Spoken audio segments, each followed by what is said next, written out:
Welcome to the 2022 PUBG Mobile Global Championship. This year, we'll witness the world's best teams fight for their share of the $4 million prize pool across the PMGC League and final stages. The league stage will be held in Kuala Lumpur, Malaysia, with an all-new format consisting of 3 parts: groups, survival, and last chance. The group stage will kick off on November 10th all the way to the 27th. And we'll split our 48 teams into 3 groups. The top 3 from each group will advance directly to the finals, and the bottom 5 will be eliminated. The survival stage will take place from November 30th to December 2nd. The remaining teams from the group stage will battle to stay out of the bottom 8 spots to advance to the last chance, held on December 3rd and 4th, where the remaining 16 survivors will compete for the last 4 spots in the finals. The PMGC Grand Finals will be held from January 6th to 8th in Jakarta, Indonesia, where the 13 league finalists will compete with 3 special invite teams for the 2022 PMGC Championship Trophy and be crowned as the best PUBG Mobile team in the world.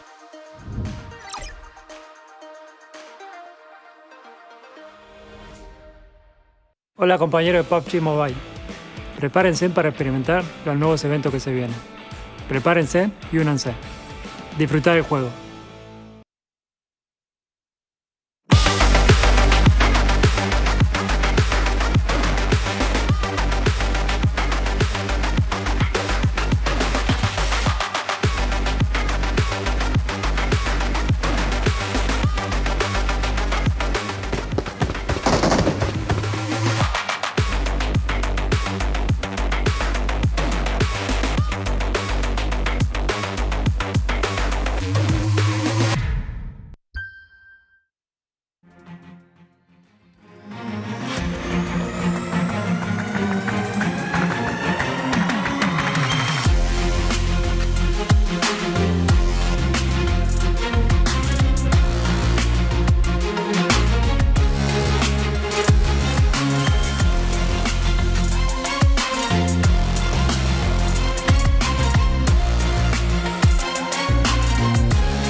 Welcome back to the PUBG Mobile Global Championship 2022, and this is the week number 2. We're down to Group Green. We call it as the Group of Death. Before we start off, we have none other than one of the best teams in the world right now, Vampire Esports. We do have Stone come up from the Fragger, and we're going to start questioning them about how they're going to perform today. So first of all, how do you feel about the team's form and preparation before the official first game today?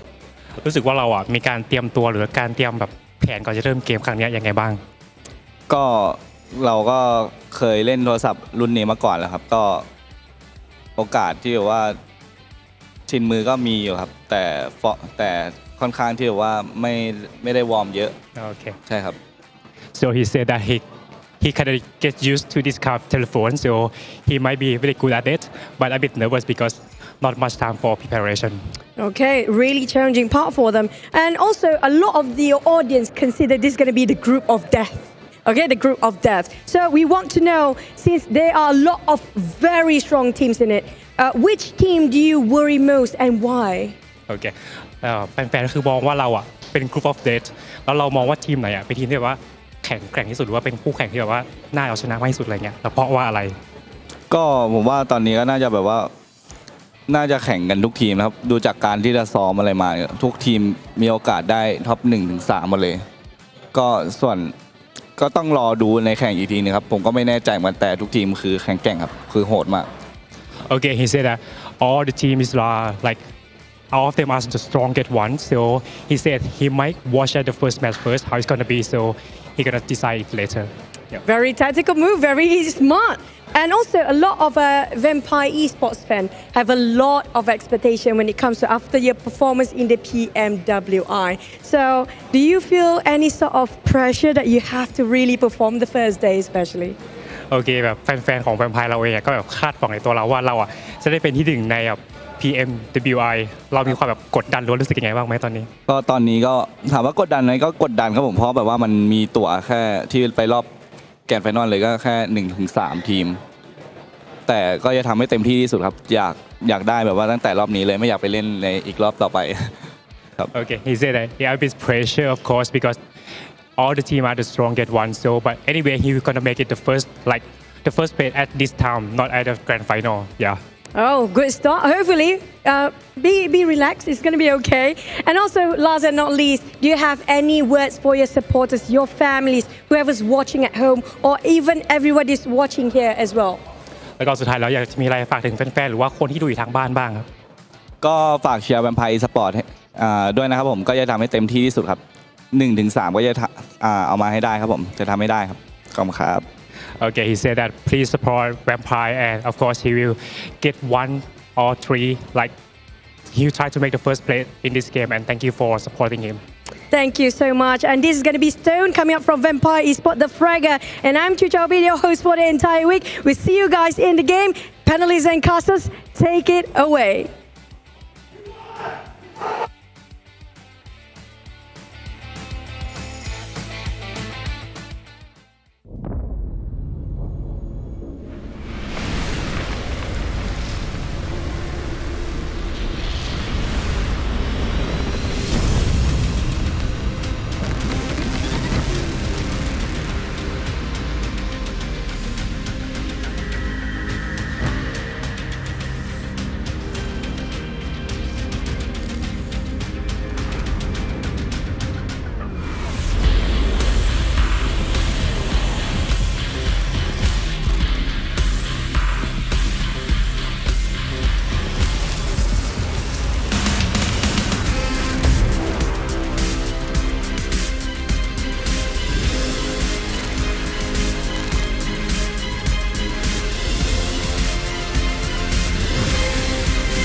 Welcome to the PUBG Mobile Global Championships Group Green, baby. And you know why it's called Group Green? Because I know one of these teams is going to get that big cheddar, that big piece of that $4 million prize pool. Of course, let me introduce two of the best in the business here on the desk, the 7WG and Imperium. How y'all boys doing? Doing absolutely great, man. We've been waiting for this moment the whole year. It's finally here. And Imperium, we get a chance to do this for the Group of Death. It is indeed the Group of Death. They won some of the biggest, most successful, experienced teams in the world are facing up against each other. And there's a minimal amount of spots available across the board. I'm just so pumped to get into it, guys. Oh man, it's minimal spots indeed. And I can't wait to go ahead and do the whole breakdown for you guys in just a minute. But man, there's so much here to talk about. But of course, before you guys do that, hop into PUBG Mobile right now. Grab your PMGC token and vote for which team you think is going to take the whole enchilada. Hopefully you can win some nice rewards right there. Seven, have you grabbed your PMGC token yet? I have. I actually voted. I will tell you guys on Sunday. Okay, on Sunday. That's That's the way to do it. That's the way to do it. That's the way to do it. Of course, we couldn't do this without none other than our sponsor, Sony. The Xperia 1.4 and Xperia Stream were created in collaboration with professional esports players. Play PUBG Mobile in 90 hertz with Xperia Stream's total cooling system and multiple ports for intensive gaming and streaming. Of course, a big thank you, of course, to Pullman, Kuala Lumpur, Banksar. Our world is your playground. Boom! Now that we got that out the way, right? I think it's time to also tell you guys to follow us, right? Follow us right now. Hit the button, guys. I know you're watching, okay? There's a big red button. It says subscribe. Click it, okay? Go to Twitter, go to Facebook, TikTok. Do it all. Do it all, right? You've done it all, Seven. And you're using the hashtag too, right? Long time ago. Yeah, and you best believe we're going to be keeping an eye, too, on what everybody's going to be tweeting now, posting on Instagram. Also, what people are saying on the YouTube chat, because, you know, we like to include them as well. Oh, yeah. Yeah. Yes, indeed. Let's take a look here at the rules and formats here for this one. Imperium, why don't you break it down for us? So obviously we started with 48 teams divided into 3 groups of 16. Pretty straightforward. One group has already participated, where we have the top 3 teams from that group who have moved on to the grand finals. Then in 4th, right down to 11th, we'll move on to the survivor stage. It's the same for this week's group. It's the same for next week's group. Then those teams from the survival stage will move on into the survival stage format, in which 16 teams will move on to the last chance, and then only 4 teams from that last chance will move on to the finals. It's a slog of a format. It's built to basically make it so that every single game counts. Oh, it's going to count indeed, and this is how they go get that money. You can see that point system right there on the left. It's the good old classic one, but the big thing, of course, is that $4 million prize pool here, Seven. So much that you can do with this kind of prize pool, and if that doesn't motivate you, I don't know what's going to end up motivating you. And you know what? Let's actually take a look at some of the teams. This is going to be Group Red. This was the team from Week 1. We were able to see who are going to be moving to the grand finals. You can see them there at the top, and which teams are going to be moving to the survival stage. Some surprises to me, and I'm pretty sure, guys, we're going to be getting some surprises this week as well. Last week, it came down to the last day, and last day, last game. I'm pretty sure it's going to be the exact same thing here today. Oh, my, I would not be surprised. America's was like that, right? We had this last week like this. I have no doubt that this is going to happen the same way. And here are the participating teams for this group, Imperium.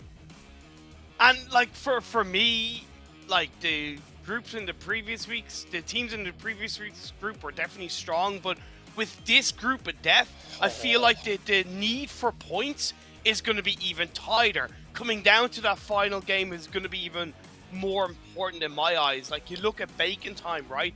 They got the PMPL Thailand points qualifier stage. They've lit up massively across the board, and they do have experienced players, but they're not the only team there that have the might, to have the experience.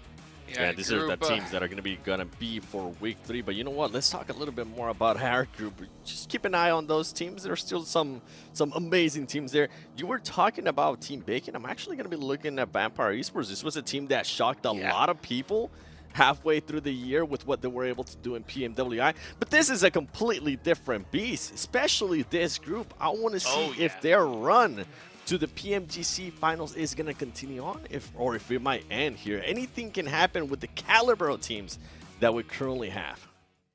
Yeah, we can actually go into the field right here, the battlegrounds, and you can see the shaking happen right there. You know, just saying, please, please let me get the zone. That's what we're seeing right there. And like, and it's interesting because, you know, Seven, you mentioned about big surprises in the form of Vampire. We look at Downwon Kia last year. They won the PMGC East. They came out of nowhere and surprised us all. It's the same roster as last year. They do have another player as a sub, but they've now brought the experience over the past year, and I think they could be big contenders for the top 3. Yeah, and you're mentioning about how they were able to dominate their league stage. When we went to, I'm sorry, I'm going to have to be a Debbie Downer here, but when we went to grand finals, Damwon Kia only ended up in 11th place. Not one of the That's best true. performances. I'm pretty sure that's going to be on the back of their mind, and they're going to be looking to just prove a point here, whether it's the league stage, whatever it is that they're going to be doing. This team is going to be looking to make a statement. And you were talking about Bacon. Guess what? This is a team that's also going to be bringing in that power. It's that consistency for me, Dukes, that shows that Bacon Time are able to maybe perform at this kind of, well, can perform at this kind of level, right? Because Thailand isn't exactly a poor region. It's extremely strong. So for them to perform consistently across the year speaks for their ability to step onto this kind of stage. You can just see the rocking back and forth right there. I guarantee you, those fans are set to absolute max speed right now, because these, no matter how good you are sweating, because this is where it comes down to, right here, right now. And of course, how could you forget the legends of Brazil? Alpha 7 Esports, all rocking their natural hair colors here, 7. So they're not going to get the blonde hair buff. I'm so surprised. And you can see on the bottom right-hand side, you see those second place finishes. And this is a team that usually tends to start really, really well. But then on the final game, on the final day, they tend to slow down a lot. We saw that in PMWI, and you can see there too on the other previous performances that are more recent. Those second place finishes are going to be haunting this team. And I'm going to be looking for them to be a little bit more aggressive. By the way, if we went back to Bacon, something to mention is that we were talking about the first group Red. The Infinity, one of the most favorite teams, it didn't even make it, and they're from Thailand, so I'm pretty sure that's going to be on the back of their head.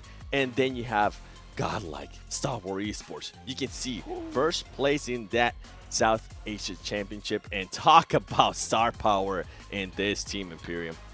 It speaks for itself, right? I arguably, even though maybe the results on the absolute global stage hasn't really rivaled the likes of Nova, I really kind of put them in the same boat in terms of their roster speaks for themselves. They haven't made any changes. They haven't made any adjustments in terms of their players. They're the same team, the same set of players, and they have looked to go from strength to strength. Have they won every tournament they've competed in? No, but it's not necessarily about winning. It's about what you can learn to get to the point of being at this kind of stage, to succeed at this kind of level. I'll be expecting big things from Star Wars Godlike as well as from Vampire. Yeah, and I think Vampire, you heard me mention it, that PMWI 2022 first place surprised a lot of people. Now, if we actually went to one of their most recent performances, it wasn't that great. I'm looking to see if this team is going to be showing some of the greatness that we actually saw at a PMWI, or if they're going to vanish in just how much star power. I know I'm going to keep saying that, and you're going to hear me say that because this group is just so absolutely stacked. And guess what? These are the matches that we're going to be playing. And Imperium, I know you love the way this is currently set up, and I know that I love Sandhawk is going to be match 3. It is the perfect combination of maps in my eyes. You only have one Sandhawk, you have the 3 Wrangles, the 2 Miramar. It is the perfect storm for fantastic action. So much action indeed that is going to be coming up soon. You know, not to mention, this is that group that is going to have the only North American squad in it, the Knights as well. And I tell you what, I saw Coops, post on Twitter, the strategy here for this. And you happen to steal my strat, 7. And I said, don't die, right? Do not die. Here are the teams to watch here from our desk. You can see 7 actually did pick the Knights as well. So why don't you go ahead and break down your teams to watch, 7, real quick. You best believe I picked the Knights. I mean, a lot of people have been wanting to see what this team is going to be able to do at a global stage. A lot of people have been wondering how Coops is going to be able to perform at a global stage. Ladies and gentlemen, we finally get to see what Knights is going to be capable of. What kind of players are we going to be seeing out of the Knights, right? We have Tensa, we have Spec, some of the other players too. But I want to see the performance out of Coops. This man tends to perform even if his teammates are not able to perform. I want to see that from day one. And Imperium, I see you got some interesting picks as well. I see you got Inco Gaming in there. I remember you picking them a couple times during Americas. They've really impressed me in Americas, but that was the Americas stage. They are coming into the PMGC as arguably one of the least experienced rosters on the global stage. This is Inco's first global PUBG Mobile tournament as far as I know. So I'm interested to see how they're going to step up.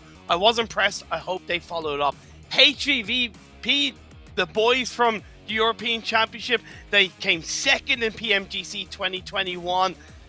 Come on, they're here to stay, they're here to take over, and I'm there for them.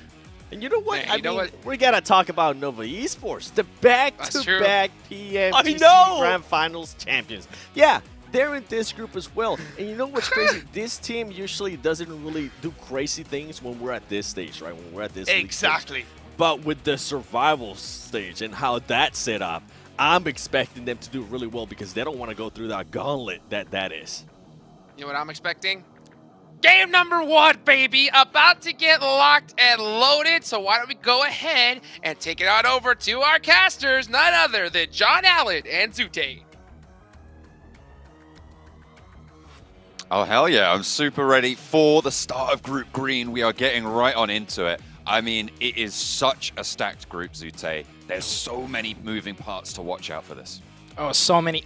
From beginning to end, there's always going to be, in my opinion, one star team that's going to be doing something. Like, for the observers, man, they have their work cut out. This is going to be the most aggressive group out of them all as well, because all the top teams, typically prefer more of aggressive play style. Besides, like, maybe Nova, they might take it slow, like we heard Seven said. But regardless, this is going to be in my opinion, the most exciting week to watch out for. Absolutely. I mean, there's so many just real massive hopes, not only for this group, but to win the entire thing, right? I mean, obviously, as they were saying right at the end there, defending champions coming through Nova Esports. Vampire off their little bit of a dip after PMWI, after that dip in performance. Can they regain that international prowess? And HVVP obviously coming in, slugging, always the bridesmaid, never the bride. Maybe this time around, they will be up there on the podium.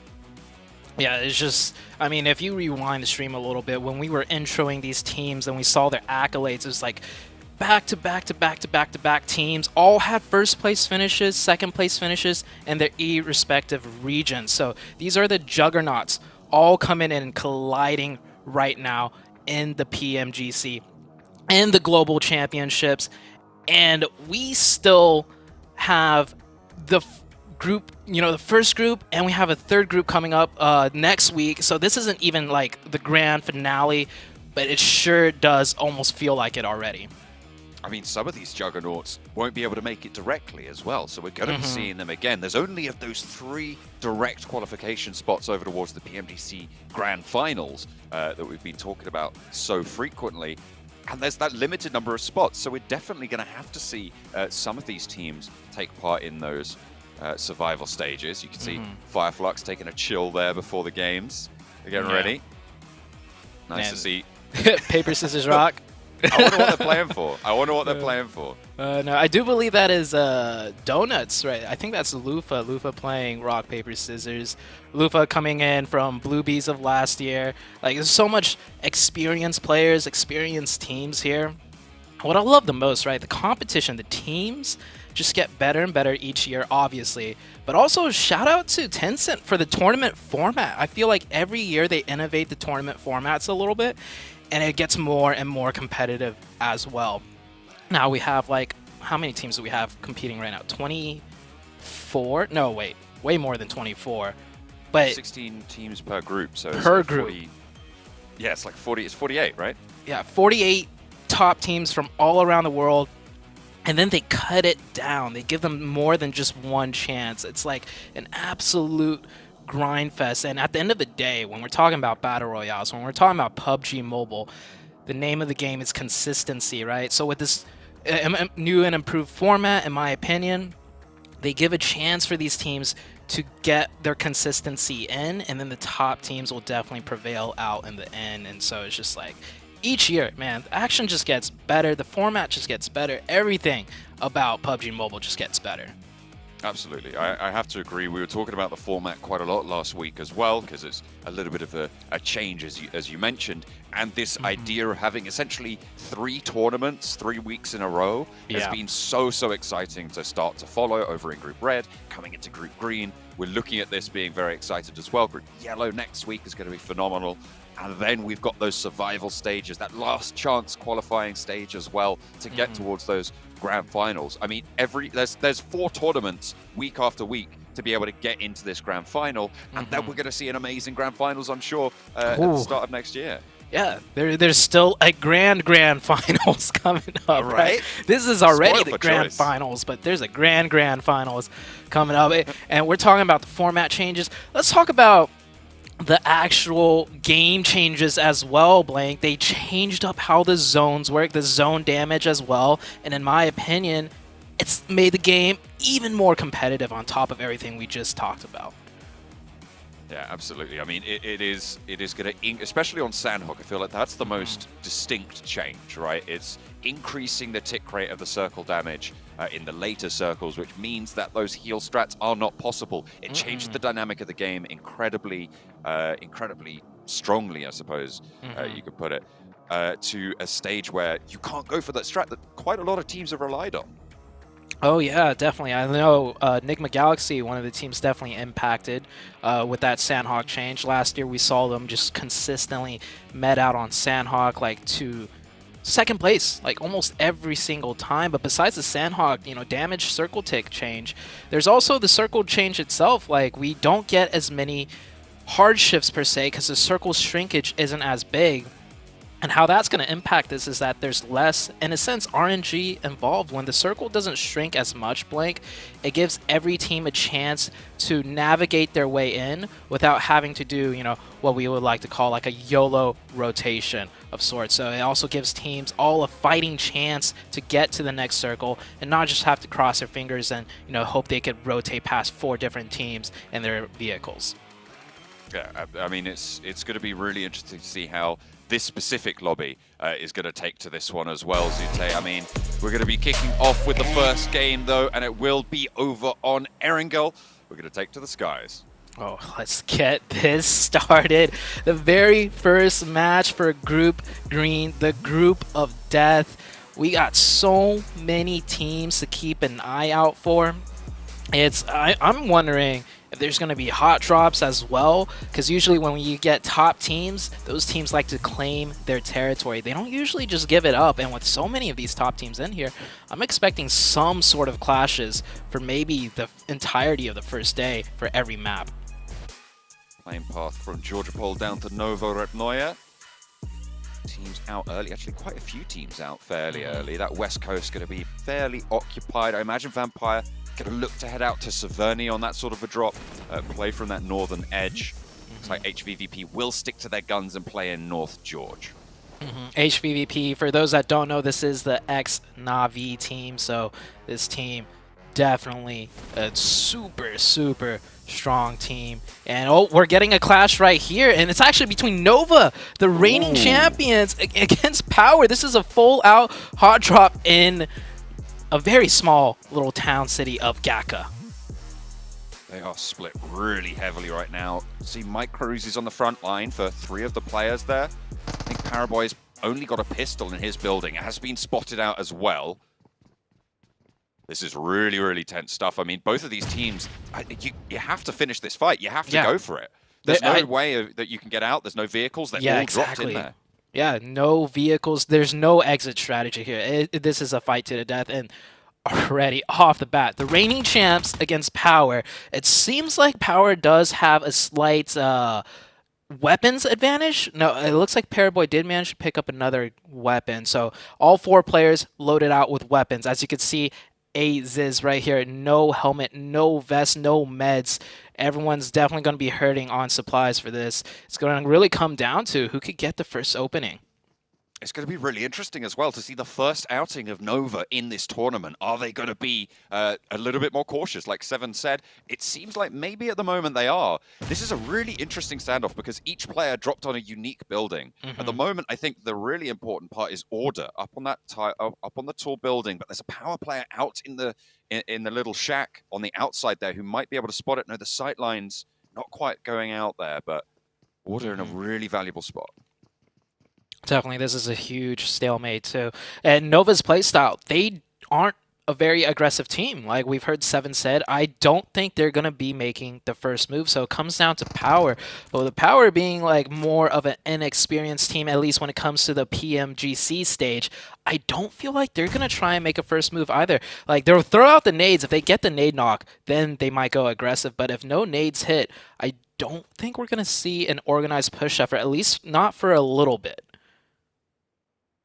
They really are playing this slow. Look, Paraboy seems to have run out the back, and they may be looking to just get out of it. Because, I mean, we said it was a little bit of a stalemate, but if you're running away, if you have that full side, you can use the buildings as cover to run across to some more buildings, maybe pick up a vehicle and form an extraction unit.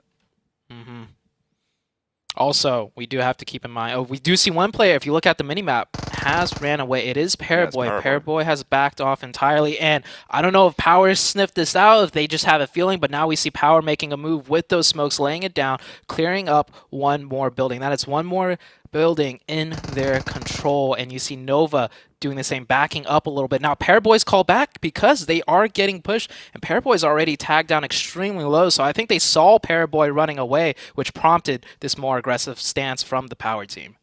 They've changed it up, and now Nova are kind of backed into a corner on this one.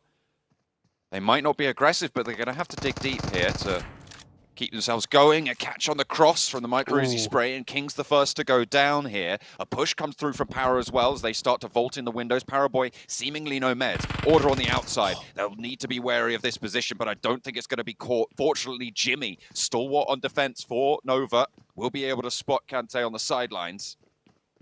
At the top of the building, there's two players from Power as well. Ooh, Order's position is so smart. He's waiting. He's taking shots now. He's going to be able to get one. No, he gets one down to 1 HP. They find out Order. Now the Order is isolated completely.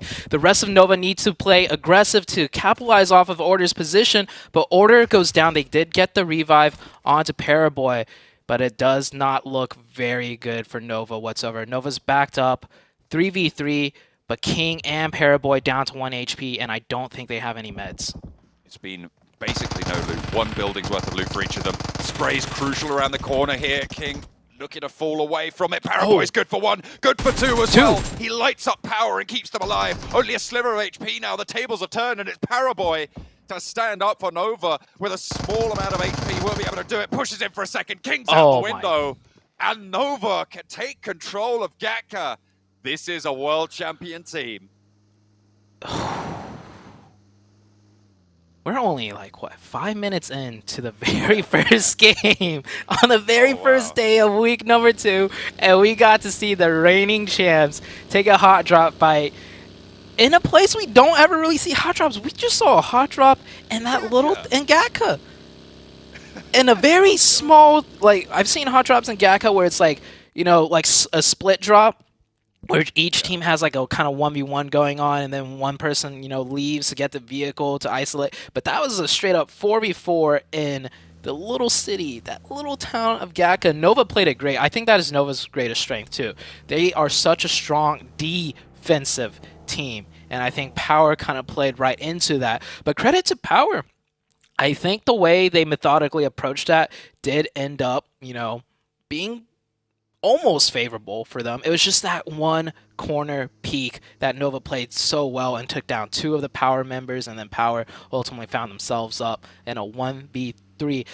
My question is though, Blank, was that, you know, like dominant enough for Nova to claim that Gatka spot as their split drop? Is Power going to have to, you know, change things up just based off of that?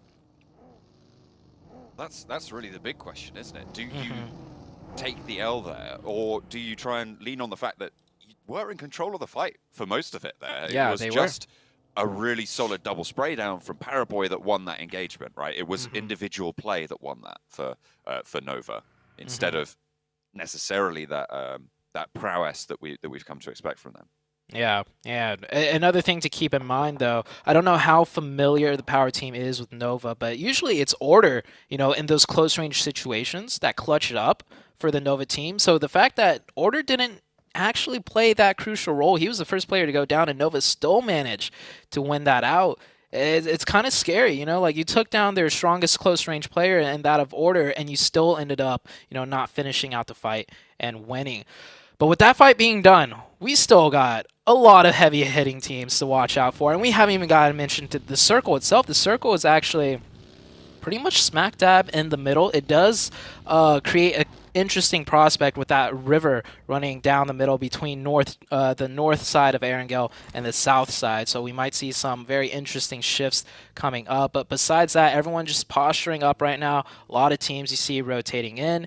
Nova, I believe, will be rotating in way later and probably even looting in the blue zone for a little bit. So we won't see them in any action for some time, I imagine, as they do need to pick up a lot of loot. I mean, yeah, look at that. They're actually just into the circle now for Nova, which is nice. But Alpha 7 all the way down south. Circle pops again. It does keep that river split in things, but it leans a little bit heavier to the north, Zute. Just a little bit to the north. And with a new change, we might not see... So we were talking about the circle changes earlier, right? It doesn't hard shift as much. The circle doesn't shrink as much. I think that makes this zone more difficult than ever before, because usually we'll see some sort of hard shift and then teams by the third circle will know, okay, it's the north side of the river, or okay, it's the south side of the river. But this one, we might keep that river in play the whole way through, which puts a huge question mark on everyone's mind throughout the rest of this match. And here's another fight coming up. We do have two teams going out, and we're already seeing two players went down. Y'all here, or the Alliance, or... This is You do y'all? Alliance, yeah. Yeah, you do Alliance. There we you do go. Alliance against Fireflux on the top of the hill. At the moment, Fireflux taking the majority of the punishment. They've lost a player already, with one down on both of the sides. That leaves it in a 3v2 after those reses, a 4v3. And it looks like they're just going to try and disengage from this one. Solus will be left out to dry, so it's going to be 4 players for Udo Alliance still carrying on in. And Fireflux only on the 2 with Lutz and Ketch. Quick disengagement because we did have that recent zone shift, so they're going to prioritize the rotation rather than continue that fight, and they were in a big disadvantage as well. And Alpha 7 coming in from the blue zone after looting military base does end up running into Nova, so this is definitely a domino effect 3v4 situation.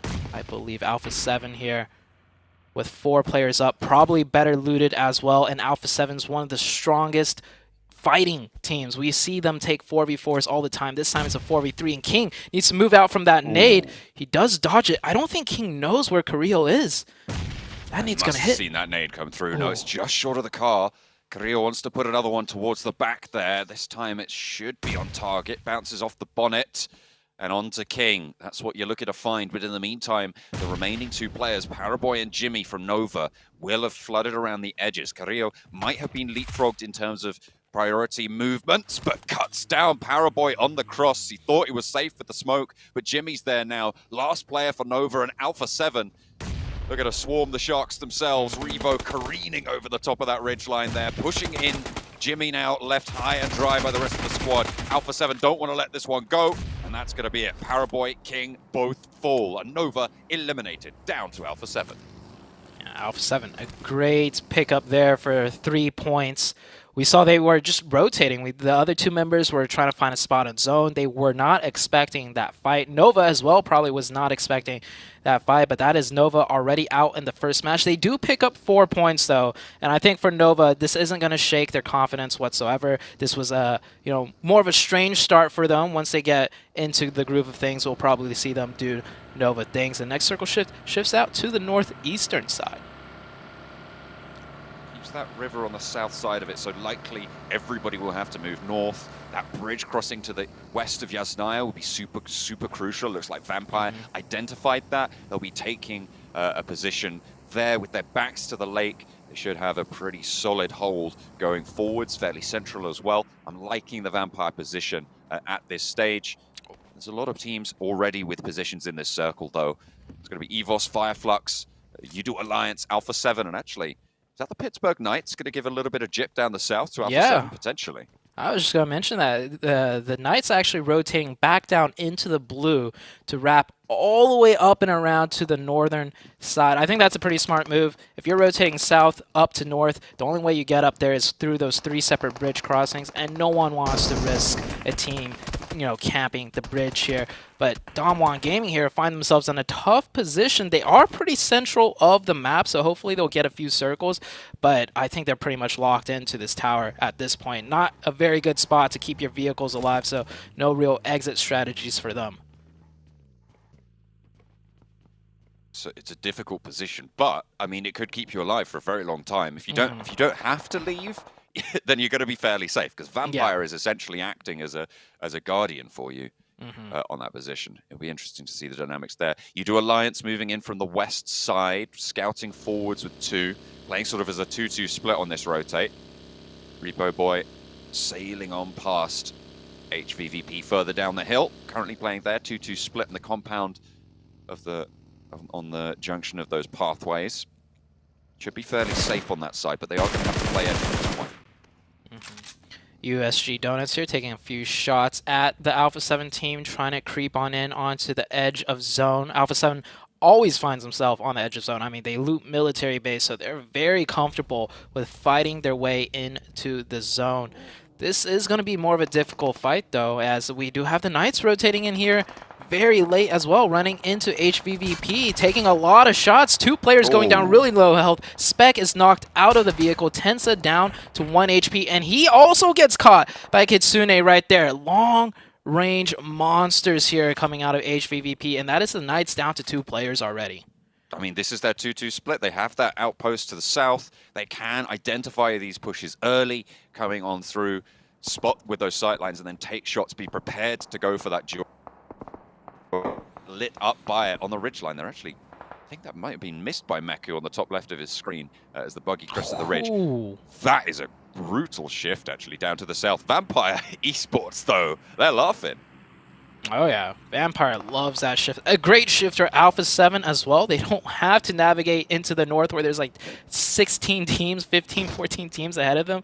Now they get a nice zone shift to the south. Same for Star Wars Esports there on the southeast, but all the teams on the north side are going to have to cascade down, and every strong position is pretty much already taken. The Knights manning that small building as a 2-man. I do imagine the team might be full sending crashing that, and here we see the rotations coming in. One team taking the bridge, the other team taking the other side of the bridge. There's so little real estate left. Everyone's fighting for every little piece of territory they can. Ooh, Inko on the far side of the bridge right now. 1 Million Gaming trying to play on the close. They both went past Damwon, who have lost 2 of their players. Vampire Esports taking shots out this way. They have got the cover from the tower. Hopefully they can get those reses through. 1 Million moving across. You can see Marshall there on the bottom of your screen, swimming across to the other side of the river. A really smart rotate. Time crucial, though. It's time sensitive, because the more teams start to pack themselves into this area, the more likely it is to get spotted. Venom holding on the close side this time around, but they're not going for the engagement just yet, Zute. Yeah, I love that heads-up play from 1 Million. Immediately sending one player to the other side, whereas the side of Inco, it looks like they came here just a tad too late, and they're already on the back foot of things. V2 might have had the same thought, but now he's just caught in the middle. Taking a look at the rest of the map right here, we see USG Donuts in a small compound just right across from the Knights. These teams are all in the zone. Looking at the mini-map, though, we still have 3 full teams not in the circle yet. HVVP, UDO Alliance, and the EVOS team still have yet to make their way into the circle. And here we see HVVP just slowly, methodically working their way in. They do like to sweep, and when they get on the roll, there's very little that can stop them. On that western side, teams better watch out. In the meantime, Stalwart, who thought they might have to cross the river, will just not have to in this gas station. I mean, this is such a strong position for them to be surviving into the top sort of 6 teams moving forwards. Pittsburgh Knights getting hunted down by HVVP as they turn their attention to another team over the hill line. Double but knock. 2 of them get lit up.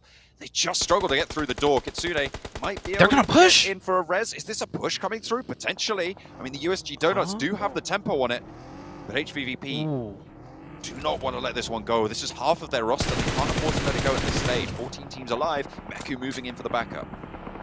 If USG pushes this, I am thoroughly impressed. Rarely do you ever see a team further into the zone, push away from the zone to take a fight. Those 2 knocks definitely made them think about it. We saw them, thinking about it, which I love. They went to a higher ground position, see if they could get another knock, but they couldn't, so they're going to go back into their compound.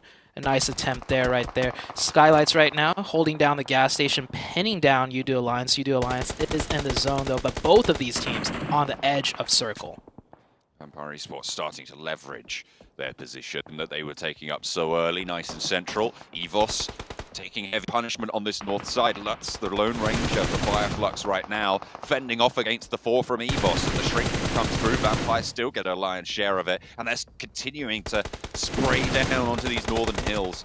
UDO Alliance taking the shots over on the north side as well, uphill, but not really finding the opening too strongly. They've yet to make that full-mounted push. The fight did conclude over by the bridge. In the meantime, as Inco fall, but 1 Million Esports not looking super healthy either. We have ST on the other side from the gas station taking shots, picking down one player. And Star Wars, they have to push into zone. They might be looking at 1 Million's position next, especially since, you know, they did see 2 teams fighting here the whole time. And yeah, they're going to make the push. Very smart push. They're not going to take the bridge because we have 2 teams right now across the bridge with sidelines, Damwon and Vampire. So they're going to swim across top already, making a slow swim over. He's going to find sightlines. That smoke helping Top out a lot. 1 Million not able to see Top, you know, swim on up there. Now Top has found a nice position right there across the bridge for his team. We'll start to put nades over this way as well. I mean, that could be it, done and dusted. One knock goes through. Marshall's still out in the water. Really nice find, and Stalwart will wrest control of the underside of the bridge. It's really good launching point to move forwards as well. Some nice cover, and they've cleared out their back as well. Not really going to be too worried about threats from that angle. Nopes from Pittsburgh Knights might get a sideswipe on them, but it should only be good for one at the most. Yeah, I think most likely Coops should just play quiet. He can maybe knock 1, knock 2, but this is Star Wars. They're going to return fire and at least, you know, so that Coops can't finish any players off. Here we have HVVP taking their time, making their way in already for easy eliminations, and I don't believe players really took any damage so far throughout the entirety of this match, so looking very strong. They have the western side of that zone within their control. Yeah, I mean, those 2 knocks coming through from USG Donuts seems to have been recovered really quite effectively here, and now it's their turn to take shots over towards USG Donuts.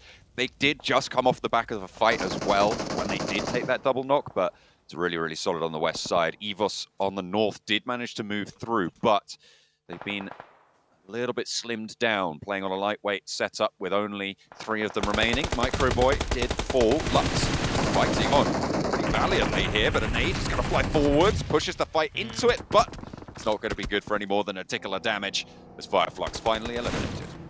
And also, Bacon Time and Alpha 7 got into a 4v4 engagement that we didn't get to see, and Bacon Time actually came out on top. Alpha 7 also eliminated. Pressing the ridge against the USG Donuts. Finding the shots. The sprays on the ridgeline are really good from the USG Donuts. Nearly taking down Tixie. Very, very close by. Hang on a minute. Speaking of close by, Kitsune's right up and in their grill. Ooh. Goes very low. Needs to be careful. But them shots from the ridgeline, he baits the peaks out wide and falls back on the back line of the rest of HVVP. Tixie dismounted from the top. Eku under fire now from the north side. This is it's gaming third partying onto the shots. Really, really crucial part of this fight. It rolls around the outside here, draws out the nades, draws out the shots, allows to get that heal off. Half HP, playing close range around the door frame. Bursts it off its hinges. More players there. Spots one, pops up, doesn't quite get the knock. Needs the challenge now and cuts another one down. Kitsune playing well on the outside here. Wants to put a nade. Actually drops the smoke to give them a little bit more leverage, but another of HVVP for the USG Donuts standing strong. Skylight Gaming on the north side of this, however, in the meantime, taking on UDO Alliance and doing the job well.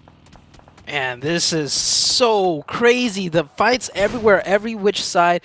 Constant fighting from top tier teams. HVVP is still engaging with USG. That fight's not done and over just yet. And we do see Bacon all the way on the south. I'm looking at the minimap. They're spreading wide. They're looking to maybe third party that fight. Meanwhile, on the northern side, these teams still have to move on. And once again, the circle shifting a little bit more toward the southern side. Finally have their stronghold right now. Skylights Gaming, 5 eliminations, 3 players remaining. One of the strongest spots there, northwestern edge. 3 teams left currently with 4 players alive. That's Vampire, Damwon, and USG Donuts. They're not all out of the woods just yet. Bacon Time, they're going to scout around with this buggy. They've heard the gunshots from this area. They want to try and get cooking. Matic, the last one up for HVVP. Very quick switch right there when they knew they were starting to lose a fight. He plays quiet, plays slow. Damon Gaming pushing into the Vampire Esports. They were friendly neighbors for most of this match, but now no longer, as the new zone has shifted towards closer to the Vampire. 1 million third party assistance.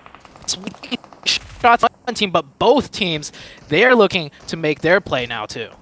Everybody catching flack there. Vampire on 3, gets knocked on a big push in forwards. Will get the flush their way, but it will be the end of down 1 as they go for a push, spoiled really entirely by 1 million esports. The 2 players there really playing pivotal on the outside, and they're going to have oversight on the lead from this compound, which will be coming through any minute.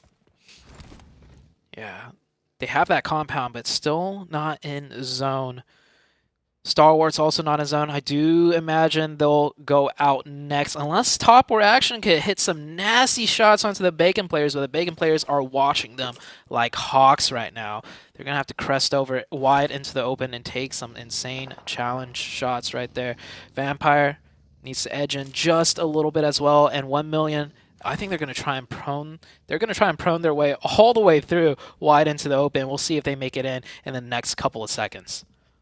Playing as the Snakes on the eastern side. That road ahead of them, though, is going to be really, really tricky. Vampire spotted. They're not Snakes anymore. They're up and they're fragging out. 1 knock and a flush, followed by a second. The vehicle goes up in smoke, and with it, Vampire Esports.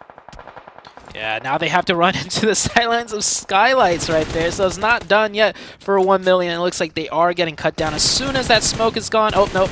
Marshall caught wide in the open, and that is 1 million out. Star Wars Esports also about to be taken out, I believe. They do find a tree. They made it in the circle, but the circle has once again shifted away from them. And, oh, the sightlines from both different teams, Skylights and Bacon Time. Oh, not looking very good for the Star Wars team whatsoever. Only 1 team remains up at 4. That's the USG Donuts playing from the western side. They fended off HVVP. And they fend off the rest of this lobby with 5 teams remaining. Looks like we have 3 main contenders: Skylights, Bacon Time, US Donuts. 2 foodstuffs, but only 1 can reign supreme. Personally, I prefer the Donuts position, as they do have 4 and they have the high ground control. They could work their way in, cover their lines. And you see Missile right here, driving around, finding more info, creating space, and deciding what their next move should be. Skylights Gaming, though, in a good position. They may only have 3, but they do have that ridge to work with on the northern side.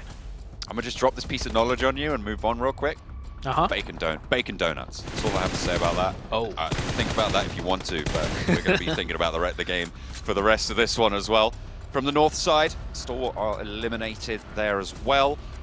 Now Skylights Gaming can start to move forwards, play up towards those ridges.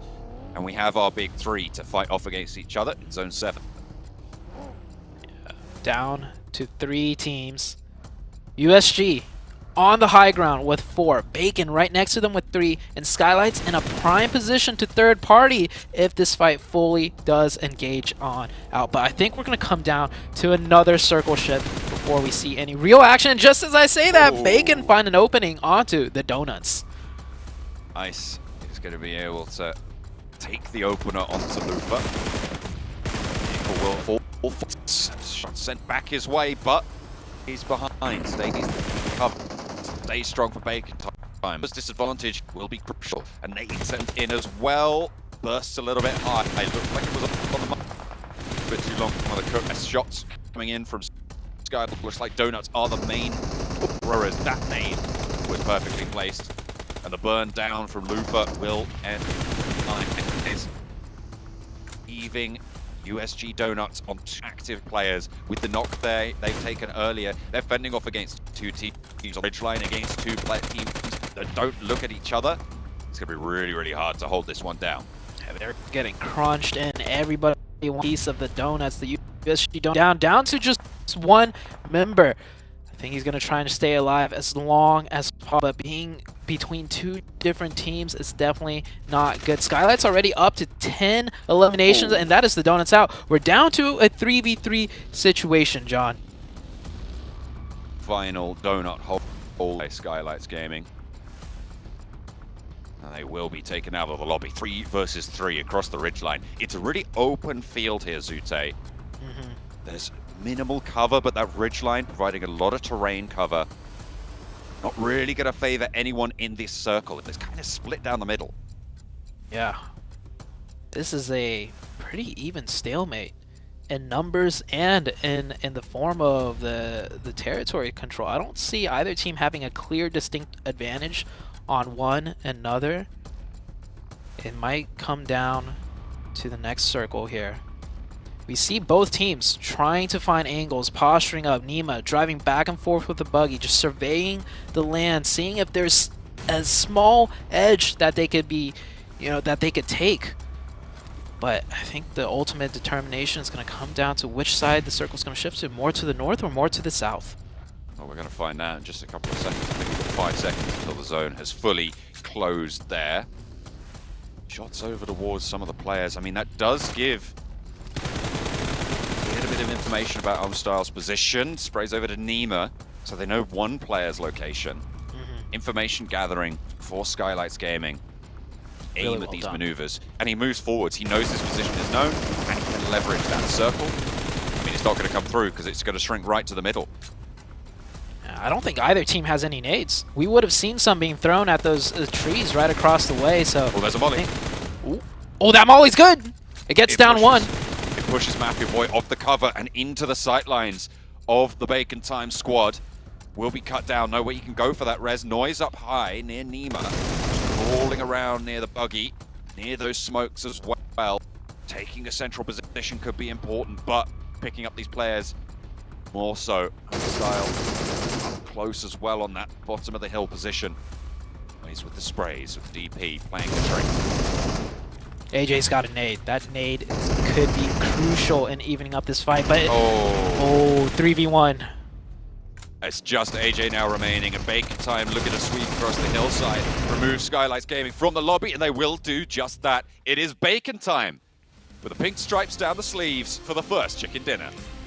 It is Bacon Time indeed. Bacon Time taking the first match. Really well done. I think there was one very crucial rotation that they made earlier that we didn't even get to see, because remember, we only saw STE down on the south, but Bacon Time actually rotated all the way around from somewhere and ultimately came up from the south and just took out and swept the floor against everyone. And they also fought against Alpha 7 in a 4v4 that we didn't catch on camera that they won. So a really well-deserved victory for the side of Bacon Time. Absolutely. High fives all round. I mean, fully deserved. Rocking those dreads at the front there. What a way to kick off Group Green as well. I mean, this is, as we were saying, one of the groups of death in this tournament. So the fact that you can come out swinging, 6 elims for just Noise alone, really, really solid finish coming through from Bacon Time. This is such a great confidence booster. That's 6 elims for one player. Oh, wow. I thought that might have been like the team elims, but sheesh. Yeah. Bacon Time showing who's boss right here. And yeah, look at those stats. Bacon Time with the most amount of distance traveled. That's what I was saying. They made some crazy rotation down to the south side that really heavily rewarded them. So they definitely did not get blessed by zone with that travel distance. No, they absolutely made it work. Look at those smokes used as well. Creating those lines, creating that cover. Bacon Time are cooking on gas. They pick up the first chicken dinner of Group Green.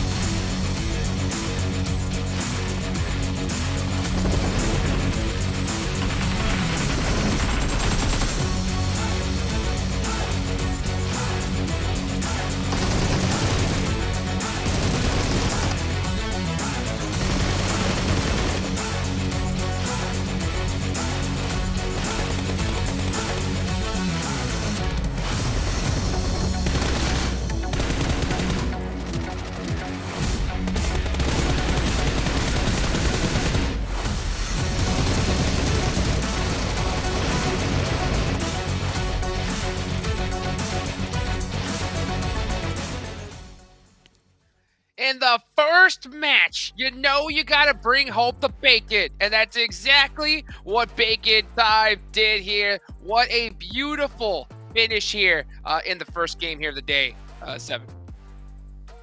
Beautiful game indeed. I mean, Sute was mentioning it.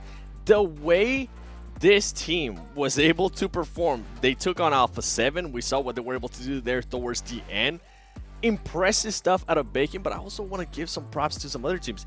Donut, USG, I mean, they were able to secure 12 points. Their eliminations could have been a little bit higher if we would have seen a push when they had, I think, 2 players knock out of HVVP, Imperium.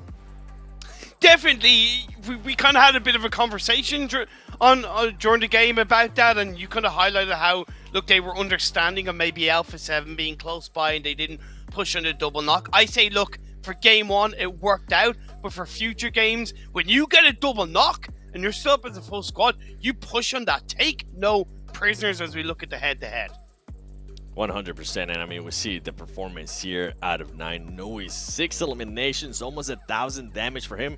The throws, 17 used. That's actually super impressive, and then the team contribution, 41%. He definitely had a lot to do. And what was impressive too is when Alpha 7 pushed them, at least from what I was able to see there from the elimination feed, is Alpha 7 knocked one of the players and they saw that as an opening. He ended up back 5-7, and here we go with the top performers.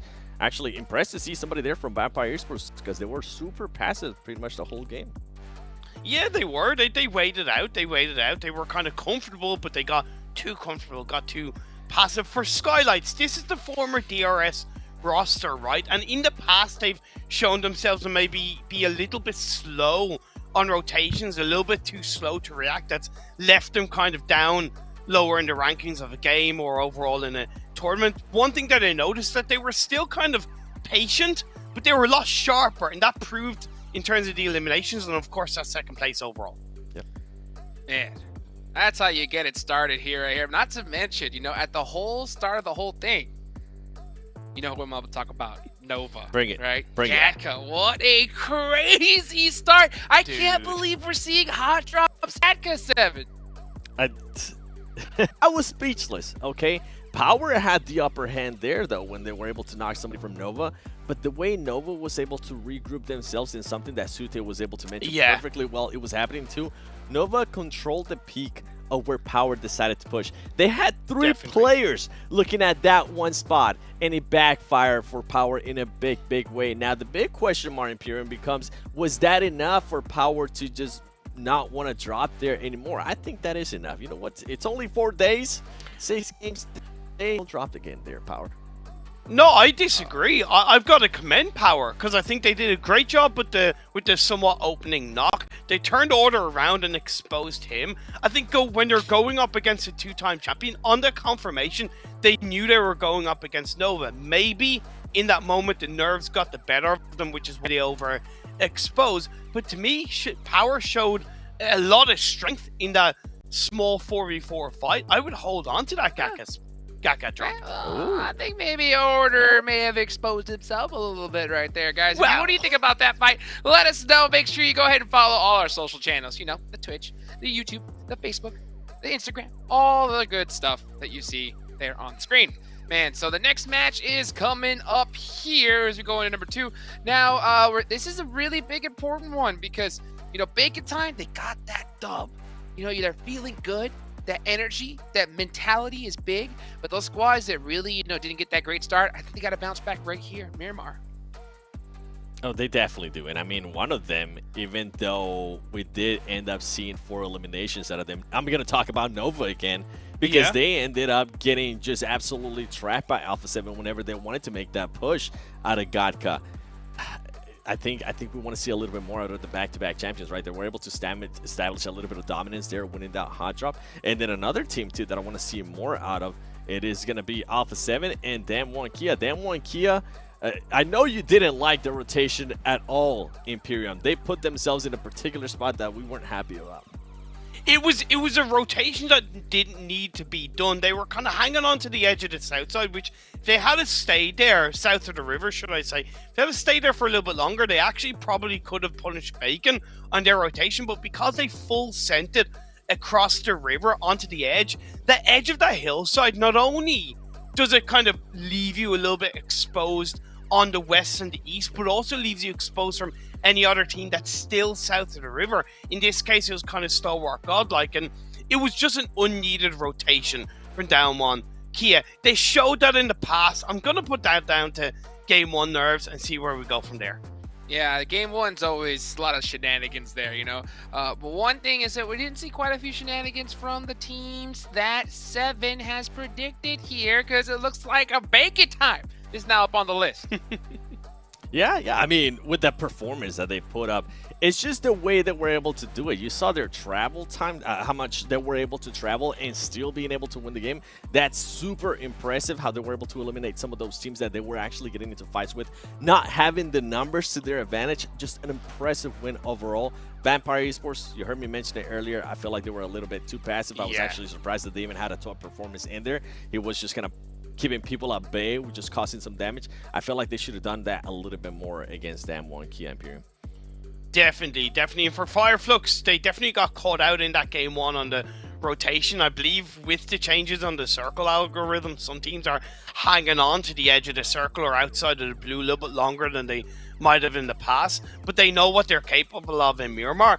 Very much similar with Alpha 7, right? I've made these picks mainly based on the fact that we're going into Miramar. Alpha 7 are extremely strong in Miramar, and they know how to play the hillside, play the massive mountains of the Miramar terrain, and arguably similar with Skylights. Back when they were DRS, was their strongest map, in my opinion, and I'm hoping they show similar, especially going off the fact that they've got second place.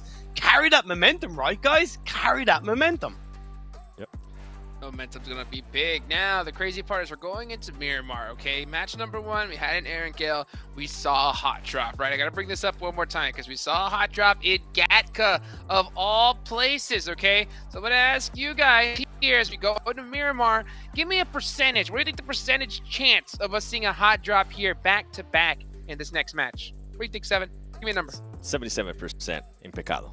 That's on See brand. what you did there. I'm gonna say 69. Nice. Let's go ahead and take it to our casters and see what their predictions are. Let's bring it on over to Zoopty and John. Absolutely, we're going to be getting into. I'm going to throw that over to you, Zute. Are you looking at any team specifically to do a little bit better than maybe they did in Erangel, or to maintain strength that they were able to pull through from that first game? Any teams that would do better, I believe Nova would do better, hopefully. Yeah, that's you know, they had a hot drop to start off, but as far as hot drops go, I think we'll see a hot drop. I wasn't expecting, a Gatka hot drop. Like, if teams are gonna fight that just shows to me teams will fight for almost anything at this point, especially the first day. We're going to be heading on over into Miramar shortly.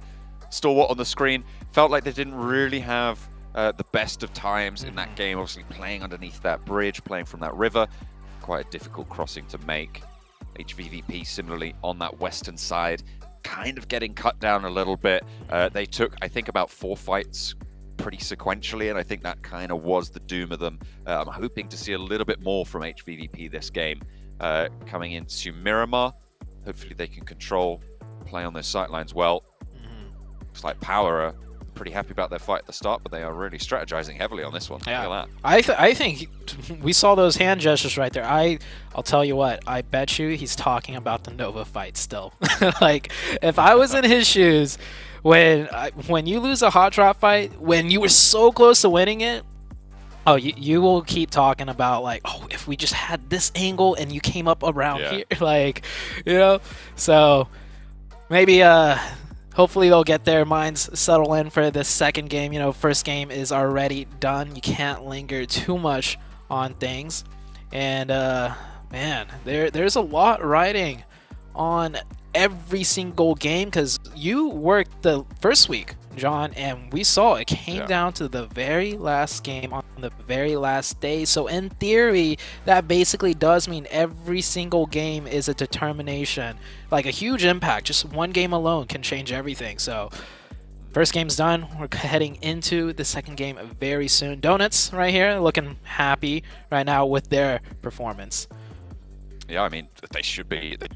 That coming in second place, wasn't it? After they took down, no, it was third place after they were taken down by Skylights and Bacon. They got crunched in. They did get crunched in on the top, but still, third place is solid, and they were able to pick up quite a few points for it as well.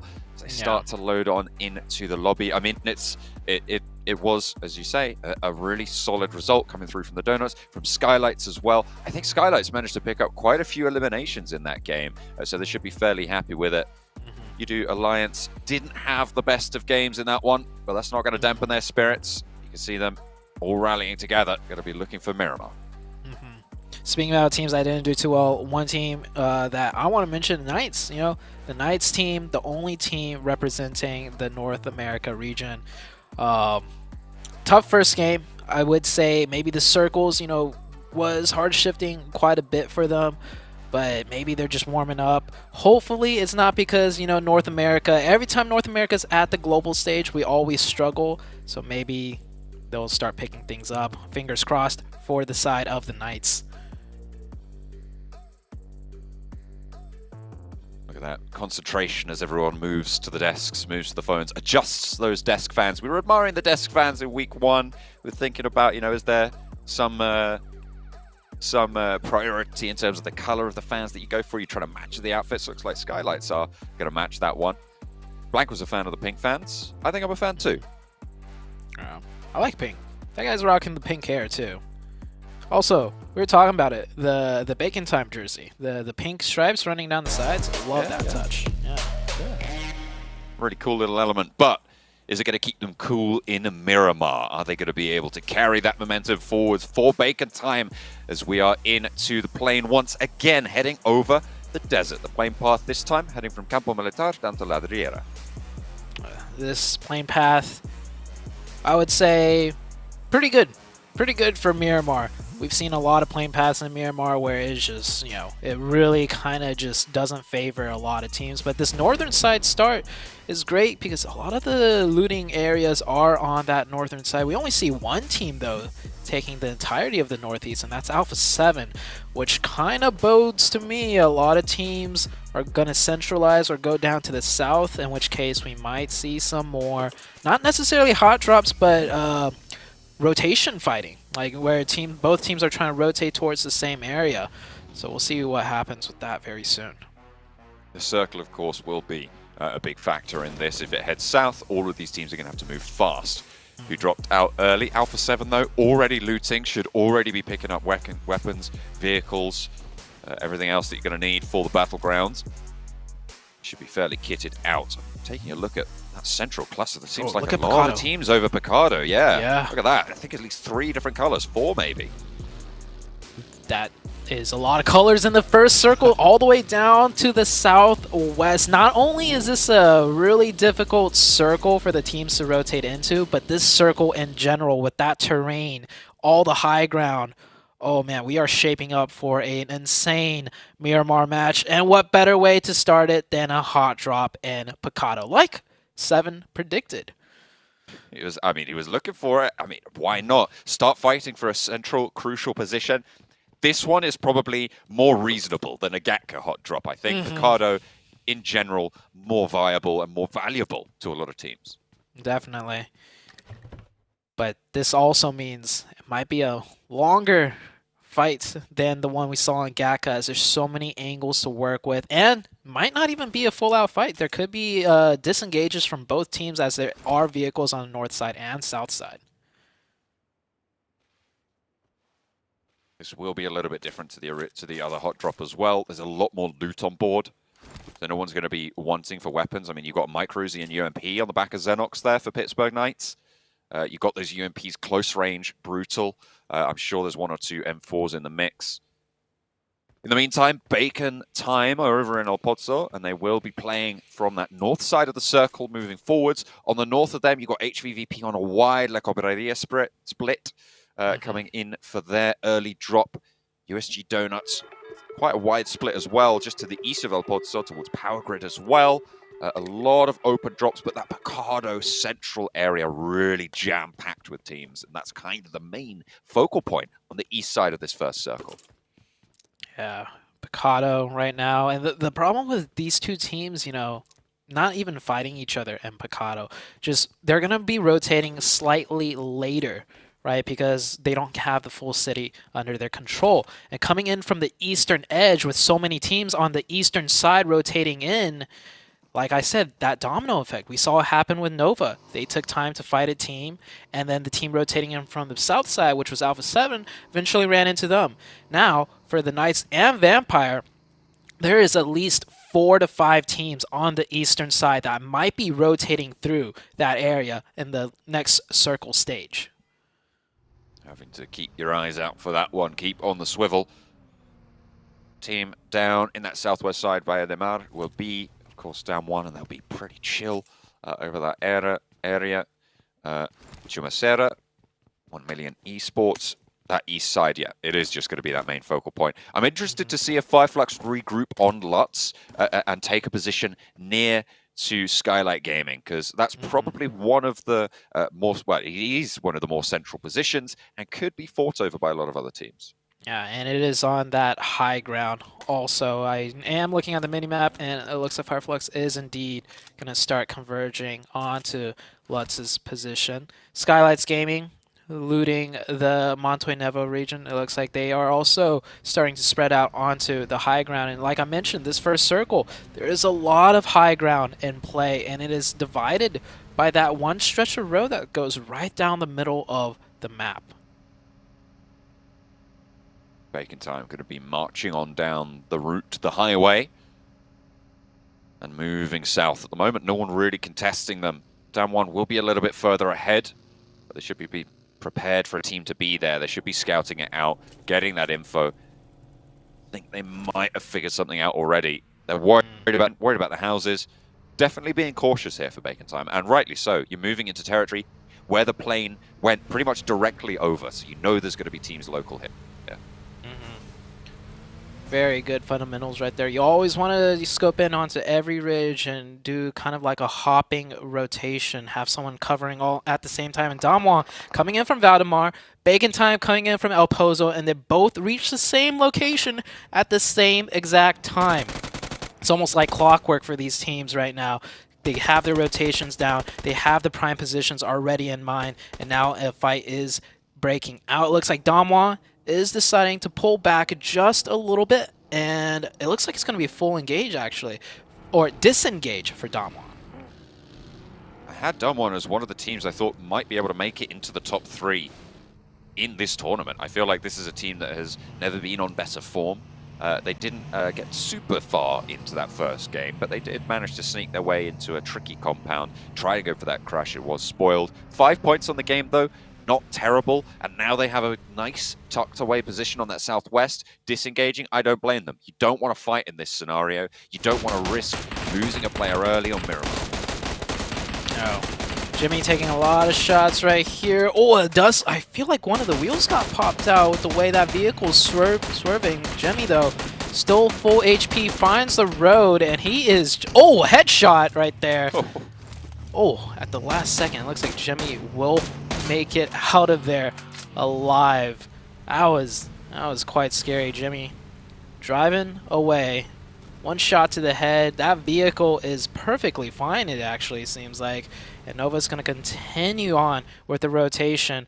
I don't know how much deeper they could get into the circle, though, because they have a rather later rotation, as there is a lot of teams already posturing up near the center of the zone. I mean, they're moving to the north side of Chumacera as well, which is going to have a lot of potential for getting shot out. I imagine that's going to slow them down, drag them in like molasses, and keep them from stretching out in terms of getting away from those teams further out to their east. HVVP, they're playing from that north side on their Chumacera split. On their Copraria split on the north side, moving down south. Alpha 7 will be tucking in behind them, so maybe, again, Alpha 7 playing that late entrance game, which won them the fight against Nova last time and took them a little bit stronger into those circles. On the eastern side of things, we still got teams needing to rotate in. 2 teams already covered in the blue, Power and EVOS. Looks like they won't decide to fight here, which is quite smart. Blue zone's coming in, and also the rotations are just going to get harder and harder the longer you take to make them. The Knights with a really good disengage out of Picado, already getting closer to the center of zone, and looking at Picado, the Vampire team, Vampire Esports, still there, looting up. So like I said, slowing each other down. Cool. Knights are going to make the heads-up play to rotate, and yeah, that's a tough circle shift right there. It's tight on this group of teams that's already in this circle, but for the teams on the outside, it's going to be even harder. Those Eastern teams are not going to catch a break here. Power doing well against EVOS at the moment. Like EVOS only taking the 1 knock so far, but that should be a flush. Not going to be able to get that one back up. This is going to be the first elimination of the lobby.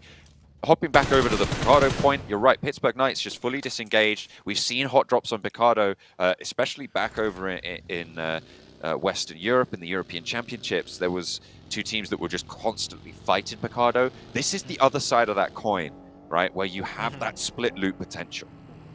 Yeah. I think it works out for both teams, even if they don't fight, because there's so much loot to go around, and vehicles as well.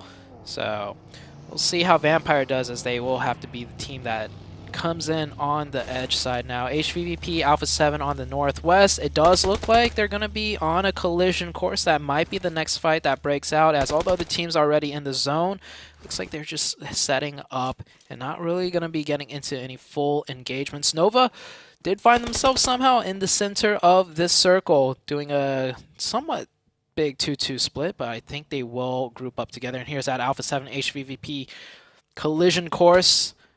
HVVP definitely getting shot at now, and looks like they're going to hightail it out of there and prioritize the zone instead.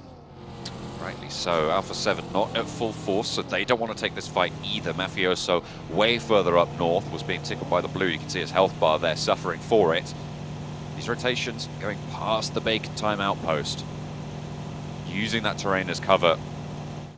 Might be visible from that area, but not taking shots just yet. Down 1. Pretty close to 1 million esports now in the hills to the west side of Chumacera, just north of Valle de Mar. Down 1 actually have a really solid split in this next circle.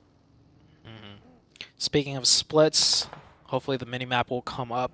Nova actually going to continue to do a huge 2-2 split, a very strong one too, controlling Chuma and the center of the zone. This Miramar game, definitely a bit slower paced, given the fact that it is Miramar, a lot of time spent rotating and a lot of difficult terrain to fight on, so no full-out engagements, but we're going to soon get into the breaking point of the game where everybody's going to start fighting around the edges of the zone. Pittsburgh Knights reaping the rewards of disengaging from Picado. Playing on the northeast side, the zone just about to close in. Everybody has managed to actually sneak their way in somehow by hook or by crook. And it centers up fairly solidly yet again. So it is just once more compressing these teams together. Yeah, this is, and if you look at this circle, it didn't shrink that much, but take account of how many teams just lost that zone. Every team around the edge side now has to, like you said, compress further once more. Vampire taking some shots right now at Inco. These 2 teams do have to move on in, and it looks like Inco's going to go ahead and rotate. Vampire, once again, having to rotate on the backs of everyone else. Playing on edge, I mean, we talked about it for week 1. It's not the worst right now. I mean, it seems to be relatively successful in the right hands. Vampire, it felt like they kind of fell flat in the game we just saw with one of the strongest compounds in the circle. Only managed to pick up 8 points. Hopefully this time around, playing on the edge, they can have a little bit more strength. It is a team, I mean, it was one of Seven's teams to watch, right? That we are looking for great things, but after their downturn over in their regional leagues, their qualification spot from PMWI is being called into question. And they aren't answering it yet. Hopefully we'll see more from them. Hopefully so. Maybe they just are better fighting in from the edge. We'll see. They'll get a chance to do that here as HVVP taking down 2 of the Star Wars players. Actually, Pika won't manage. Oh, Whoa! that's one hell of a roadblock from HVVP. Store getting absolutely torn to shreds as they try and move through the Western Road. HVVP letting them know, well, actually, hang on a minute, we're the Western champions here. This is what's going on. You're going to have to take a backseat on this. USG, a bit of a scrap with the remnants of Star Wars. They try and find any sort of sanctuary. Top torn down last, so it's Missile to take the shot. Yeah, that is Star Wars eliminated in a blink of an eye. The rotations too tough for them and ending up driving past 2 teams, but that HVVP accuracy just tore that player out of the car. I don't think I've seen a player get torn out of the car and the car continues to fly forwards like that. That was gnarly to see. That's that Miramar terrain. It keeps him going, keeps him bumping. Happens, it happens. Fireflux close to the Pittsburgh Knights. Slow on roll by.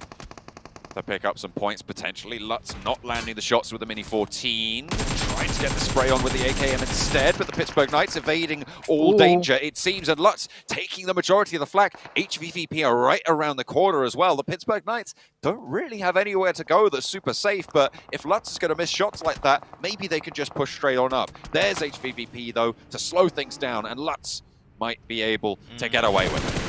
I think the Knights thought they were just chasing down the Fireflux team that they were whittling down, but they end up running into the 4-man team of HVVP, biting off way more they could chew. And the Knights are getting picked apart now, and ooh, Lutz just getting peppered from everywhere right now. Next circle shifts on up to the high ground majority. Nova on that low ground, still in the zone, and we have lost 2 teams now, Star Wars and Fireflux. This is the HVVP I like to see. This is the team on the warpath, already picking up 4 eliminations on the game. Half of the eliminations that have gone through in this lobby right now, only 8 players have gone down. And they are doing work so far. They've moved from that western road over to the north side, and they're going to have to push south into the next circle. Yeah, HVVP playing this just like the Erangel game, right? Coming in from the edge, controlling the edge side, preventing teams from getting by. Yeah, it's just, this is their bread and butter. Hopefully, they might get an even better game than game number 1. Game 1, it came down to that donut crash that they could not break. So this time around, USG Donuts are actually on the northern side with them. We might see a rematch potentially between HVVP and the USG Donuts. From that first game, Vampire close by as Inko rolls right on up to Schweppes. There's no chance there. Squash puts him in to the blender. They're picked apart. That is unfortunate. Vampire losing a player on that eastern side. They try to play from the edge. Inko roll up as 4 on one of their players. Alpha 7, also close to Bacon time. Carrillo wants the challenge over the top of the ridge, but doesn't quite win it out. Mythic wants the revenge and will be able to find it. But the backup is better for Bacon time. The flush actually goes through onto Shirty. Ice hops out, and Mythic now fading the shots, trying to fall back, draw them into the crosshairs of his teammates as well. Noise is there. Mythic runs around the side, takes him down. Now 2 players on this ridge line as Revo and Mafioso look to go for the backup. Ice and Almstyle, 2 players active now for Bacon time as Mythic still holding down this anchor position on the front. Pretty isolated though, but Revo moves up for the backup. Almstyle around the side, wants to put those nades around the edge, slow things down, but takes a little bit too much damage himself and ends up going down. Mythic moving into the smoke, will be felled, but here's the backup. Here's Revo, here's Mafioso, and Alpha 7 should stand strong unless Ice can pull something out of the hat, but he goes low into the smoke, jumping around, still hasn't been found, and finally, he's taken out. What a valiant fight. That's another rematch. Bacon took it over Alpha 7 the first time. Now Alpha 7 taking one over Bacon time. Great fight. Great hustle from both teams. We saw how fast that engagement happened, but there's still more to be had, John, as Inko having to edge into the zone and Power coming up right next to them, and that is Inko taken out. Now it's Udo Alliance and Inko on the eastern side of the map. We'll have to try and fight for Power around the area there. On the north side, HVVP continue to crunch through, still playing as 4. You can imagine they're looking to sweep out this eastern side. The USG Donuts on that north, still close to Meku. Might be able to spot that one out. The next circle just about to pop. 1 million esports, their 2-2 split gives them so many options. So much sight lines and control of everything, and they might decide to continue to hold this next circle. Cuts right down into the middle between the low ground and the high ground. This does prompt HVVP from the north side to once again have to move in, and it might be against the side of USG Donuts, as that's the closest position with a hard cover. You Alliance trying to disengage here, swing down an open hillside. It's bare, it's barren. Reaper Boy is going to make that push. Gets over to another ridgeline cover from Evos, but goes over it. Wants to move a little bit further in and a little bit further south. This is close to danger. Alliance, whilst also taking fights with Nova, a little bit further north of them. Potential location that they're looking to crash, but they're going to know it's occupied now. Everybody's seeing what they could do here with this new circle order with some really nice top fires right there. Finds one of Alliance. Evos finds another. It looks like the Alliance team can't find which way they want to go, taking shots from multiple teams from within the zone. Spray down, and Repo Boy is flushed out by Nova. Evos not going to be able to pinch that one away. Nova really going to be a difficult mark to move past for pretty much everyone at this stage. You've got Alliance up in the hills who are stopping Power from trying to go for this crash fully. They can't with those sightlines available onto them. They definitely can't. And their vehicles are getting picked apart too. Them being on the edge of zone, if they don't get the next one, they're going to have to run it in on foot. That is not a very nice situation to be in. The circle still slowly closing in. We still have a couple more fights that have yet to happen. We have Skylights on the north side here with the USG Donuts and HVVP. All three teams might be looking at the same spot for their rotation in here. Matic down the hillside. AJ not tagging the buggy there. Unfortunate. It's not going to slow HVVP down one jot. They're crashing straight on through. Kitsune, though, caught, flushed, open. Mafia Boy will be able to pick that one up, but the rest of HVVP will continue to sling around the ground foothills here. Boro first to go down as Meku opens up with the AKM. Leads the charge on in as well. Wow. Matic, Meku, Tixi playing through. Nade over the top of the ridgeline. Two players now stand in the way for the Skylights Gaming squad, but here come the USG Donuts, a little bit of a rematch. DBS close range, not gonna matter. Lufa put back in place, and look at that, second to fall as well. Wow.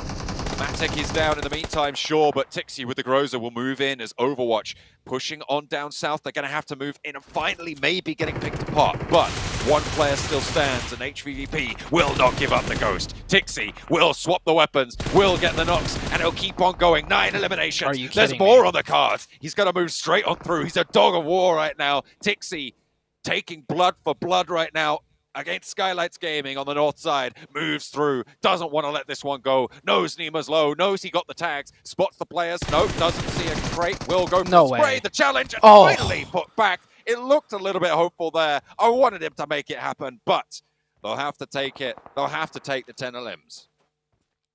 That was the most aggressive thing I've seen in all my years of PUBG Mobile competitive action. The HVVP, usually when you get shot at by 4 people driving in, you turn the other way. Instead, HVVP just gunned it straight to them, almost took out the entire team, while getting third-partied by USG Donuts, and then absolutely slapping the 2 members of USG Donuts down at the same time with fighting another 4-man team. That was absolute madness. I mean, Oh my. It took 3 teams to take them down, right? They Yeah. were absolutely on the warpath there. 12 limbs on the game. That is nuts. That's, I mean, sure they went down here, but like that is crazy to be able to accrue that much this early. Yeah, I mean, the whole time you were running that play-by-play, I was just like, no way. No way. Hey, Like, I've seen these guys what? in action for like 2 months now, so I'm used to their shenanigans. They just rip those bulletproof vests off. They're just going in like, I don't need nothing. I'm going. It's like, oh, we're getting shot at by this direction. All right, we're pushing that way. Oh man, that was a sight to behold, man. I am HVVP. I love the way they're playing. They're sticking true to their guns, like you said. That's how they usually always play. I'm glad they're not changing anything up when it comes to the global stage. I mean, they have that switch to flick, and it seems like they figured out they can turn it on here. So really, really good news for them. I mean, sure, they go down in what, like 10th place, but they're going to be one of the highest scoring teams in this game. I mean, top 5 for sure with those points that they're able to pick up. So really good stuff. And I said they were a team I wanted to watch here at Miramar. Seems like I was right to keep an eye out for them. Be seeing them in the next lobby. Shots from 1 Million Esports now controlling. This is a team that's been playing Central for a long time now, Zute. Yeah, up on the high ground as well. The angle's so nice from up here. Looks like U2 Alliance down to last member. I think, is he in? He's in the blue. Yeah, or is he not? No, he's definitely in the blue. He will be. Taken down. Yeah, that's going to be it for U2 Alliance. Like I said, not able to keep any of your vehicles up. You're pretty much just locked into that shed, which adds their coffin. As Blue Zone slowly creeps in, I think every other team has kind of pretty much made their spot in the zone. We might see another knock or two come out the way, but that should be it for now until we see where the zone shifts on the next circle. USG Donuts with 2. Missile. Crawling around on the hillsides there. Paraboy spots a player up the top. Nice angle, but it's pinched away there. Forest from down 1. Able to pick up the point there. Nice result from the south side. Alpha 7 close by to down 1. USG Donuts on that top side on the north. But it's kind of between Nova and 1 Million Esports in my mind at this stage. I think it comes down to if the circle goes up or down. See very shortly. The only two, we do have Damwon too on the high ground with 4, so they could actually come into play also. And the circle does favor the high ground, as majority of that is on this western side. Damwon now having to make a slight adjustment as they're just a little bit away from the zone, but they do have Alpha 7 close by with 3 members that they might have to contest for this next circle spot. The good news is they're down to 3. The bad news is Alpha 7. We know how strong this team is in a fight. We've seen them scrap it out before. Taken down by the previous winners, but this time around they got their revenge. Bacon Time did fall to their barrels, but Alpha 7 looking to maybe disengage a little bit here. These ridge lines in front of them, not ideal for moving down when there's a team to your side. If you're only contending with teams beneath you, it's a little bit stronger, but because of that threat, they'll need to be a little bit more cautious. Yeah, I kind of want to see Damwon just take the initiative to take the fight to Alpha 7, because if they don't fight here now, I feel like it's just going to get more difficult for them on the next circle. But they're safe for now, so, oh, just as I say that, Mafioso catches 1 player out for Damwon. Now Damwon is down to 3, and they are kind of making their way towards Alpha 7, but after losing that player, I don't know if they have the info that Alpha 7 lost a player earlier in the match. So they might think it's an unfavorable fight for them as far as the numbers go. Nova spot USG Donuts up the top of the hill. Order empties the mag, doesn't get the knock. Instead, it's King to be able to pick that one up. They will be looking for the flush. That opens up a little bit of an opportunity as well. They're going to take it. Both hands. Nova straight up that hillside. As soon as they get that knock, they move into a position where they're on that high ground. It's really solid decision-making here. 2 versus 1 around the side of the rock, and Nova will win it out. King is taken down. Can he be picked up by Order? Can they get this res? I'm not entirely sure they have time to go for it right here, but they can crawl forwards, move into a little bit more cover, and play with this ridgeline. An excellent crossing from Nova. Oh, and also more excellent, always keeping track of the flanks. Paraboy takes some shots, though, down to 1 HP. Caught wide in the open. Paraboy is going to go down here. And that is the member of Power picking up 1, but that should be it as he is forced into the open and multiple teams taking sightlines on him. It's actually going to be Damwon that confirms that one. Nova down to just actually 1 player now. King in Order knocked. King never got revived. 1 Million could go aggressive here, but then they have Alpha 7 over the top side that could third party. And then on top of that, Damwon could choose to act off of that as well. So I think everyone is going to just kind of play things a little bit slower, allowing the Nova team to get a reset onto 3. Yeah, no one's going to make that push. It is really only 1 Million that can go for it. but they will bide their time for now. Down one, sending a player out in a vehicle, getting some scouting done down the hill. Forest moving that party bus. That loot crate could be really quite pivotal as cover on the hillside. It would be an obvious position, sure, but it could be a linchpin for Dam 1 if they want to try and move across this hillside once they've dealt with Alpha 7. Yeah, this is so tricky for all of these teams right now. 1 million, who had the most prime position throughout the entirety of the match, now find themselves kind of pincered in between Nova and Alpha 7. Ooh, down one. Another knock from Mafioso. Steps up for a second challenge, Fabian. You can't take these 1v1s in order. Mafioso low, but the rest of the team are rallying on in Alpha 7. Looking good in the fight against Down 1. They're on the swivel. Forest looks for the challenge over the ridgeline and puts Mythic back, but won't fall for another. Revo deals with it, handles business. And Alpha 7 stay alive, but they will have to get this res onto Mythic. This is Nova's go time now, with that Chaos sown into the Alpha 7 ranks, leaving 3 teams alive. That nade over the top puts 1 million back in their place. Yeah, 1 million. Even though they have the numbers advantage, with all 4 players coming out of one little chokehold, might not actually play out into their favor. We see the nades coming in, a lot of nade damage, and also Alpha 7 over the top, taking shots at them as well, and that is 1 member down from Venom. Venom falls on the outside, gets to cover across the way, but Nova are spreading out their line very, very effectively. Shots again from Alpha 7 up top. 8 eliminations with 2 in the oven to pick on up, but Nova steals one of those away.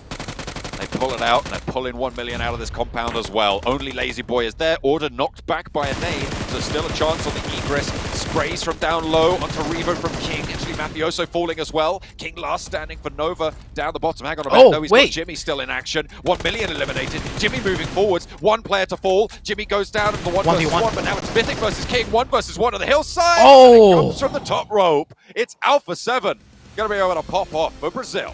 What a great ending. The trades back and forth, the kill feed popping off. I didn't think Nova had it in them to take 2 fights at the same time. They cleaned out 1 million while also getting trade knocks on Alpha 7 back and forth, but ultimately Alpha 7 came out on top. It came down to that 1v1. Both players down to that 1 HP. That was an intense last ending.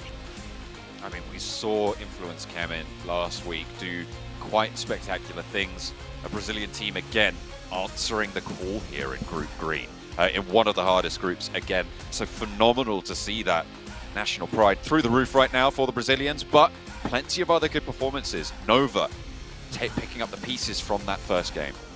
Oh yeah, it's that first game they only got 4 points, but here we got to see them play more of their typical style and second place finish. But Alpha 7 playing their style hard and fast. Their initiative to take that fight with Damwon, you saw how fast and decisive they were on that, and that's what I was saying Damwon should have done to Alpha 7, because if they take that fight later, it's just going to get more difficult, and that did indeed end up being the death of Damwon Gaming. But Alpha 7, man, looking good. Really, really are. Phenomenal stuff coming through from the Alpha 7 roster, but you can't forget HVVP on this one. I mean, they were absolutely mental this game. It was absolutely incredible to see that fight on the hillside. They just go in and in and in, and they keep coming out on top until finally they don't. And it came down to a 1 versus 1 in those final moments. They go down early, we get a whole heap of points. In the end, though, it's Alpha 7 to take it home.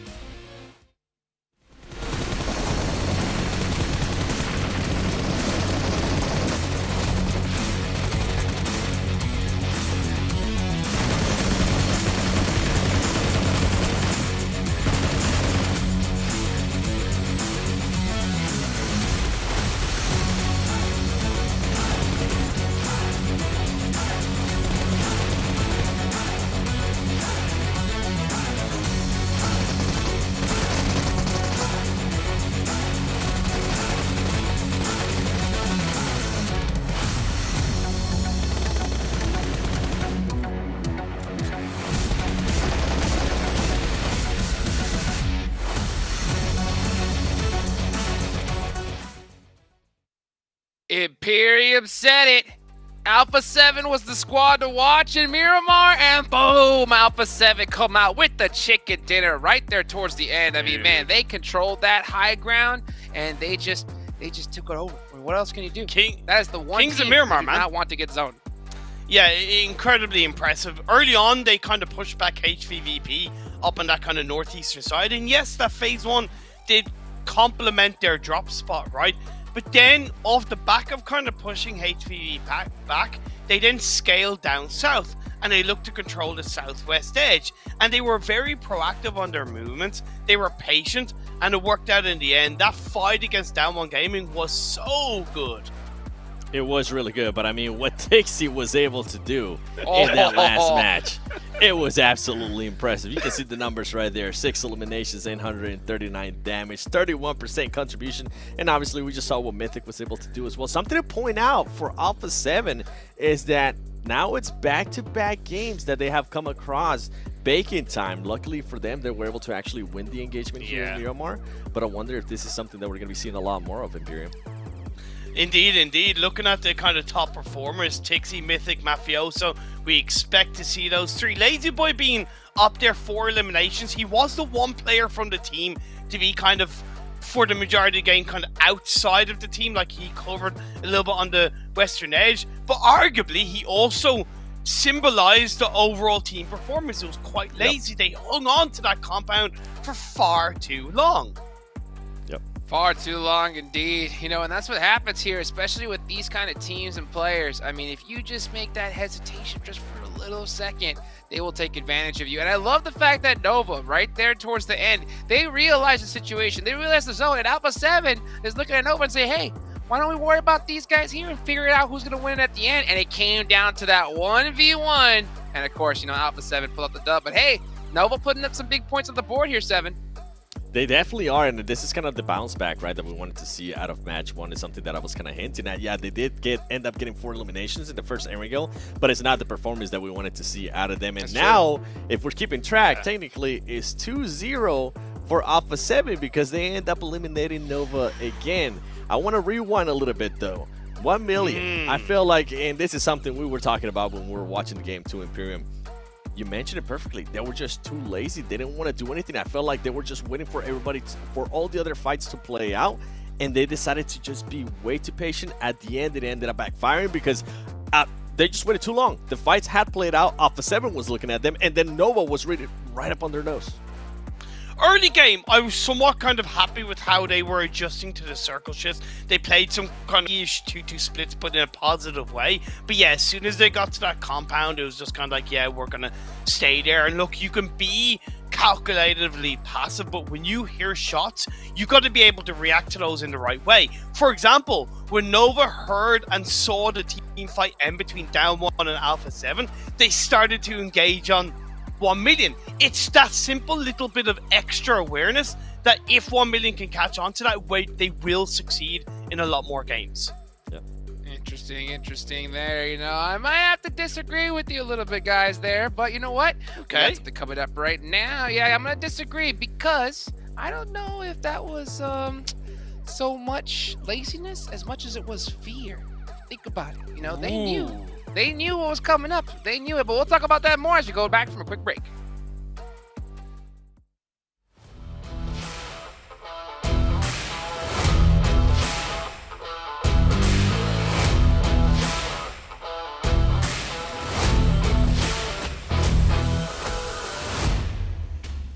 Hola compañeros de PUBG Mobile.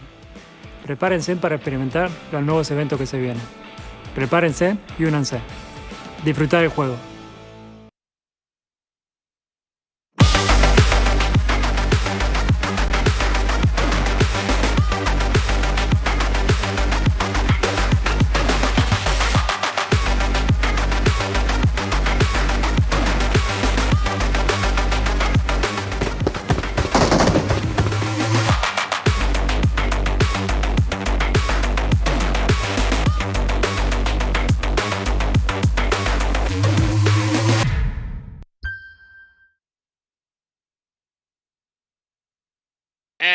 back here. So back to the point that I was talking about earlier. When it comes to 1 million hanging back, you know, I know you said it could be a little bit of laziness, but I really do think it was them just seeing the situation, all right? Yeah. You look, you say, hey, you have the spot. We're safe. We're in the global championships. We need to put some points on the board. Yeah. We're seeing Alpha 7 take out everybody. The previous champions taking out everybody. I think we'll just hold back just a little bit for a little bit longer. So I can't say I blame them, but hey, you're right. That little thing could really cost you here. But you know what's not going to cost you anything? Is that Xperia 1 for an Xperia stream, dude. We're created in collaboration with professional esports players. Make sure you go and play PUBG Mobile in 90 hertz with the Xperia Stream's total cooling system and multiple ports for intensive gaming and streaming. Man, so much to talk about here. You know, 7. Nova had a really, really great performance there.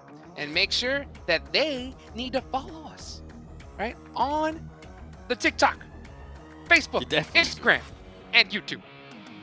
You know what? You mentioned Nova there for a second. Something to point out, too. I was hinting at Alpha 7 going up against Bacon once again. Another one that we saw earlier was Nova against Power. They lost a player to Power once again. But you can see Alpha 7 with that win being able to jump up to that first place. 30 points total for that team. Skylights gaming there with 29 points. Bacon, even though they didn't have one of the greatest performances, the performance that they had there on Erangel allows them to be there within the top 3. And HBVP, man, what an impressive play by Tixie as well, Imperium.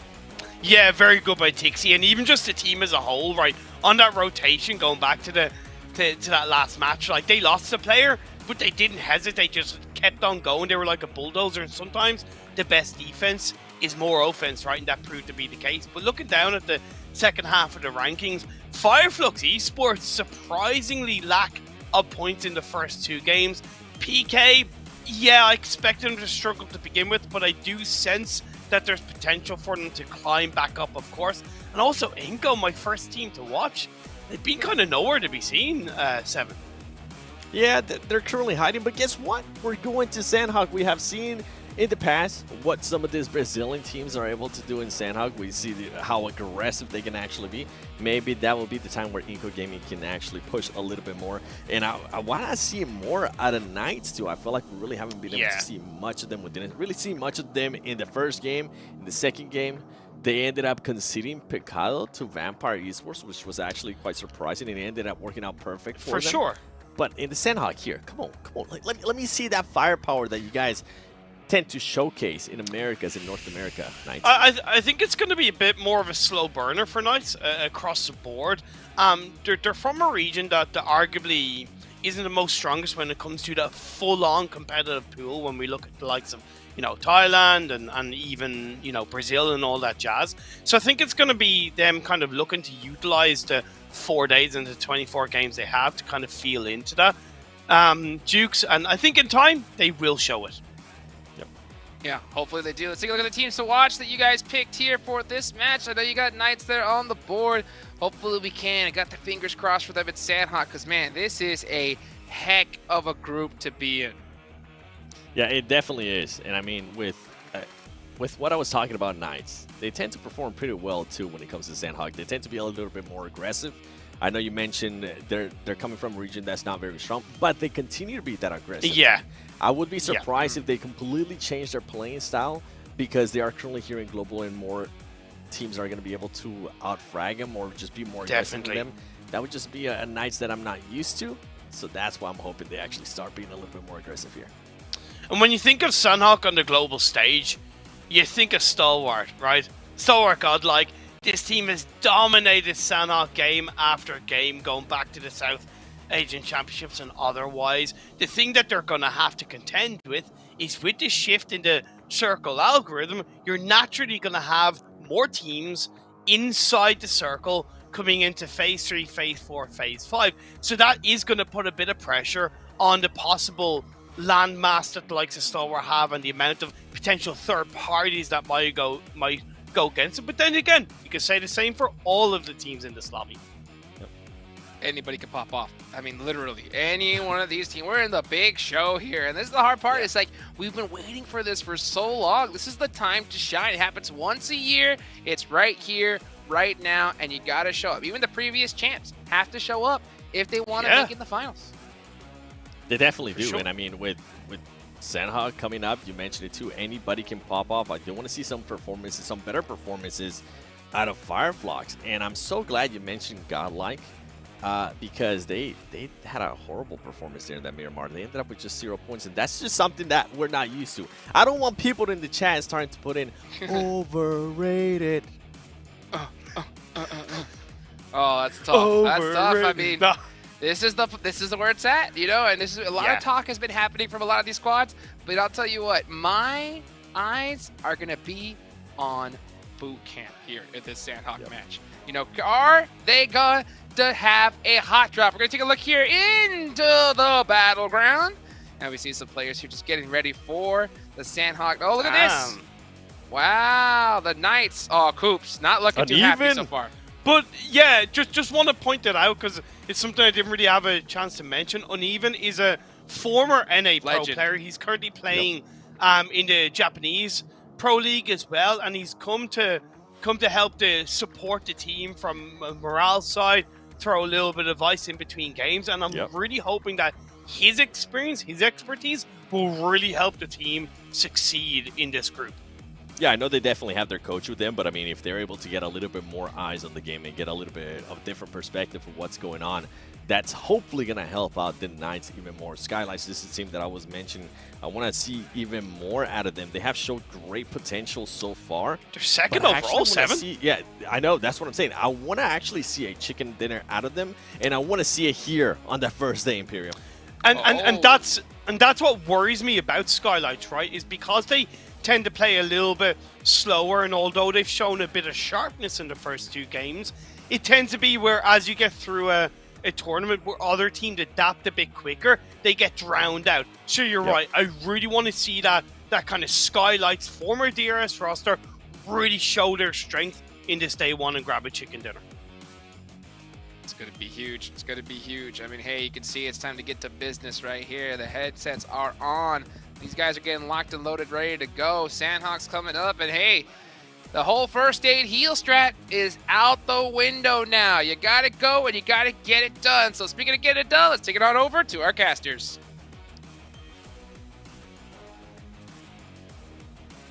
We are heading into Sandhawk. As you can see, all the players locked and loaded, ready to get into the jungle for the first of the new Miramar lobbies of Group Green. We saw it last week.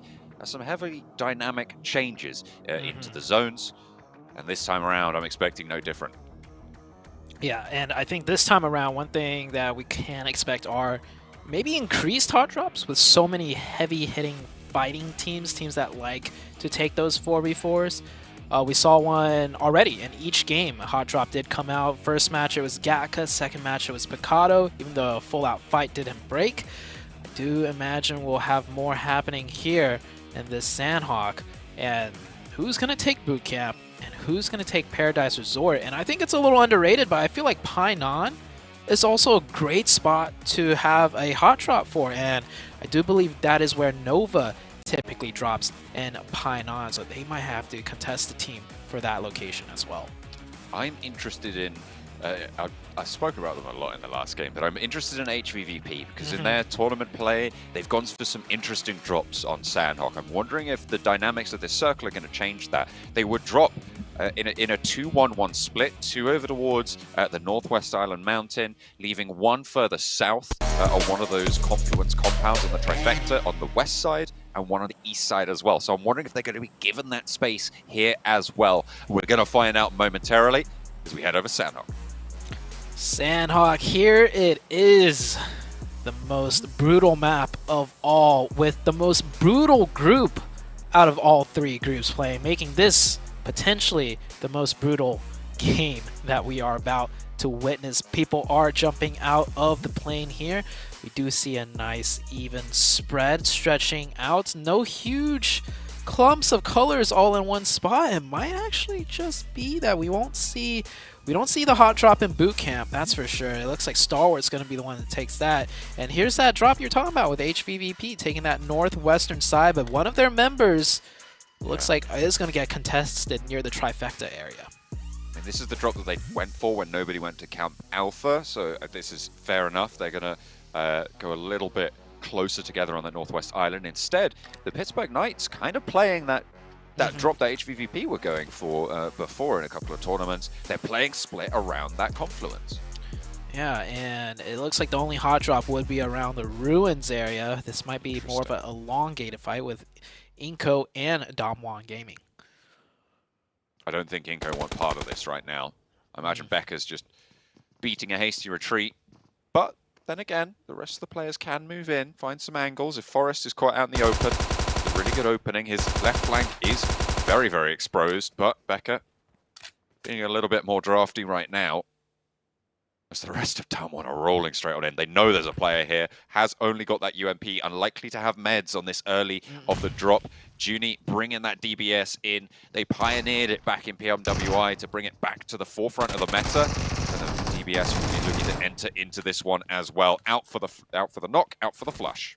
Man, Damwon descended upon him like bloodhounds right there. And it looked like you said, the rest of Inco wanted no part of that.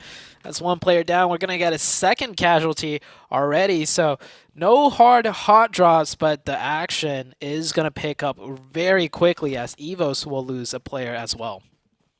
So Power on the north side, on the northwest side of Paradise Resort. A little bit of a spread drop for Power. Kante at the moment on the southeast side will bear the brunt of the egress from Evo from Paradise Resort. And we'll be able to hold out strong. I mean, they've lost, as you say, not fully lost the player just yet, but there's no way you get that player back up.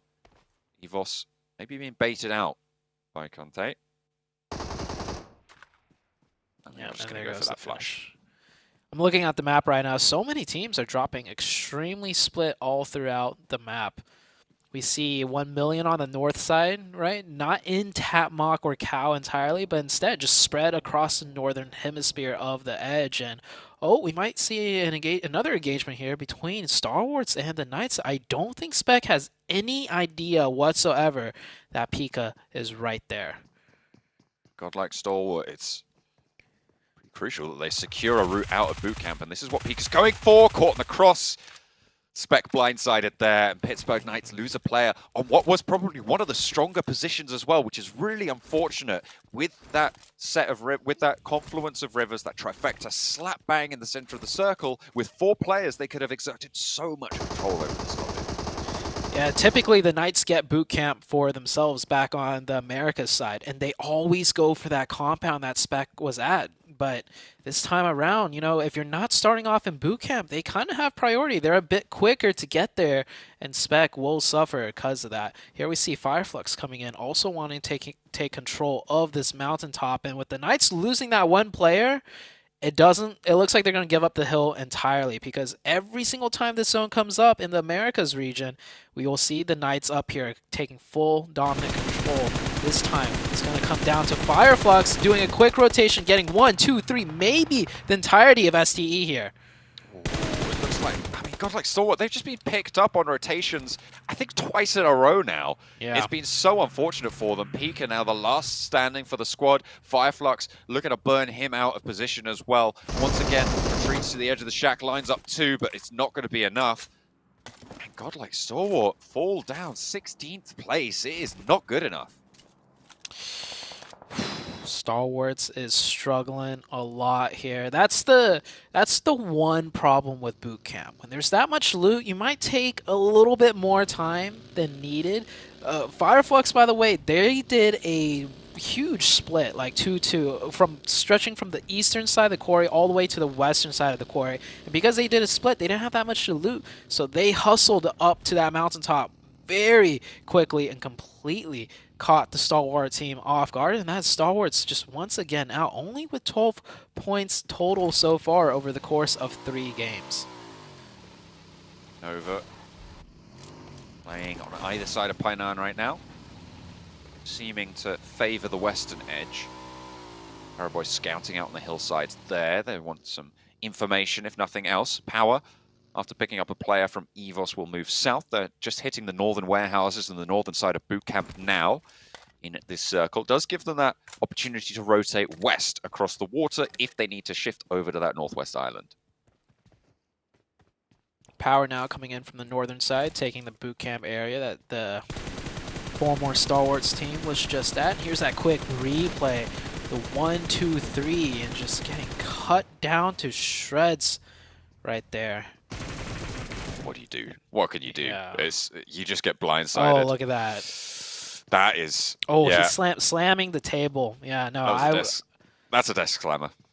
Yeah, I would feel the same. They had the prime position, great loot, great everything, and just they knew they messed up. They took 1 second too long to make that little drive over, and it cost the entire team. And they are frustrated due to the first 2 games as well. Bacon Time coming in from the southwestern edge on the water, third partying this fight between Nico and Damwon Gaming.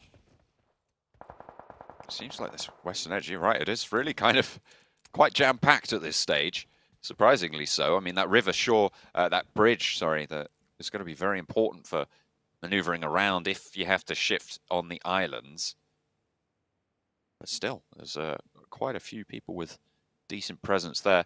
Damwon probably looking to just stay safe off this. They are all 4 alive, so playing under the bridge, it's not the worst idea in the world. They will have opportunities. There's a boat right there. They can go around and wide if they need to, but the next circle will decide the tempo.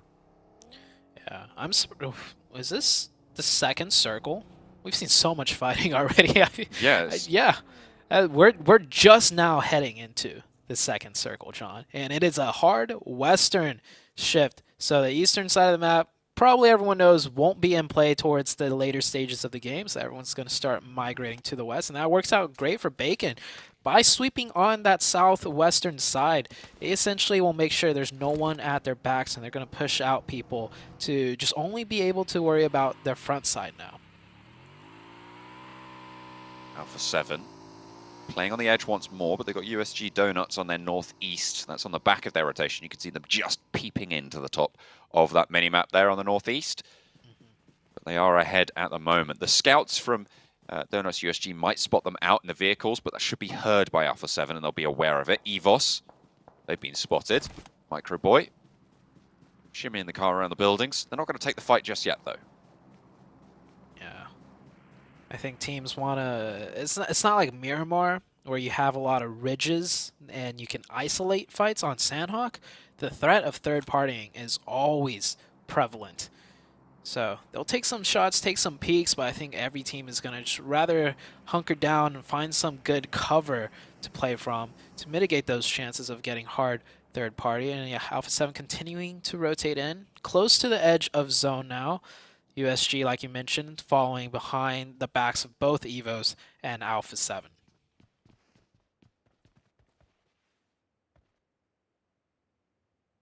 Fireflux as the backstop for all of these teams on the eastern side.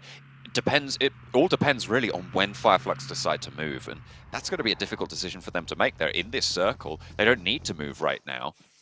So I imagine we might see quite a few teams start to move south around Fireflux, potentially even moving through Painan into where Udo Alliance are and Nova are on that western side.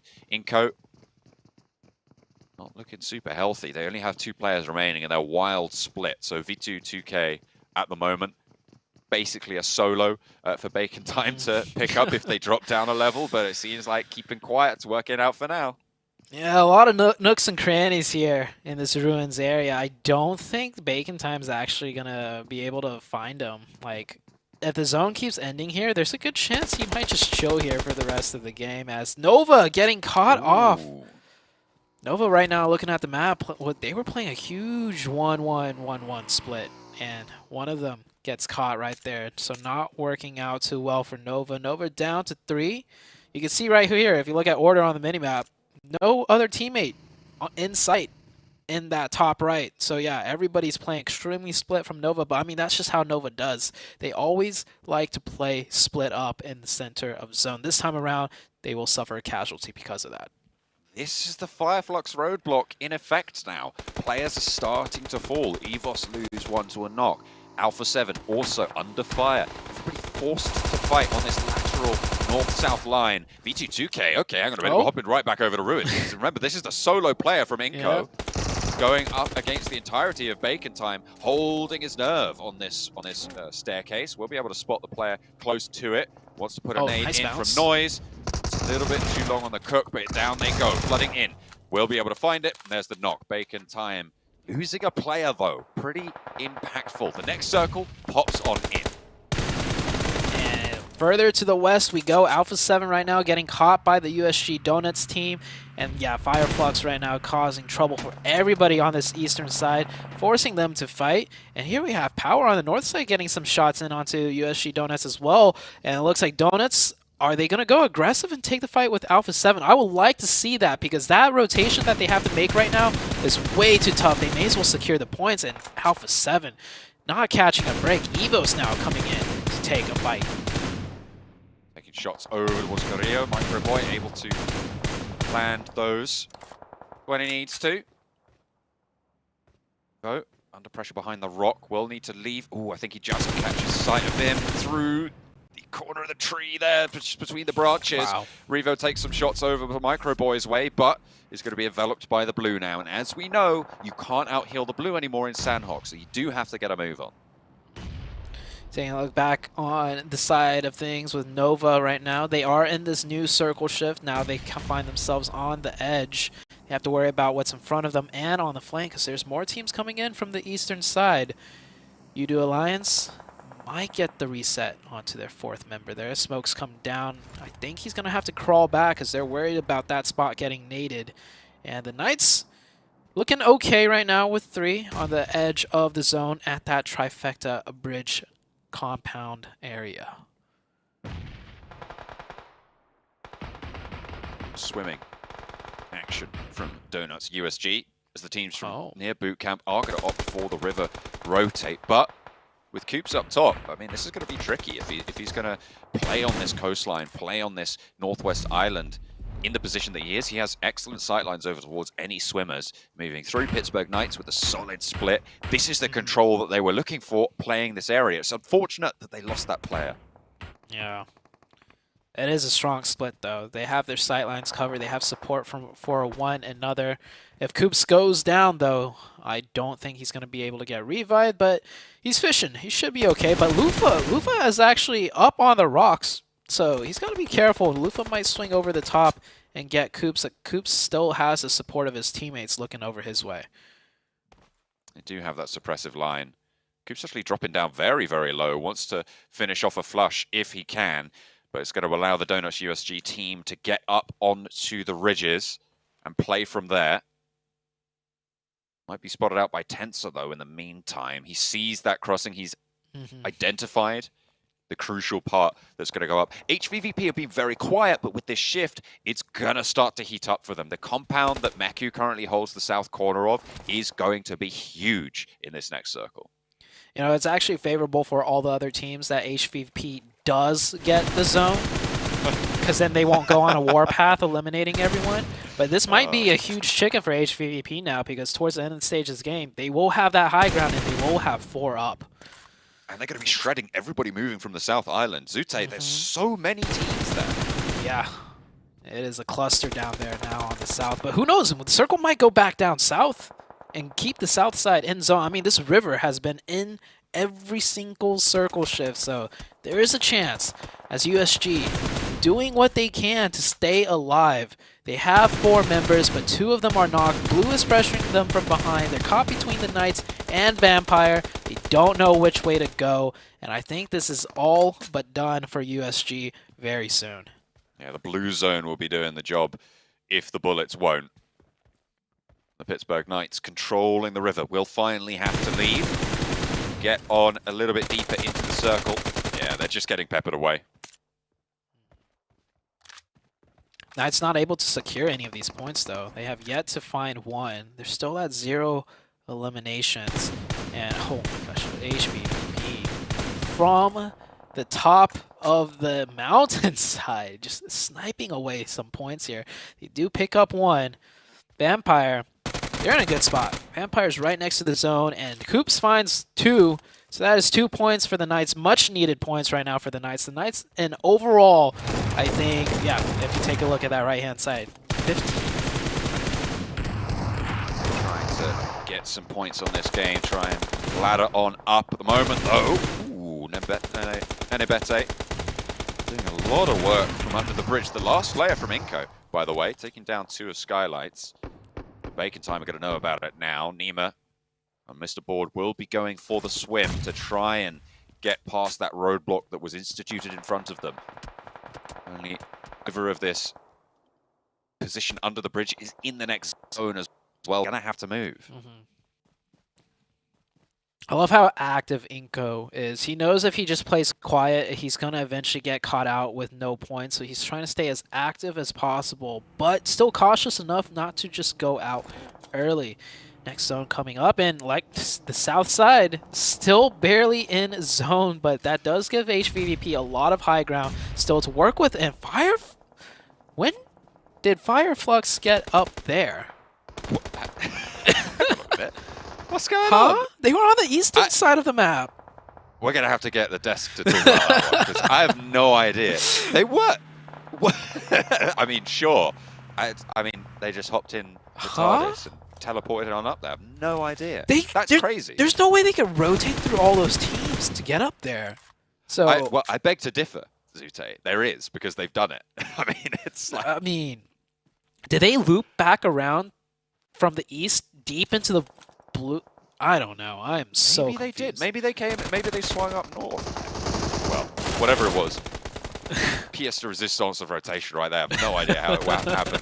But we're going to hop back on board with Udo Alliance. Last player remaining. Olio on the outside.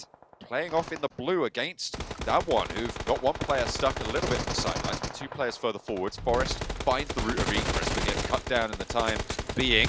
A spray down, gets a flush to bring the elimination count up to 3. You can still heal out this phase of the blue. As Fireflux, they do go down, so that's the end of their road. But goodness me, don't know how that happened. Down 1, 2 players left, really. Sung, and actually Junie gets picked up. And going to be eliminated in the meantime. This south side, I mean, it is turning into a bit of a brawl now. Yeah, Microboy really showing his experience on the PMGC stage here. Last one for Evos. I'm surprised he managed to get all the way in here. Last we checked in on them, they were caught against Alpha 7 and the Fireflux team, but Microboy standing strong for his team, putting up a lot of placement points and elimination points here. And that nade might actually catch him. Udo Alliance still alive, runs in, and Microboy will finish that one out. The Knights also go down to the side of Nova. Nova staying strong, 1 million, fighting against Bacon Time, but meanwhile the Grim Reapers, that is HVVP, is just slicing everyone down from the top side. They've been biding their time, but now they can start to rack up power. They can rank it on in, turn the wheel, put everyone under pressure. 1 million fight against Bacon Time still raging on this west side, but the blue zone's going to prove to be a difficult barrier to breach. Microboy chiming in with a third party to bring down Bacon Time. Looks for more as well. Last player for Evos. This is Microboy. I mean, we've seen this name for so long, and he's bringing it back here on Evos. 6 eliminations by himself right now on Sandhawk. He is, wow. I mean, I just want to say this real quick. Everyone, you know, when Microboy was on BTR, I was saying he's the weak link, but honestly, Microboy is a player in of himself. He is showing up right now. It's not all done yet, though. Microboy needs to make a move. Can he make that swim across and stay alive? We still got the 4-man team of HVVP on the northern side still to contend with, too. The only 4-man squad as well. I mean, Vampire at the moment have the only hard cover, and that is going to be very, very valuable for them. You imagine that's a second place minimum guaranteed at this stage, barring any super hard shifts, but what more can be done? 1 million moving on the broadside against Microboy. We know how that's going to go. He is out in the blue zone. He's not going to go for the swim. He's just going to pick up the point. Well and bring done. it up to 8. 6th place, absolutely well done. Yeah, nice Fifth composure. place. Yeah, 5th. Yeah, nice composure to not worry about the blue and trying to go in, and he maximizes another point. HVVP coming down from the northern side, getting shot at by Nova and Vampire. So HVVP, as strong as the position they're in, it's not as nice as it might seem. Once they can pick up these teams on the south, if they can dispatch Nova, who, by the way, again, survived late into it. With the zone shifting away from Vampire, now it's a little bit more all to play for. Another rematch between Nova and HVVP potentially. Yeah, Vampire's got to make a move. They're going to be wide in the open. HVVP has the cover, so does Nova. Nova has that ridge side to work with, and there is still one player out of 1 million that they have to watch out for. Paraboy finds one. That is Meku down, while Order dealing with the eastern side. This Nova team looking strong, but Jimmy goes down here. Looking like the seals at the moment, just emerging from the water, not causing a ripple and blasting away. Stone up and forwards, actually taken down Jimmy earlier. Is traded off by Paraboy. We know he's quick on the trigger. Actually, was that Order coming in as well with two barrels pointed that way. HVVP trying to move into the circle. None of them are going to go down. They take a top and bottom position on the rock. Oh, nice. And we'll be able to operate. Tixi, again, on the warpath. 3 players now alive for HVVP as they continue to move forward. They're pepper potting in. Order on the broadside to Marshall. The solo player from 1 million, proving to be devastating to the backlines. Oh, now it's just down to Paraboy, and there's 3 of HVVP up. Paraboy could get this one knock. Nice headshots right there, but he crosses over, stays alive. He will survive for a little bit longer, and he does have the zone. He might even get, just maybe, get the revive onto Order. HVVP, they'll know that Marshall's there now. He took shots over. I don't know if Order can make this crawl. Paraboy might be able to make the mad dash, and in fact will dip low for it under the headland. Over to the rock. If he can get these reses, great, but he sees these players lining up on the rock. He knows there's 2 there now. Shouldn't have too many more smokes, I'd imagine. I wonder if he's got too many nades. Marshall that's a knock. doesn't. There's Tixi found. Excellent position. Nova are not chiming in. They're looking for those reses. Kitsune potentially on the lineup. Matic spotted and is taken down by Paraboy. HVVP getting caught open. Marshall, last player, but it's Kitsune to stay alive. Can he stick the res? A nade over the top might be all it takes, and it looks perfect. It looks like it's on the money, but where's the explosion? It's not coming through. Just a little bit wide, but 2 more might be the final nail in the coffin. Kitsune forced to go for the challenge. What a it's game. Not even gonna matter. Nova rise from the depths. The river will not stop them. They get the cross, and it is a winner-winner chicken dinner from Nova. Wow. You can't write a better story than that game that just happened right there. The 2 Titans, Nova and HVVP, once again coming down to a rematch between the 2. And that last sequence of events, that 1 million player, the linchpin, just wow, John. Just wow. What? Give me another Sandhawk. That was a very tactical game of Sandhawk. It was not very, like, just crazy slaughterfest that we usually see in Sandhawk that's really determined by the zone, right? I feel like that zone gave everyone, at least everyone that made it to the end, a huge fighting chance. Like, also, you know, Microboy, right? Maximizes points. Nova with that cross, they lost a player early. HVVP getting zoned the whole time, maximizing their points too, and almost winning that, but then there was so much going on in that game. Beautiful game, John. Beautiful. Absolutely. I mean, the linchpin play coming through from Marshall, being able to take down Tixi, that was absolutely huge. It opened up the game for Nova. Without that, they don't win. Yeah. I want to give us that same exact game again. I will cast the same thing. Like, that was such a joy to watch. Nova finally come out on top. HVVP, man, they picked up a lot of points. And it's just like, do you give HVVP the zone or do you not? Either way, they're going to do a mad number of damage on everyone. Yeah, Nova doing so much work from the south side. We thought it was impossible, but they are world champions. They prove us wrong with a chicken dinner.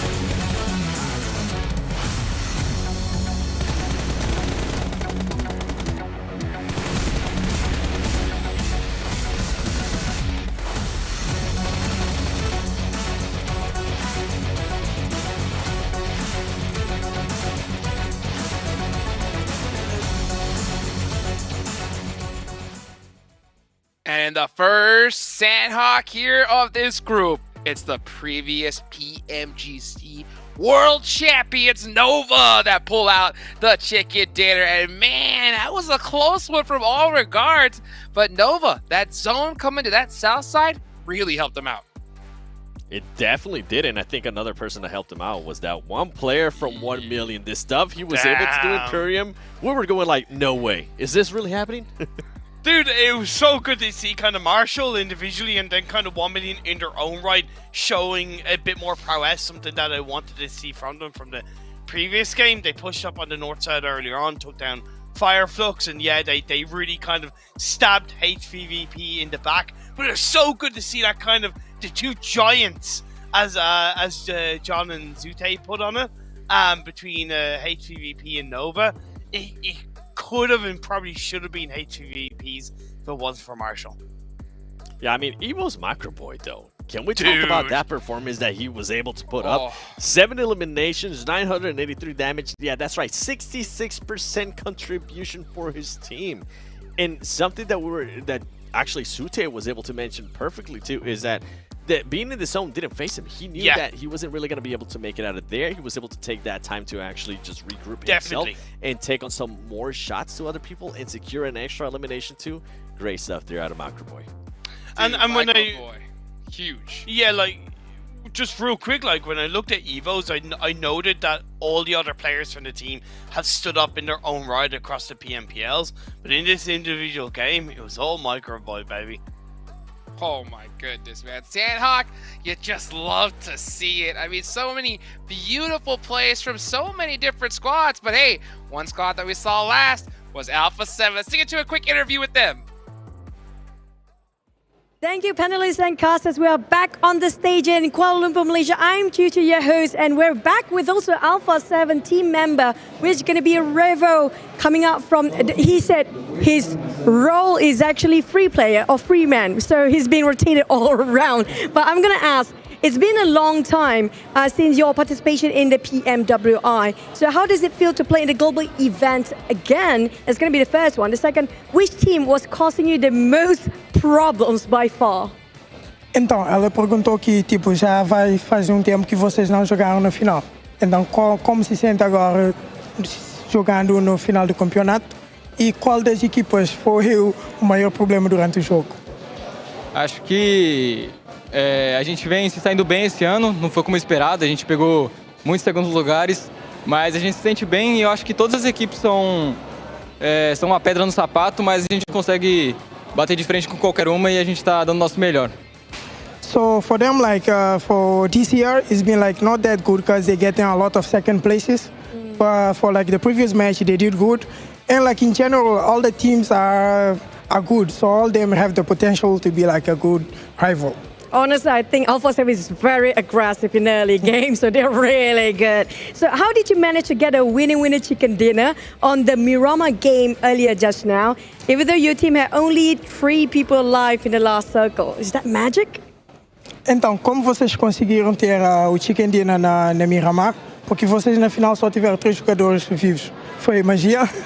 Acho que jogando em 3 ou jogando em 2, a gente tem que pensar que está em squad, porque todo mundo tem potencial de bater de frente com qualquer um. E é isso, o Carrilho ajudou muito, mesmo estando morto, ele passa as informações pra gente. E é isso, a gente jogou como se estivesse em squad. So for them, like even if they're just like 2 players or 3 players, but the feeling is like the full squad is still alive, because even Carrillo was dead by the time, but was helping them with information about the game. So it's just like the feeling of like the full squad, like till the end. Okay, since you're saying that the full squad, like even though they got 2 or 3 players, who do you think is that one player that can equivalent to one squad or the most important player in your lineup in that situation? So, então, para vocês, tipo, qual é o jogador que vocês consideram que tipo dá mais ajuda pro time? Acho que o jogador que dá mais ajuda pro time, na verdade, são todos.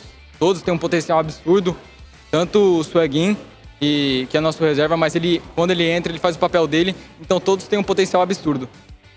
So for them, actually, like all the 4 players, including like Swaggin, like the substitute, they all think like they're all the same level. They all can be like, they do their best to support like the whole team.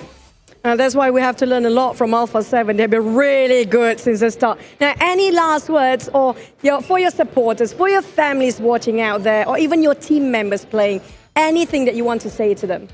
Então, o que queres dizer, tipo, às suas palavras agora, tipo, ao time ou mesmo para os fãs aí em casa?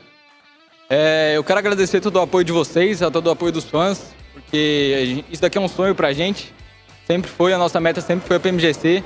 E a gente vai dar o nosso melhor para trazer esse título pro Brasil, classificar agora, se Deus quiser, e na final trazer o título pro Brasil. Então a gente tá dando o nosso melhor e amo todos vocês, Ianca, Nice, amo vocês e eu só agradeço por todo o apoio de vocês. So it's just like a big thank you for all the fans, especially like for the big family back home. And they're doing the best like to get the title to the team, but also like to Brazil. So they're doing like all the best all they can for like the championship, so they can get like the final win like in Jakarta to Brazil. Yeah, it feels like they might actually go to Jakarta at this point, how aggressive they are. But thank you so much for Revo and Alpha 7. Good luck, all the best. And that's it coming up from the on-ground scene here right now. We're back to the penalties and casas and see you guys with more chicken dinner. Bye. Bye. Hey, always good to see a Revel there with a beautiful interview and Choo Choo as well. I mean, oh man, anytime I get to see the players, get into action. That's what I like to see. Of course, I got to give a big thank you to our sponsor, Pullman, Kuala Lumpur, Bagsar. Our world is your playground here, the hotel partner of the PMGC League 2022. And man, these guys are going to need a good night's rest here after today because we're still heating up here. Match number 4 coming up. I think it's time we take a look at the follow us graphic. Make sure you guys follow us. Again, I cannot tell you enough. Follow the dang social channels. Hit the button, follow, and let's get it going. Make sure you use the hashtag PMGC 2022 as well. Now let's take a look at the overall rankings and see where everybody stands here. And it's Nova on top. Wow. Okay, yeah, it's Nova on top, 44 points. I kind of expected that right after that chicken dinner, but what's impressive to me here is HVVP being able to put up a second place finish, even though they haven't gotten any wins. Their consistent performance that we're seeing out of that team is working out perfect for them, Imperium. And even 1 million in 3rd place, right? The Moroccan side kind of somewhat come out of nowhere. Their patient game, their passive play, even though we aren't necessarily a massive fan of it, has worked out for them so far, moving down. Vampires slowly building themselves up, but they have somewhat dropped up, should I say. And once again, Fireflux still in last place. I need to see something from them today.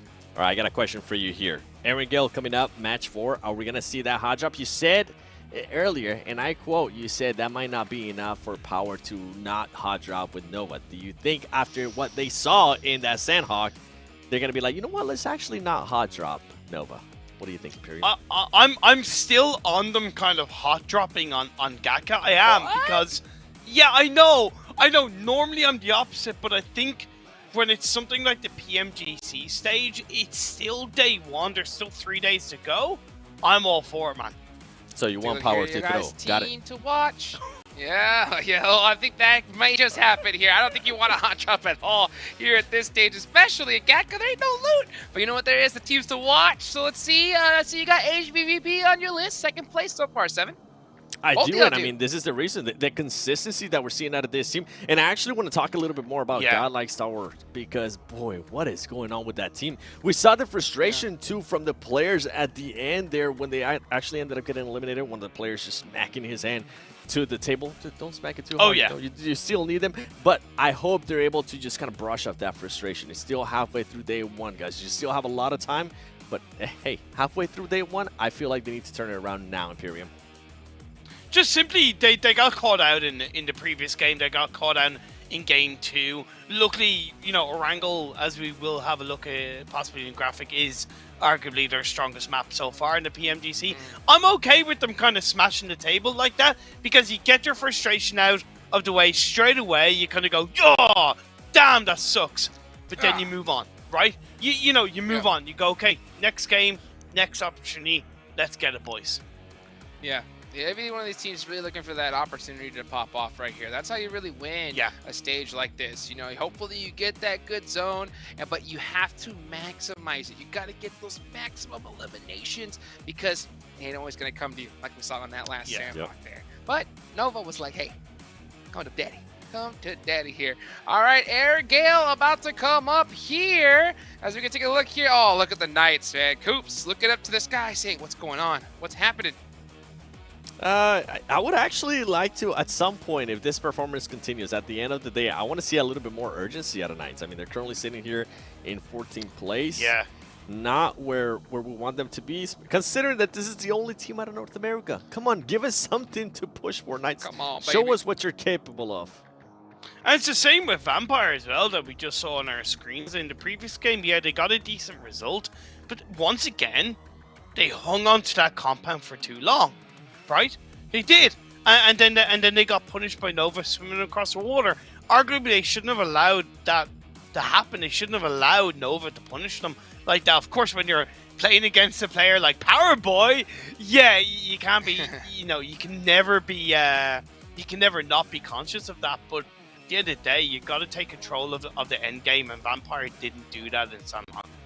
Paraboy's Well, Paraboy is Paraboy. All right, guys, let's get this next match going. Let's take it on over to John Allen and Zute.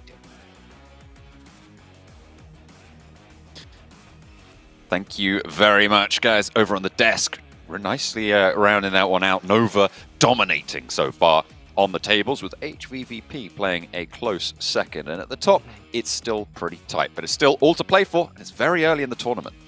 Yeah, it's so close. Nova getting that huge win, but HVVP, like the Des mentioned, no wins and only 3 points behind. I touched on it a little bit, right? Like HVVP, if you give them the zone, they're going to end up, you know, picking up a lot of points. If you don't give them the zone, they're going to go on a warpath and definitely take out some teams. It's like, if you're the teams going against HVVP, John, like if you were in here playing against HVVP, would you rather them get the zone so they could just stay in that little circle, in that bubble, or not give them the zone and fear them, you know, just doing a warpath onto your team?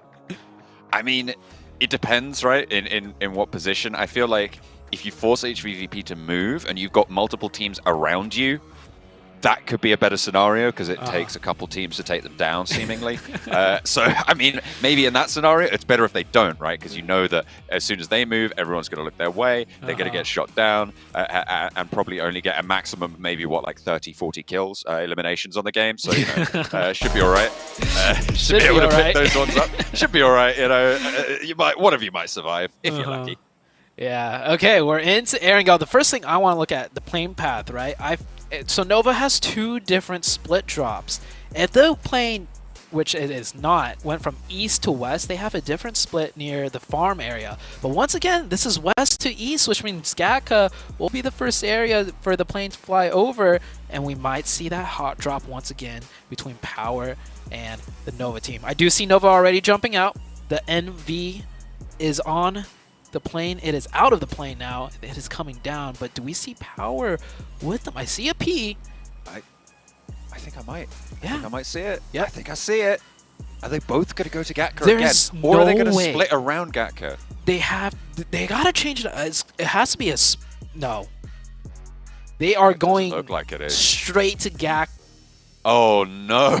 Oh. 3 players from... There's a late drop from one of the Power players or a split drop, potentially. But Power currently operating with 3. There comes Kante onto the rooftops as well. No weapons to be seen. And it's going to pop off a lot faster this time around. Jimmy immediately dispatches D7H. First blood over to the Nova squad. And that is great news. They've turned it around as well in terms of position. They've forced Power into the position that they held last time around. Order playing with the revolver right now. The weapons at the back, not super strong. Jimmy had that auto shotgun. Cat's actually having some decent weaponry on board. I got to give major, huge credit to Nova. This is a team that's not known as an aggressive team, and they just took the lead in first place. And they have a lot of options, right? This is a very experienced team that could easily drop anywhere else, do the similar rotations. It's Erangel, right? The easiest map to rotate on. But they're going to stick tried and true to what they want, and they want Gatka. This is... Zute, Yeah. I'm going to jump across right now because the circle's just popped, and it is Where is Sosnovka. It is hard military base on this circle. Oh, it is. So we are going to be heading down south. Everybody's going to have to cross. So not only are we going to get this exciting pop-off at the start, but we're going to get this conflict on the road. Oh, man. Well, this definitely speeds up this fight for sure, right? Like, with it being on military base, you got to finish this one quick. It is a 4v3. We saw what happened last time, though. Power had the 4v3 advantage, and they still lost. And it's the same thing, but just flipped around. Nova's pushing in from the same exact side that Power pushed in from. So we might see something similar where the team that gets the advantage goes down. But this is Nova. This is the veteran team. Usually when a veteran team has an advantage, they won't throw it away. Certainly hope if you're a Nova fan. Chinese roster playing forward. Paraboy with the Molotov in hand wants to just burn anyone who steps forwards. No armor or helmet, though, for Paraboy, so dangerous to be in such a forward position. You can soak up a little bit of damage. Evos, in the meantime, as we leave that fight, hop on over to the Western Bridge on the crossing to Military Island. Pittsburgh Knights trying to get ahead of the game. They have got Xenox at the back, but look at the front. Coops, Spec, Tensor, all already getting across now, trapping Evos on the bridge. Yeah. And Evos U-turns right around. I think Evos is trying to just take the 2v1 against Xenox instead of, driving into the 3 players of the Knights. Luckily for these two teams, or more so luckily for the Knights, nobody is yet rotating, right? We're only 4 minutes in. If this fight lasts any longer, we're going to see some other people coming down this bridge side. Right now, it looks like the Knights are trying to find a way to get Xenox across the bridge. One player of Evos already just electing to take a swim. And this fight did slow down. And I like what Power is doing here. They're sending one player a little bit further out as kind of a trap in case Nova pushes further into the side of Power. But they're isolating their players as well. If Nova just go for a full crash, there's no way really you can go for this backup play. You're going to be basically relying on trades, and with Aziz going down on the sidelines, you're going to isolate those fights even further. That's the spray, that's the flush, Order holding out. Micro Uzi that range, solid spray. I didn't even know you could use that spot like that. Wait, hold. Yeah, look at that. Wait, how did he get on that roof? There's no stairs up to that water. I'm pretty sure that roof... Maybe a vehicle? Not entirely sure. We'll have to double check on that because at the moment it's the last stand coming through. Outside in the field, the off angle falls, and there's the last one to go. Order Clean. Puts the final nail in. They're not going to let this one go 4v3. Jimmy does get knocked, but they're absolutely fine with it.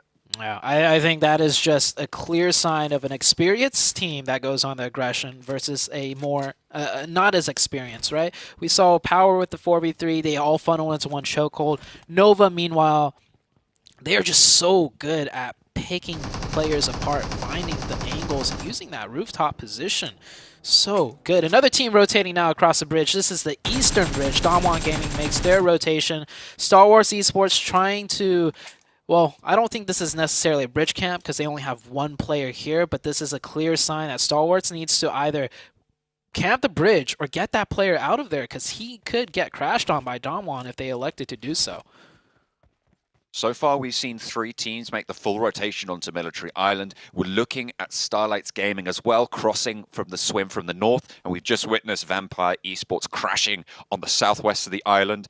In fairly short order, we're going to see Bacon Time as well on the south side of the island. They've managed to take a boat all the way down. Looks like 1 million are also going for a boat. So far, 3 boat rotations to the south side of the island. Other teams looking for the bridges right now. Inco on the Eastern Bridge next up to bat. Yeah, only one team really camping the bridge, and that is the side of the Knights. And it already worked out for them. The Knights managed to pick up one elimination. You see 1 million rotating in on the boat. Damwon deciding to go just center, going into the military base. And now some of these teams that are rotating so early, they might not have the loot that they want either. So they might be, crashing into certain compounds like Damwon here to look for a few more weapons, maybe some ammo. Evo's having to back off here. Evo's doing great rotation too. They got caught on the bridge, but they managed to regroup as 3 onto the heart and center of Military Island. I like that little graphic on the right-hand side, because there's a lot of, when you talk about Nova, there's a lot of Power Boy, but Order, for the longest time, has just been this consistent machine of just damage, eliminations. I mean, you look at what he was at. There was a question earlier, I think, that flashed up on the screen during the last game of who got the most eliminations in PMGC 2021, and the majority, I think it was like 60% voted for Paraboy, but the answer was, in fact, Order with 141 eliminations. Yeah. It is a name that we look at a lot and have reverence for, but I feel like people don't realize exactly how much of an important aspect of this team he is. He's so crucial. I feel like amongst the competitive players, right? People know Order is the harder hitting one, right? As far as status and legends go, it's Paraboy, because they're both extremely strong in different, aspects, right? Order's known as the long range god. This guy does not miss when it comes to mid to long distance. The best support cover player you can ask for. And then Order, of course, is just, not only is he really strong close range, he is so clutch with his IQ when it comes to close range fights. He just always knows how to move around without having to do anything too flashy. Like, his close range IQ is on another level. Yeah, those two players, just the dynamic duo, right? And then, of course, Jimmy, the IGL, the brains behind everything, and King, the support player, to make sure everything is anchored down so that when a mistake is made, King is always ready to step up to, keep things covered. Like, that is the Nova Championship team right there. I mean, there's a reason they are 2 times, right? Like, they have got so many accolades under their belt. They came second, though, over in PEL. I mean, this is why we're seeing them here. They're not direct qualified into the finals from it, so they're going to be looking to take a lot more. But to be fair, they do get a massive chance at getting a hefty chunk of prize pool from this. I mean, the top prize is 950k, right, for winning your group. Yeah. So maybe that's what they're looking for. Tactically, coming second place, increase your earnings. Yeah, not just that, you get more practice too, right? That's true. Like, I think last year they didn't get direct either, but I do remember there was one PMGC where one team got a direct. HVVP and Nova again clashing, and this might actually work for Nova as HVVP just got surrounded. They haven't even confirmed Jimmy yet. Order firing off some shots, missing some crucial bullets, but once again, King, as I said, he will hold it down. Order actually did get knocked, so King is the last one up, 1v2 and no first aids.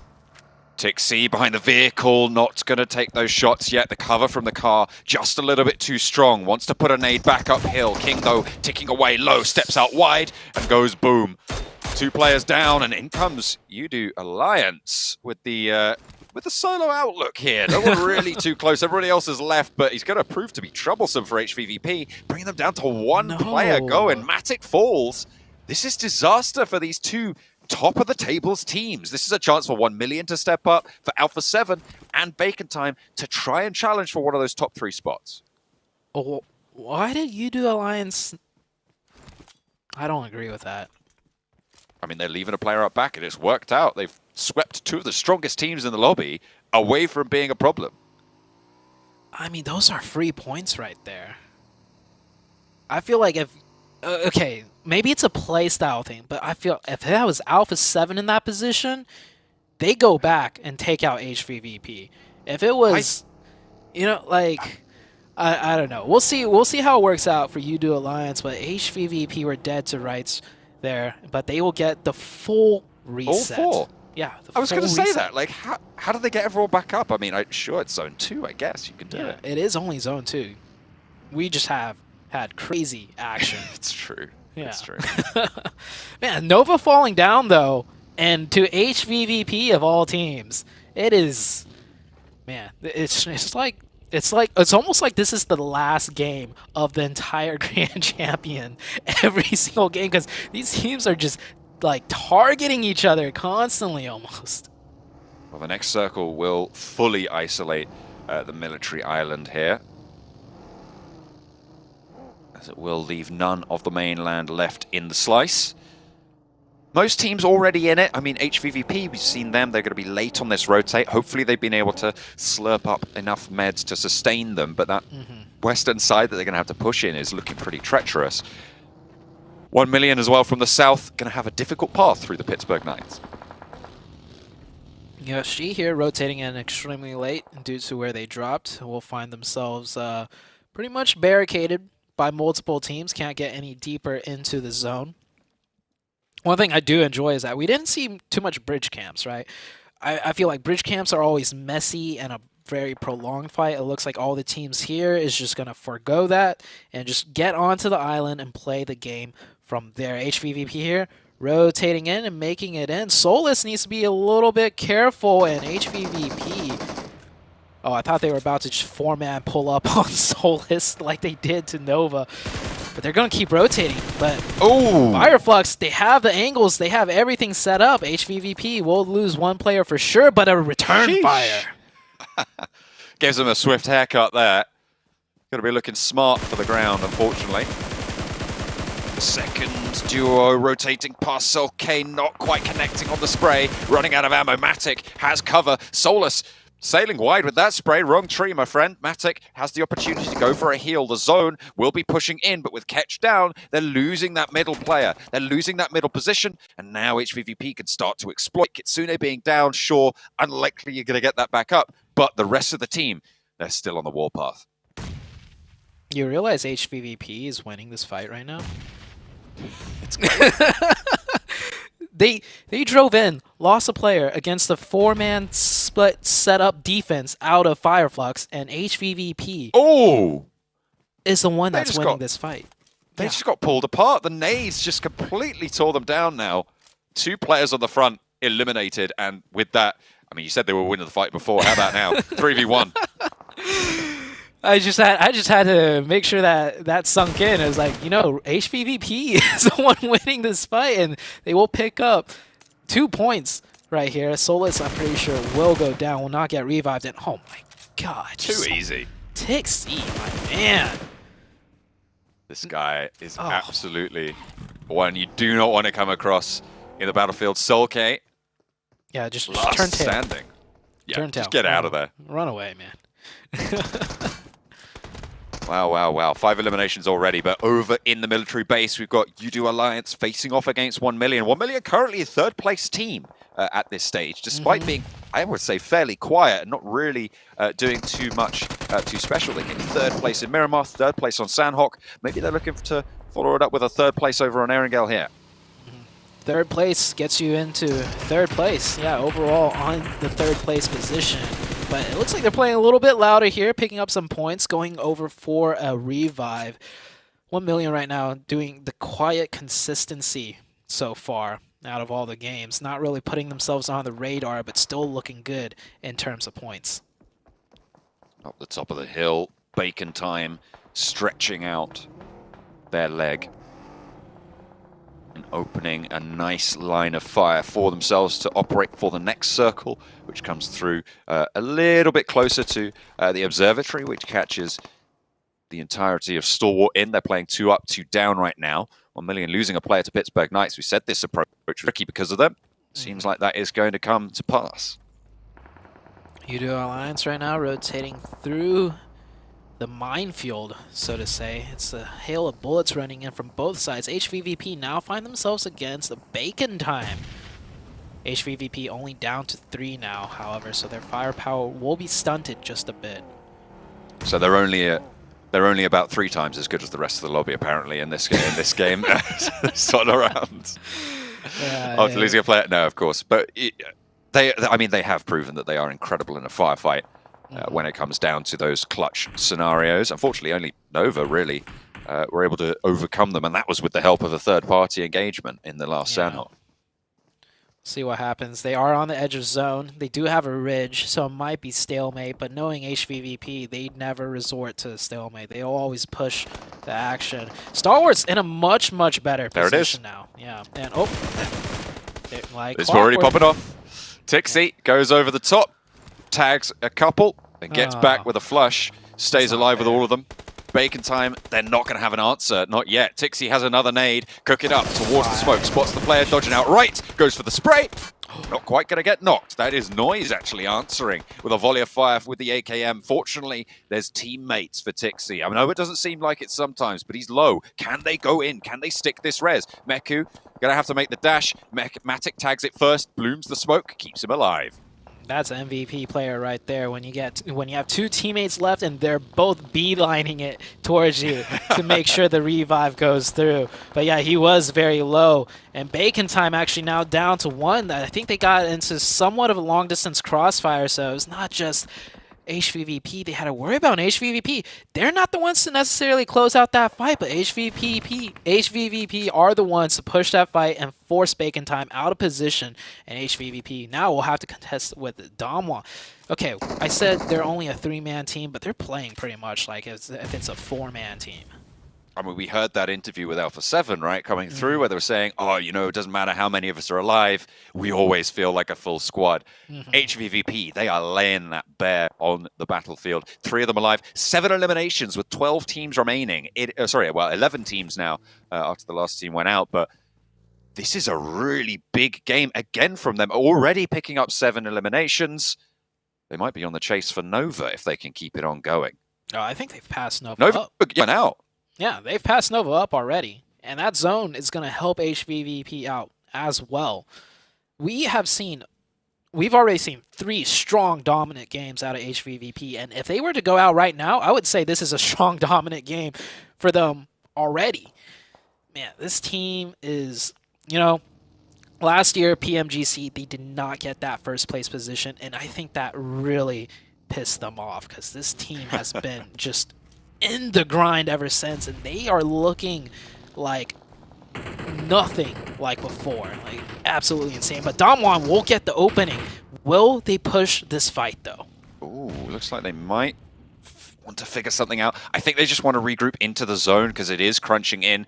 HVVP, they're diminished down to 2. If they went out right now, I believe the placement points would tip them over because currently it's a draw exactly with Nova, and they would add on that placement point.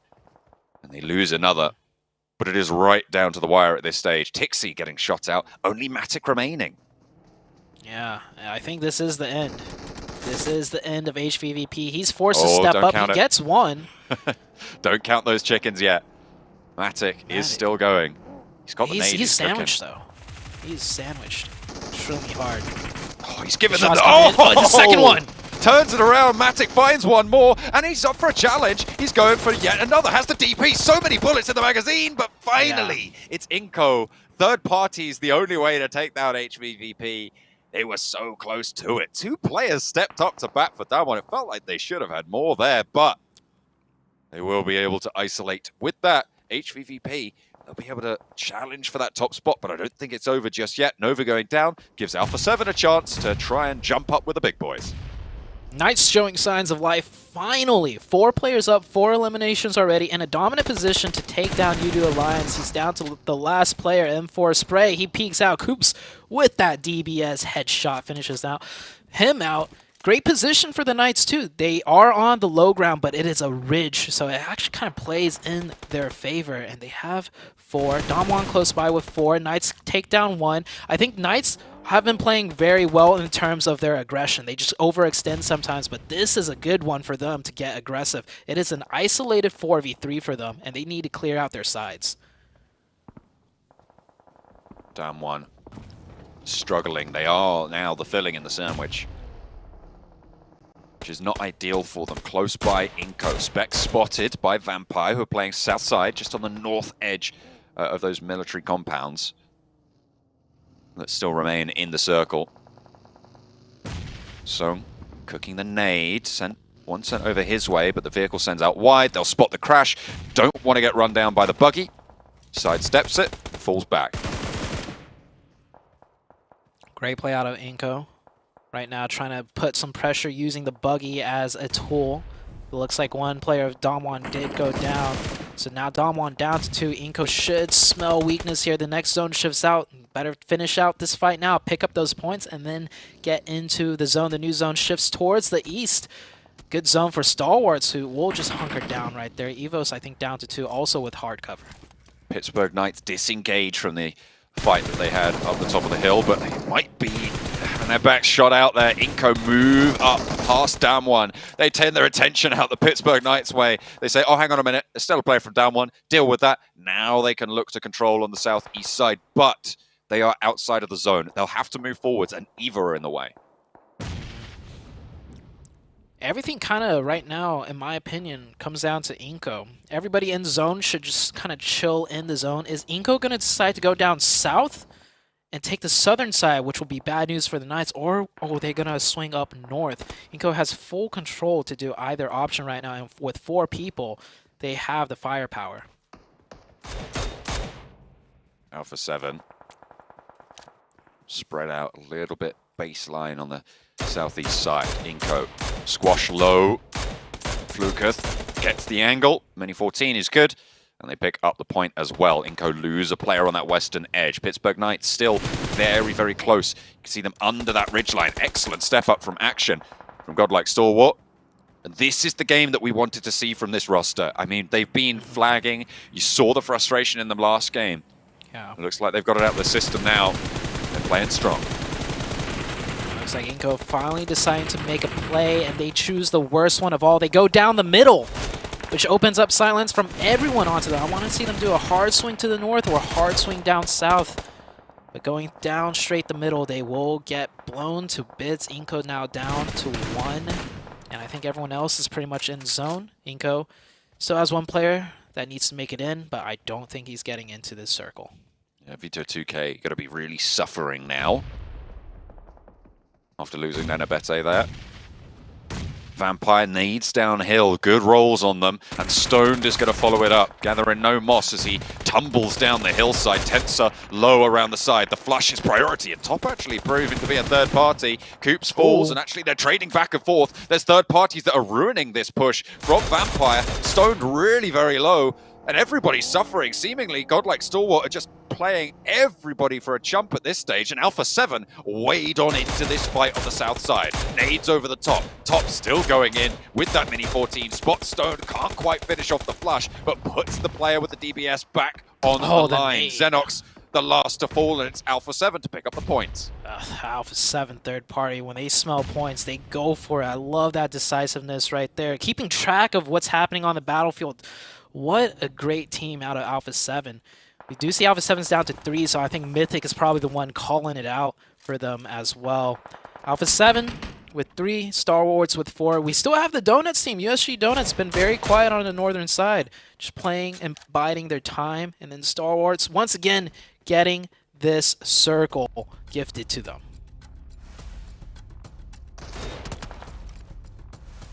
Stalwart really, really solid here.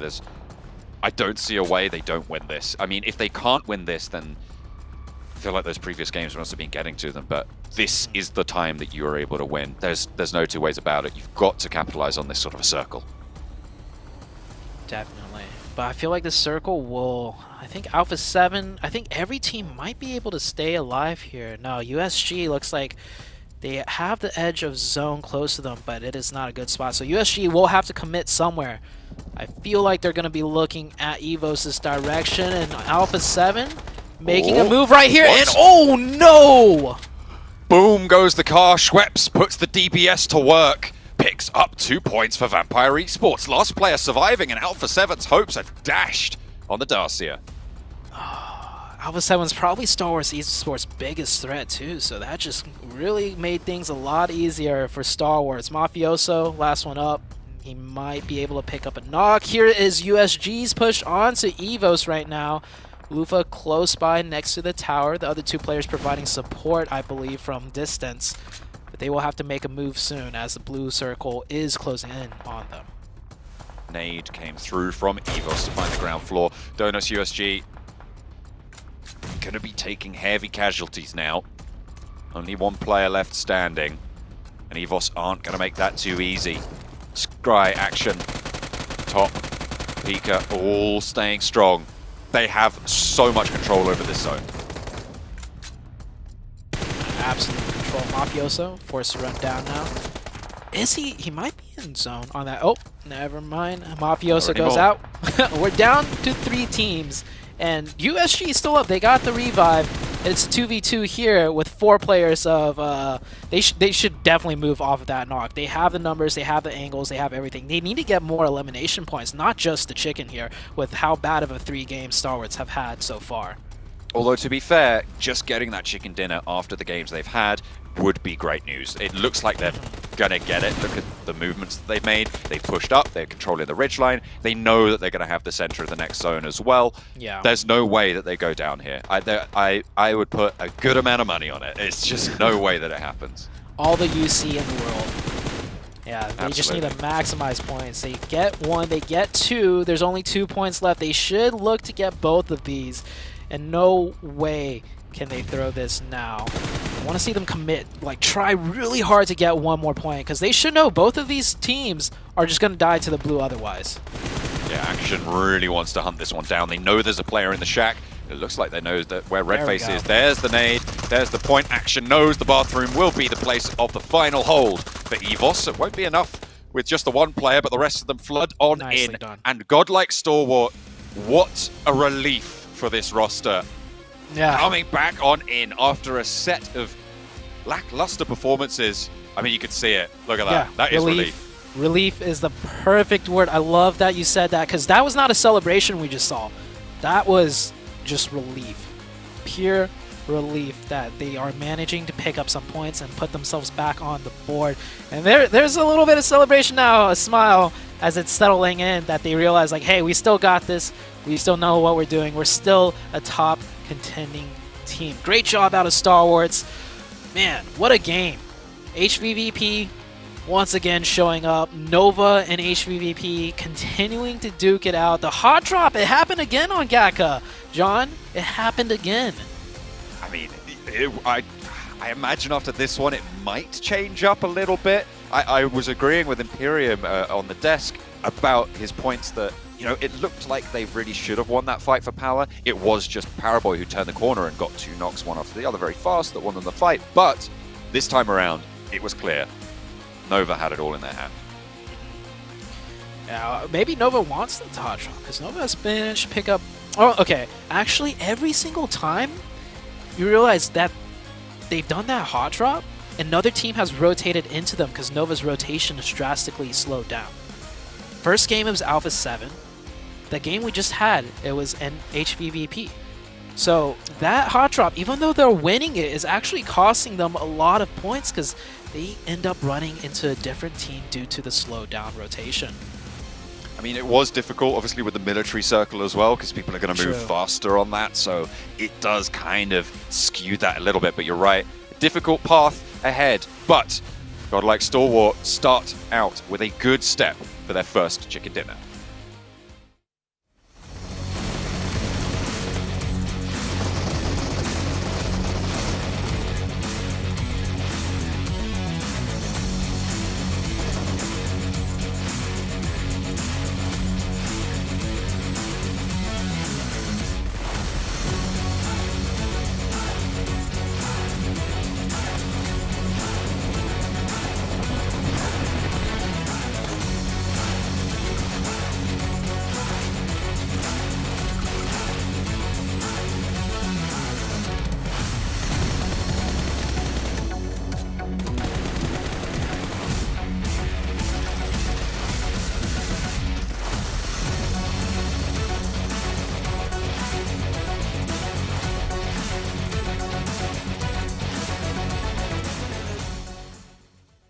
And another Eric Gale is in the books, and godlike Stalwart is going to be that second Eric Gale match here of the day. 8 eliminations on the board, 23 total points. Evo's Reborn getting some nice points on the board as well. They definitely did too, but you know what? Imperium, take it away. I'm pretty sure you're happy that godlike Stalwart actually got that game. Man, a massive relief from 0 to hero, from kind of smashing the table to giving high fives. And I really like that Zute highlighted the fact that it wasn't necessarily a celebration, it was a relief for the players to say, hey, we can do this. We can close out the game. They were early on the rotation. They were early on the control. There was a 2-2 split that was a little bit risky, but as soon as that circle moved away from the radio tower, they repositioned. The awakening, ladies and gentlemen. This is what I've been expecting out of Coops, being able to put out 5 eliminations there, 835 damage. And guess what? The time that Coops is actually here in the top performers is when Knights have actually one of their best matches. I think they ended up with 9 eliminations total. They did. Which was really, really impressive out of that team. And that's what he's kind of highlighted about Knights earlier on. They're a bit of a slow-burning team, and we've seen that progression up and up. It's that scale is moving upwards. Yeah, they might hit that plateau at some point, but in my eyes, for day one, they're on the right path, Hot Jukes. About time. It's about time. We're waiting for it. Hopefully we can see that rise, you know, start burning hot. And you know what? Speaking of hot, I know that you were wanting a team to hot drop the previous champions, Power. How's that going, Imperium? Look, I like that John had my back on that one, because there's definitely logic behind it, but now I'm like, no, do not hot drop Nova again. Let them have Gatka. Find a different position. There's plenty of areas that are kind of to the west of Gatka that are possible. There's open terrain. Don't know how much information they've been able to gather, but they can do that. Regardless of the logic, it shouldn't have happened. Okay, I'm just gonna put that out there. They shouldn't have done fair enough. Bad logic. Bad logic. Let's go ahead and take it on over to a break, and we'll be right back.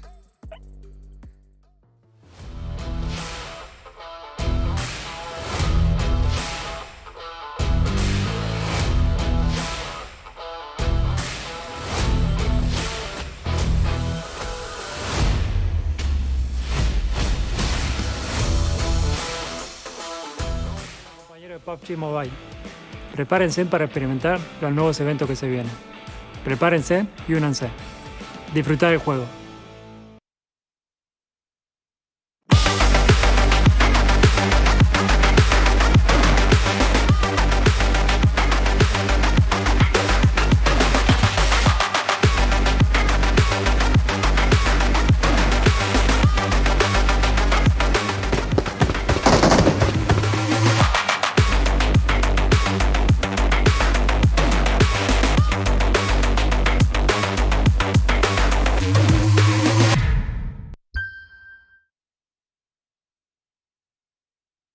Welcome back, everybody, to the PUBG Mobile Global Championships. Of course, I got to give a big thank you to our sponsor, Sony, with the Xperia 1.4 and the Xperia Stream were created in collaboration with professional esports players.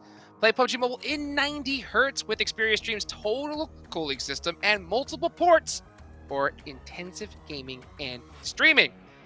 Guys, still so much to talk about here as we go into match number 5. There's still 2 matches left to go. Okay, so they have plenty of time to put some good solid points on the board, get some of that energy going into that next day, you know.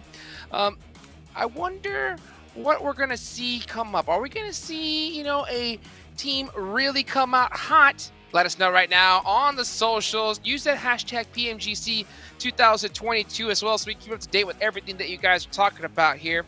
And while you're at it, why don't you throw us a little follow as well? You know, Hot Jukes, 7WG, Imperium. What do you think about that, huh? Oh, yeah. All of those? Yeah. Yeah, follow us all. Why not? Gotta stay up to date as we take a look at the overall rankings. HVVP. But look how close it is. 7, look how close it is, though. The top 5 are divided by just 9 points. That's nothing. Yeah, it's absolutely nothing, but what's impressive is that HVVP is able to do this with 0 chicken dinners. And if we went back to just the past Daringo that just happened, I mean, technically, in regards to placement points, they didn't really have the best performances, but they're able to put up those elimination points, and that's what's so impressive about this team. Exactly. They're being able to put up points, whether it's elimination, whether it's placement points, it doesn't matter. They're being able to maintain that consistency. And now, as we go here towards the second page, Fireflux Esports currently in last place. And the reason why I was saying that regardless of the logic, it shouldn't have happened is because Power Esports is currently in 15th place. They shouldn't have done that. Yeah, I agree. For sure. 110%. Pittsburgh in 12th place. Down in 11th. They haven't really, you know, improved across the 4 games. It can be difficult to evolve your gameplay. They're showing that sign that they did last year when they would just full center it without any real kind of awareness of what's going on around them. I hope they change it coming into the last 2 games of today. Going back over to Miramar, back to the desert here. Looking to see some more action in Pecado, Sin City right there in the center. Hopefully the Knights can come and make it happen. Yeah, Power, unfortunately, just really off to a really tough start here. Take a look here at some drop locations. This is where everybody is expected to drop. I wonder if we're going to see any changes here, Seven. What do you think? I'm actually intrigued to see if we're going to see any changes there in Picado. We saw Knights being able to just concede that spot very quickly to Vampire Esports. It did end up working out for them because of the circle that we had, but I would be surprised if maybe we get more of a favorable circle, more of a center circle, if Knights is willing to take a fight with Vampire Esports, if they do hot drop each other in Imperium. Yeah, definitely. And Miramar has always been a tricky map when it comes to drop spots and looting, because it's so city heavy from a loot standpoint that compared to Erangel and Sanhok, arguably you tend to get a couple more hot drops in play. Right now, Udo Alliance has lost Leona's ult to themselves. I would possibly, if there's a team in the lobby that has lost Leona's as a hot drop in their own regional tournaments, that is a place that is more than capable of holding on to 2 teams. So that's something that could be down the line in day 2, day 3, or day 4. Yes, indeed. Let's take a look here at you guys' teams to watch here in this upcoming Miramar match. Oh, I see the Knights is on both of y'all's picks here. Why the Knights? Just because of what we saw. I mean, Coops being able to wake up, Coops being able to get those eliminations, and then the team being able to back him up too. I didn't agree, and when we were watching that game, we didn't agree on the 2-2 split that they did there towards the end. I wish they would have just actually chose to side.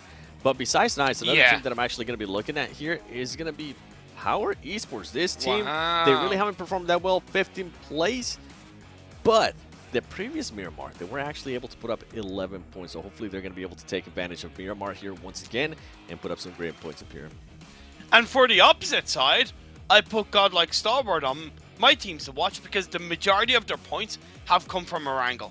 And yet, that's not technically a bad thing, but you need to have the likes of Miramar under your belt. You need to be able to find a bit of stability there. And in this Miramar game, they need to follow up on that chicken dinner with another stable result. And of course, I had to put up Knights up there, similar to what you said, Seven. They performed good in the previous game. They're backing each other up. They could have pushed up onto Down 1 Gaming when they were fighting up against Inco. They chose their path. It didn't work out in that game. Yeah, so far teams that have won haven't actually performed really well on the match after that. So I will be intrigued to see what Godlike Star Wars is going to be able to do. Yeah, so many different teams to keep an eye out on here. This is the last Miramar of the day. This is the big show, and I think it's about time we get it going. Let's take it on over to our casters. Thanks very much, Dukes. We're going to be getting into, as you say, the final Miramar of the day. Going to be tuning in with that Picado, not necessarily hot drop, a warm drop, I will say, between these 2 teams over in Picado. Taking a look at a couple of these other squads as well. Where are they going to go? Are there going to be adjustments? Yeah, as far as adjustments goes, I don't think there's going to be too many adjustments because everyone got to loot where they wanted to. That previous Miramar game, it's hard to make adjustments for, in my opinion, because it was such a polar circle, right? It was all the way down to the southwest, so it's not like there's anything that teams should be looking to change up, per se.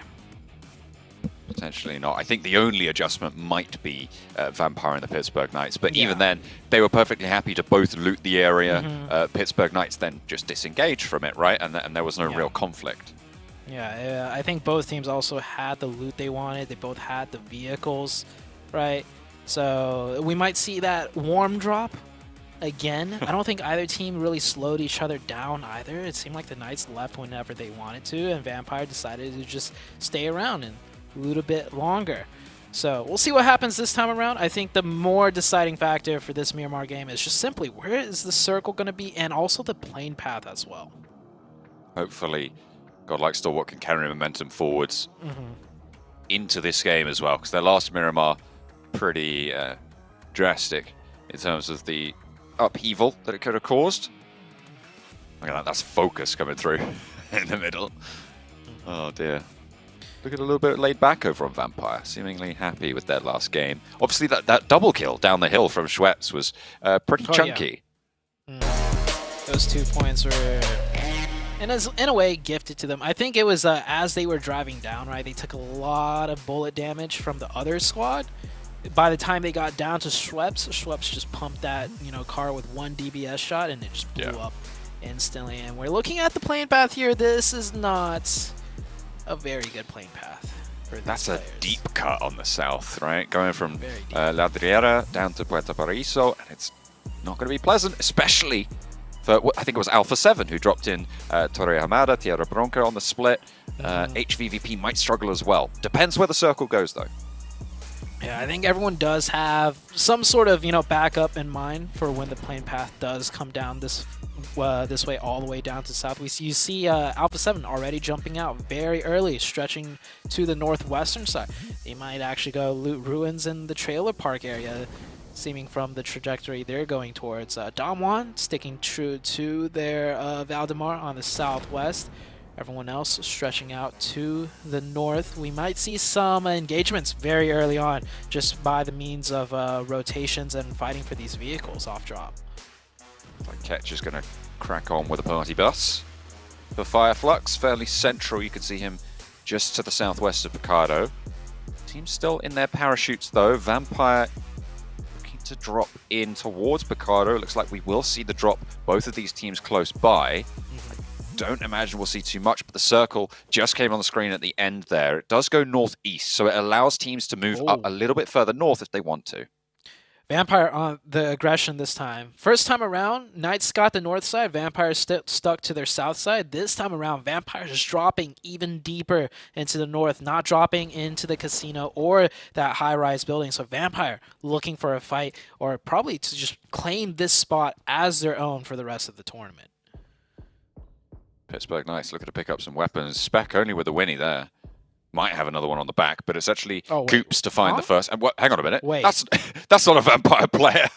What? Okay. Well, Coops gonna kick it off well. Why? How did Coops even spot? Okay. You have a 4-man team dropping in front of you, and you have the wherewithal to look behind you with the mini and pick up a play. Wow. Okay. I mean one of their players.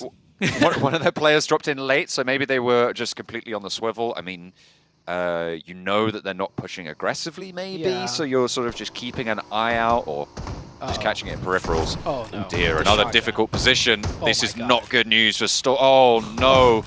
Oh, this is awful. God, like Stalwart. It's back to business for Stalwart. They are getting torn up. 1 player left, and we're only 3 minutes into the game. I feel so bad for those boys. That was a drive-by with shotguns and a Winchester. That's... Okay, all right, Spec here. I mean, anybody but Stalwart, please. I don't even think that's a table slam moment for them. I think that's just a sigh of, like, Guess here we go again. Yeah. All right, Spec. He's got support. He's got supporting sight lines, so Spec is able to back up some. So playing to his teammates really well, but getting shot from a different angle is going to force him back inside the building, and Spec will go down. 3v4 situation. The Knights on the back foot. It kind of comes down to Xenox's position. If they don't know he's up here, and that's a big if, Xenox might be able to do something. We'll hear those footsteps underneath. Exactly, yeah. So knows there's a player up top there for them. Stoned on the outlook. Tenser. Coops holding on the high ground at the back. Looking for a little bit of an answer. Fluketh with that Winnie. Wants to sling a round or two out towards Tenser, but Tenser's not giving him an inch.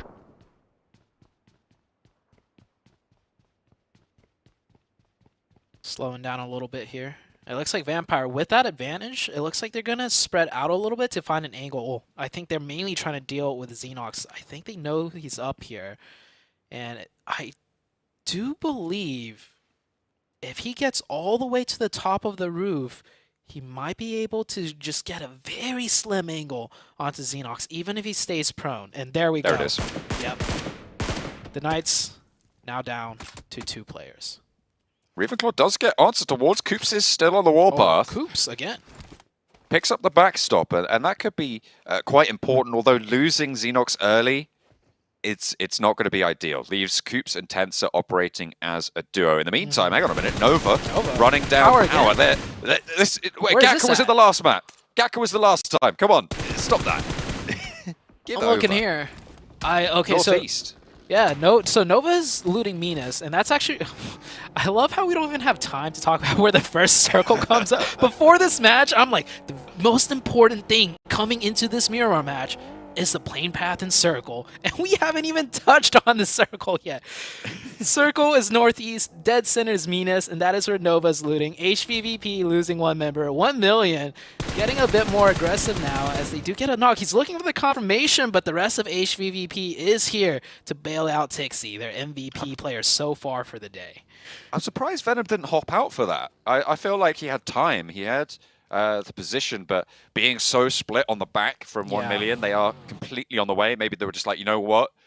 Just don't even bother. We're not going to try and challenge HVVP. We know how strong they are in fights. We've seen that over the last couple of games. Yeah. HVVP will get that reset. And so that fight with Power. So Power was actually... I think it was just a very delayed rotation to the plane path. Power's going up to El Azahar. They swung through Minas, and they were able to catch 1 player. Alpha 7 now in Inko taking fight. Nice swing out by Revo with the M16. He's going to pick up an elimination. This is all the way in the northeast, so Alpha 7 did end up rotating from the northwest all the way to the northeast, looting that Campo Militar area, and Inko's also there. And we got another fight happening with the last lone member. This might be 2 points for him. I don't think they know there's a solo player here. He might pick up the 1v2. He's playing at the top of the staircase as well. Likely that he can pick up at least 1 here if Solke goes up the staircase. Oh! Lutz saw him. He was ready. That is... I mean... I think he left the vehicle there. It kind of had to happen, right? Yeah. Like, it got like Stalwart. You had your chicken dinner. Now it's back to getting no points on a game. You know, just chill out. That's rough. That is really rough. It is really rough. Yeah. I like how our camera guy also was kind of caught off by surprise because he was like, wait, huh? Had to zoom the camera back out. Yeah. Jumped to another angle. Like, oh, that's what happened. And that is Star Wars once again out. But, okay, overall, this is only day 1, right? They're in 6th place. They go out with 0 points. That sucks.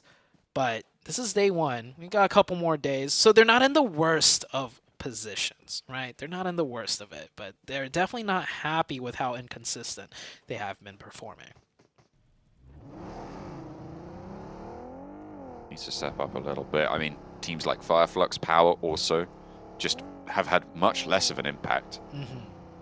And those teams towards the bottom not really doing so great, not so hot. With the Pittsburgh Knights down to 2, you'd imagine they're not going to be cooking anytime soon either. Speaking about cooking, Bacon Time. Huge first game, and since then we haven't really seen too much of them. They're hovering around 10th right now. And Damwon Gaming, that was a team that we had a question mark coming into today, right? Damwon Gaming, absolutely amazing performance on last year's group stage of PMGC, and then they finished 11th in the grand finals. So coming into this one, it looks like they are struggling quite a little bit. And the circle did shift once again towards the east. We have a lot of water in play. That is how far east this circle has shifted. It is kind of crazy how much it is keeping that water in. It is magnetized to the east coast. I mean, we had dramatic water shifts over in the first group as well, over in Group Red. So that's kind of been a theme, I guess, to keep it on running here into Group Green. A lot of teams making their way in. There is still quite a lot of ground around this area, a lot of cliffs to play with. Yeah. No, not super large amounts of high ground. I kind of like this area. Yeah, it's an area of the map that we don't get to see too often either, right? But it is still good for competitive play. A lot of options for teams, a lot of dynamic situations for teams to navigate. So we'll soon see how these teams decide to play it out as USG rotates right into the position of Inko. And I don't know if this is going to be a full committed fight or maybe just a little peek here and there, but seems like it is going to be a fight indeed. They have the nades already primed as well, John. They are ready to go for this one. Up to the top of the bell tower to try and dribble them on down, but if Missile gets caught, an excellent bank off the door frame from Vitu2K. Picks up 3 points for that one. Unfortunately not in the tables, but it certainly would be a swish. Swish indeed. We've got 2 more nades coming in. We do have 1 player of Inko on the mountaintop providing support, but I feel like in this close encampment area, and Inko down to... Does Inko have... Yeah, Inko only down to 3. He might need to just drive down here and take the fight straight to USG, and USG answers back with another nade. There's going to be nades on top of this engagement. I think they're going to figure out which buildings they're in, which corners they're hiding around, and just pop that ordnance down range. 52K. Still, though, uncontested at this stage. This is on the north side of the current circle. We'll close in just a little bit. Vito2K gets information, sees the player pushing close. Yeah. Missile's like, someone naded me, okay? Somebody naded me, and it's not the guy in the church. There's someone still here. They're looking for him. But it looks like Ninibete has problems of his own as he retreats from the fight and runs into a power member. It's a 1v3 pretty much for him here. And he gets tagged in the back by a different team completely. Look at where this circle is going. Ninibete down to 1 HP. Not looking good on the low ground as well. Not much he could do here. He might just want to lay low. And there we go. Oh. Support fire from the other team of Evos actually gets the knock. Keeps him alive, actually has the med kit as well, so can get back to full HP. A nice little turn of events for Ninibete. Up and over the ridge, looks for the flush, looks for the spray, and it's good. That is bold, but it needs to happen. When you're down to 2 like that, it's just a good trade. You take that point where you can get it. You know you're not going to get too much further. VT2K might have an impact on this fight as well. I like how he's scooched from next to the doorway all the way back to beneath the stairs, trying to stay as small as possible right now. Last member up, and the zone pulled away from the water, so we do have this flat, hilly high ground in play. We see a lot of teams starting to converge around here, and then we do have, you know, down to the middle of the map, we have that road splitting right in between everything with some very strong compounds too left in play along the roadside. Evos playing with 4 very central in a compound in their buildings. They've got oversight over to the hills. The power currently occupying a whole host of teams are ready to slip on in behind if the opportunity presents itself. Nova taking a wide split over towards Junkyard Way on the southeast of it. HVVP on this very southeastern side. They don't have anybody to their back besides 1 solo member of the Yudu Alliance, which might cause trouble. And Damwon Gaming is here now. Now it's USG versus Damwon Gaming, and there's still that solo player of Vitu lying in the wake. Well, Damwon are going to be much more cautious of it. So they might get spotted. Vitu2K stands up, though, and looks for the point, looks for the flush. Able to get it done, and Damwon are thinking, hang on a minute, there's 2 teams here? What's going on? And USG Donuts will flee around the side with certainly one of their players, leaving one of them behind. Just Lufa on the inside has got some nice angles to play with. Floods out towards the south side of the building. Trying to play, but there's a broadside to the mountain. Damwon moving on in. Want to take control, but Missile's there and forces them to a single side of this engagement. Yeah, Lufa right now really needs to play in the support lines of his 2 teammates on the high ground, but instead he isolates himself inside the building. More difficult, easier said than done, actually, should I say, for Lufa in that situation, as there's other teams coming near the top side. Skylights Gaming now on the northern side. A lot of teams on that area looking to get a piece of the action. Seems like Tixie knows something's up, but doesn't realize just how close they have their player there. for the UDO Alliance. The circle goes towards EVOS Central. They will keep that one in. Fireflux as well. Very, very middle position. I feel like HVVP also have a really solid spot. I mean, on the south side, no one really actually playing in the same direction. Yeah.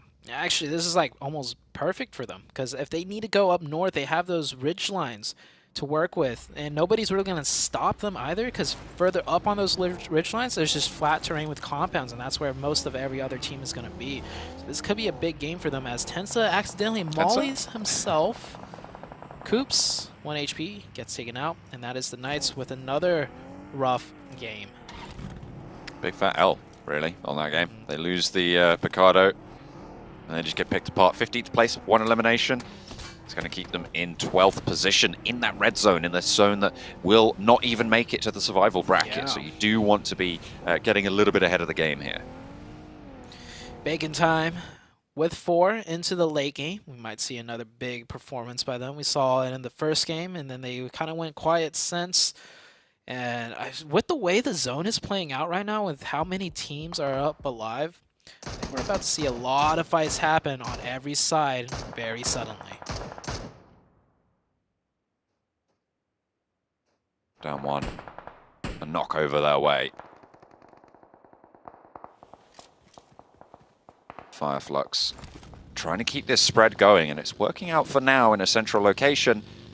They don't really have to worry too much about EVOS because they have got this nice high ground. Actually, it looks like they might want to regroup, actually. Clump a little bit closer together. That's their decision. Yeah. It's always tough in this situation when you have so many ridges to work with. Not sure where to go. Bacon time. One player running into Paraboy, and Paraboy almost goes down but wins that one. That was a crucial one right there, as Bacon time's looking to pressure the side of Nova and take over the western control of this zone. But that one knock might just send Bacon time packing the other way. Inco eliminated as well in the meantime. Not doing quite so well as their Brazilian compatriots. Alpha 7 way further up the tables at the moment. Nova and HVVP just that little bit further ahead. Nova playing on the southwest side, HVVP split on the south. They did take care of the solo player on their south from UDO Alliance earlier on, so there is no longer that snake threat. 1 million on the northeast, fighting with Damwon Gaming. It is just a slow grind of a fight right now. Everybody's just trying to stay alive to see the next zone rather than full committing in fights. The terrain also makes it extremely difficult, right? Both teams, no matter where they're fighting, has all these ridges to work with, and pushing over the top of a ridge always dangerous, as more action happening in the elimination feed, and Skylights Gaming find themselves caught against the side of Alpha 7. A lot of long-range exchanges here too. UDO Alliance taking shots from 1 million on the northeast side. Down 1, already taking a knock. That north edge looking a little bit hot right now, pretty spicy.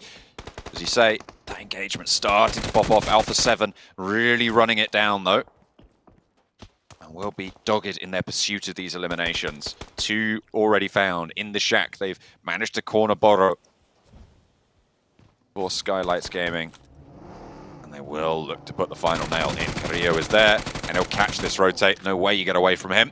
And that is Skylights down. They will be eliminated 12th place. Alpha 7 up to 5 limbs on the north side. Yeah, Alpha 7, always the aggressor. Works out great for them. 1 million actually getting very aggressive here. This is what I like to see.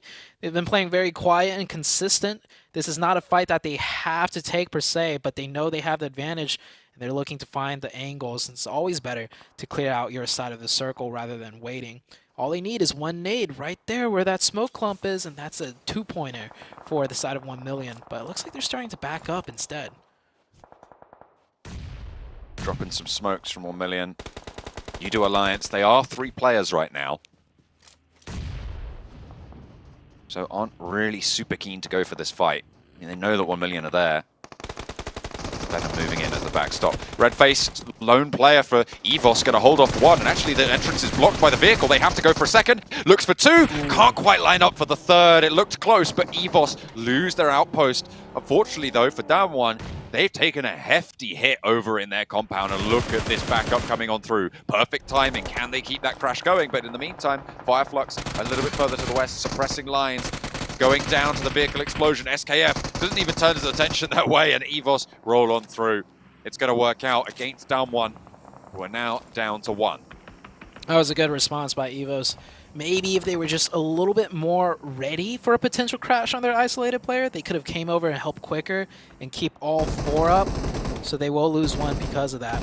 Meanwhile, on the western side, Nova has just been methodically working their way in on the western edge. And HVVP, of course, somehow finding a knock onto King. These two teams just cannot stop damaging each other. And it's actually answered back by, I believe that was USG getting a knock onto HVVP. I love how this ending circle is playing out. It's not just close range fight, it is long range third parties with close range fights mixed in.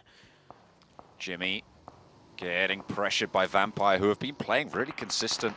This ball on the southwest side finally getting cut out in the open, and it's Fireflux to play spoiler. That AG does so much damage at the mid-range. Really nice blinking coming through. Tap fire is good. Lutz lights it up. And the fire burns down on the wick of Nova. Yeah, Nova realized they were in a tough spot and took a gamble to rotate, but 2 players did not make it. Order is the last one up, though. If there's any solo player out of Nova that usually is able to utilize and maximize points as a solo, it is Order. I have seen Order do great things in the PEL as the last man remaining. So we'll see how this one plays out as the next zone about to shift on out. HVVP still playing as a unit on the south side. I think they've got all 4 of them alive, if not mistaken. They might be down to 3, but on that south side, they're still going to be playing from a solid compound. It centers very, very accurately. It is a full donut on this shrink. So we have Alpha 7 on the north side, who's got to make the next big move, I think.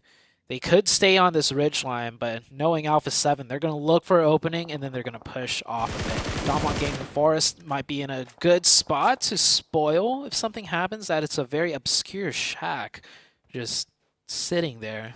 Might not even be cleared out, as Fireflux finally, finding themselves in the late game in a good position with 4. This might be able to bring them back into the game, especially seeing as how they don't want to be eliminated from this stage. Yeah, I mean, this team from Turkey kind of lackluster so far, but it is only day 1. We have seen the tides turn back over in Group Red. It really can change on a dime. Day 1 to day 2 was a dramatic difference. So for the teams at the bottom, they're hoping that it's going to be very, very different for them. Let's see if they can step up a little bit. Udo Alliance, Fireflux, the 2 that currently still in this. Downward Gaming and Bacon Time, trying to stay away from that bubble. Order right now being pressured by Vampire. He's the last one up. Nades are raining in. He's in a good spot, though, because those hay bales, it can easily deflect the nades. It's hard to kind of throw the perfect arc in. Oh! And Order doing Order things, firing right back. He could get this next one, too. He already picked up 1. Second player takes a lot of damage. Ravenclaw starting to bleed out here. They need to deal with Order now. Stone, if anything, just needs to crash right in it, but he's getting third party by Meku. Oh, the top 2 of the lobby teaming up on Vampire right now. It's going to be really hard to keep Fluke alive out of this. Ravenclaw, I think you're done for here, mate. Let's be honest. And comes it was actually Fireflux. Catch with the Orm.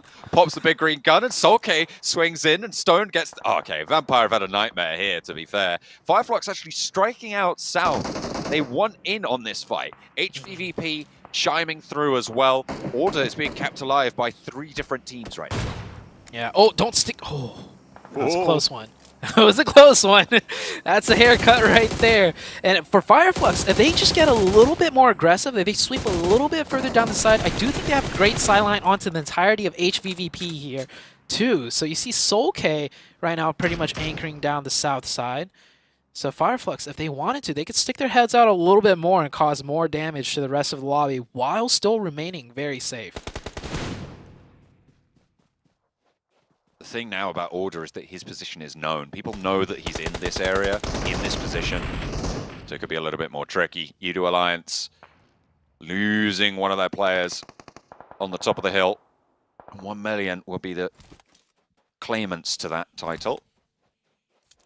Playing against now one player from the Udo Alliance. Down at the bottom of the tables, they will fall down as well. 3 limbs on the game. It's, again, not going to be good enough to see you up a little bit higher on those standings. They'll have to go around for the final game of today, but we'll have to conclude this Miramar first. New circle comes up, order not in the zone. I don't think he's going to be able to make it to the next one. We have the side, 2 4-man teams. Alpha 7 on the north, or 3. 1 million on the northeast, Alpha 7 on the north, and the 4-man team of Fireflux. This is going to be the most difficult rotation for Fireflux yet, because they lose control of the ridges, and they have to just commit to taking something over now. 7 eliminations on the game for Fireflux. All 4 of them alive. This is the best chance they've had so far to be able to come good on a game. But Solar's getting picked up by Order, who's still going. Solo player. Yeah, the most deadly solo player right here. Just can't take him down. It's going to blow up that buggy. Maybe get the confirmation here. Look Smokes at the go arrows. down. The arrows from HVVP, they're turning that way. And over up on the northeast side, Alpha 7 are clashing with 1 million. At the moment, they're falling short of the mark. 2 players falling, and Alpha 7 getting torn asunder here. Nova will be finally eliminated as Order falls to... I didn't quite catch who was able to pick that one up. Oh, it was an Orm shot coming through from Fireflux. Yeah. Alpha 7 on 2. Soulcase spotted. Matic picks it up. This is looking really good for HVVP. Like I said, if they have to move north, they have these ridges to work with. That puts them in a great advantage over everyone on the high ground. Alpha 7 not done and dusted yet. I thought they were done for, but they're turning it right back onto 1 million. It's actually Revo and his partner Carrillo. 2v4 situation here, John? They are moving through like a hot knife through butter on this north side. Only one player stands in their way now. Can they keep it going? HVVP on the south side similarly moving strong. Senke, the last for 1 million, still standing. As the flush comes through, Alpha 7 getting that flush. Nade over towards Ketch, just short of the vehicle. HVVP swing down south. On the side of the Alpha 7 fight, they did get traded back, so now it's down to 1v1. I think they're going to go for a revive on that northeastern side. HVVP right now just sitting pretty. Down to 3, but they have a lot of control, and no one's taking shots at them, and they know everyone else is busy fighting. That is Catch out to the play zone. We still got a solo out of Dom1 Gaming Forest right there, just laying low, and this fight is still continuing to slug on. Revo finds the re-knock, and now it's just Marshall playing backstop for 1 million. Can look for this flush, but the shots might come through from Marshall. We saw him be a sneaky solo player before over on Sanhok, but yeah, here they go. Oh, I thought they were going to break out wide, go for the wide swing. They know he's there. They catch an ankle, look for the shots. Carrillo taken low, actually has to hit the deck. Revo has the goods though, and will come up good with them. Alpha 7 stay alive with 2, but HVVP in the meantime have moved across the terrain. They are up and on the hillside. This is a perfect chance for Evos, the third party. If Alpha 7 could get a knock onto HVVP, I feel like HVVP is kind of exposing themselves down the middle. No, actually, that ridge line and slope is so steep. It's actually a great spot for them to just be in. When is Evos going to make a play, or are they just going to wait for these two to fight first? Tixie Matic open to the side swipe from Evos, but they're not going to land the spray. Alpha 7 will have to move south first. The next circle, of course, will just close right to the center. And at the moment, HVVP have the best angle on it. They're looking for openings right now. I think Evos had a chance right there, but missed one too many shots. Now HVVP is well aware of the angle that they need to be safe from. Alpha 7 doing a great job, just working their way in from the north. I thought they were done for, but they pull out a 2v4 against the side of 1 million. This is Alpha 7 looking to try and chase down Nova's position in second. Of course, with Nova going down earlier, they will have that in their sights, and if they can take down HVVP early, maybe even move a little bit further forwards. They've managed to rack up quite an impressive elimination count. If HVVP go down now, they definitely have the points profit total, but the circle will close, and they are right on the edge of it. Center controlled. HVVP launched that nade. Shots ringing out towards Evos as well, but Alpha 7 bearing the brunt of everybody's damage. Meku spotted by Carrillo, but he will not be able to bring it back. And again, Matic and Tixie on that ridgeline will be able to stay alive. Carrillo finally dispatched, and now it's a 2 versus 2 coming through for HVVP and EVOS. Tight fight. It looks like it's going to be a 2v1 as Tixie goes down. Meku's got the MK14 though, but they're going to get the revive. It's going to be a 1v3. It's not looking good for HVVP from this downhill angle. They have the center of the zone, and it is closing. It's going to force them there. Does he not see Microboy? I don't think he caught it. Will spot him now, though. Takes a nice little lick and a second as well. Has the time to heal, as there's no chance that they can go for these reses. With the zone pushing in, it's going to go in for the nades. No, he doesn't have any left in the back pocket. Tixie flushed out. No information more. Meku sees the run forwards, sees the dash, has managed to get the heal off, has the sims ticking up, but has the health disadvantage around the side. HVVP claim it, and finally they find the chicken dinner. They don't even need it. Hard. They're super chill. They're like, yeah, whatever. Just another day in the office. They're like, yeah. Seems about right. Seems about right. That's entitlement right there. Yeah. No, honestly though, with the style of their play, they don't need chicken dinners. They just pick up so many elimination points every game. The chicken dinner that they just got, yeah, it's a great boost in points. 15 points. That is huge. But like mentally for them, they're just like, hey, we got a chicken and a lot of eliminations this time. It's kind of nice. Good job, guys. I don't think they got as many as maybe they used to there. I mean, yeah, you can add those up quickly. What's that? 7 eliminations on a chicken dinner. Yeah, that's probably their lowest amount. Yeah, exactly, right? I mean, they're trading off those points, right? Yeah, that's why they're just like, okay, good job, guys. I mean, you usually get more eliminations, but... I mean, I guess that works, right? So you get points somehow. It's going to be good. But Meku able to take I think it was a 1 versus 2 towards the end there. Yeah, it was a 1 versus 2. They never were able to get that revive due to the play zone closing in, and man, that MK14 shot just so precise, that headshot. And oh man, HVVP. It's way too early to say, but I'm going to say they're going to make top 3. And I want to see them do this in the grand finals. Hopefully it's not a Jinx, but great game out of them. Absolutely. From that south side, they just marched forwards and forwards. They never stopped. They put so much pressure on everybody else, forced them into the arena of gladiatorial combat, and gave them the thumbs down at the end. It's HVVP to take the chicken.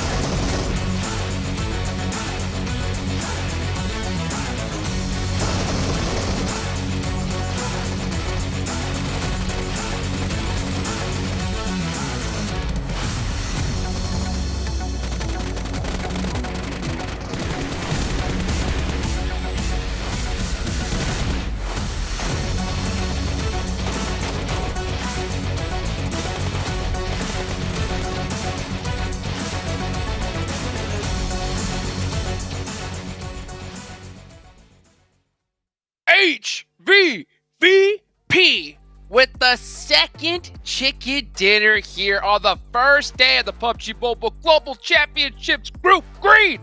22 total points. These guys were already in first place. Man, have they put a nice lead ahead of themselves. Yeah, they're definitely going to put a nice lead ahead of them with Nova, because Nova ended up with just 6 points. Them being able to put up 22 points. By the way, with only 2 players. That's what's so impressive, and that's what we've been seeing over and over again out of HVVP today so far. It doesn't matter if it's just 1 player alive. It doesn't matter if it's 2 players alive. It's so hard to actually eliminate them, Imperium. It is, and arguably, look, all of these games that we played today, I don't think we've seen so much of a complete performance bar, maybe the godlike stalwart chicken dinner, right?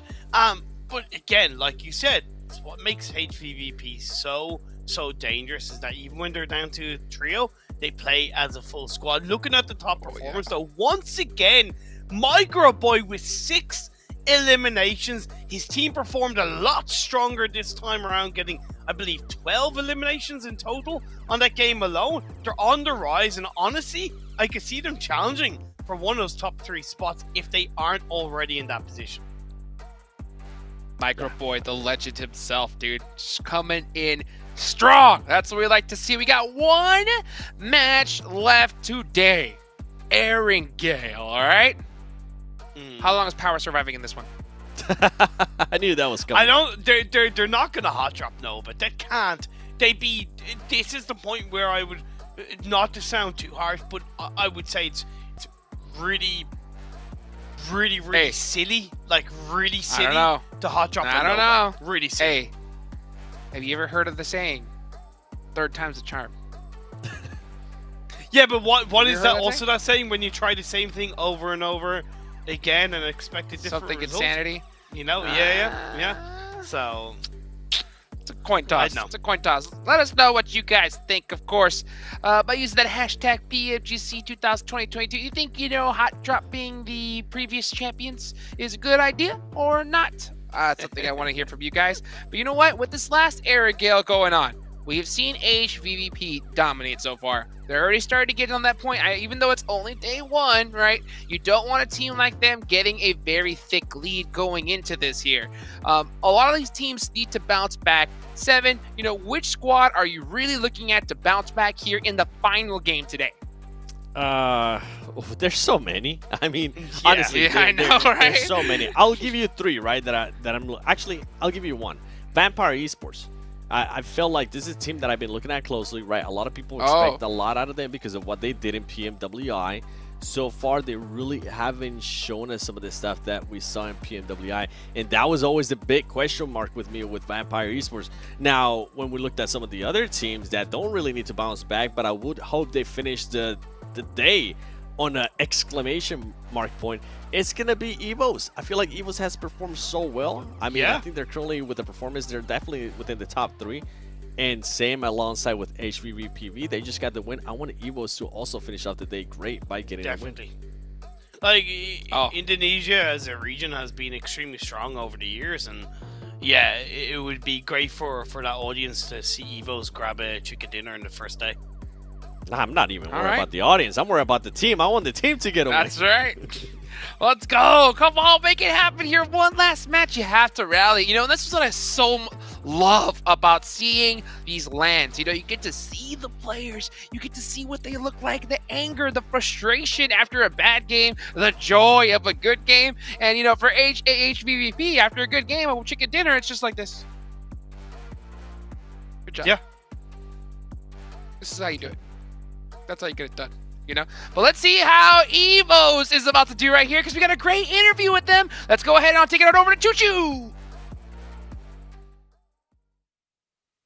Hi everyone, you guys are back with me, Chicha. I'm here again for you, but this time we have the very tall, handsome, and amazing Microboy, as always, come out from EVOS. So we do have a couple of questions for him and for EVOS as well. So how do you feel after 5 matches? Out of 10, what would you rate the state of your team right now?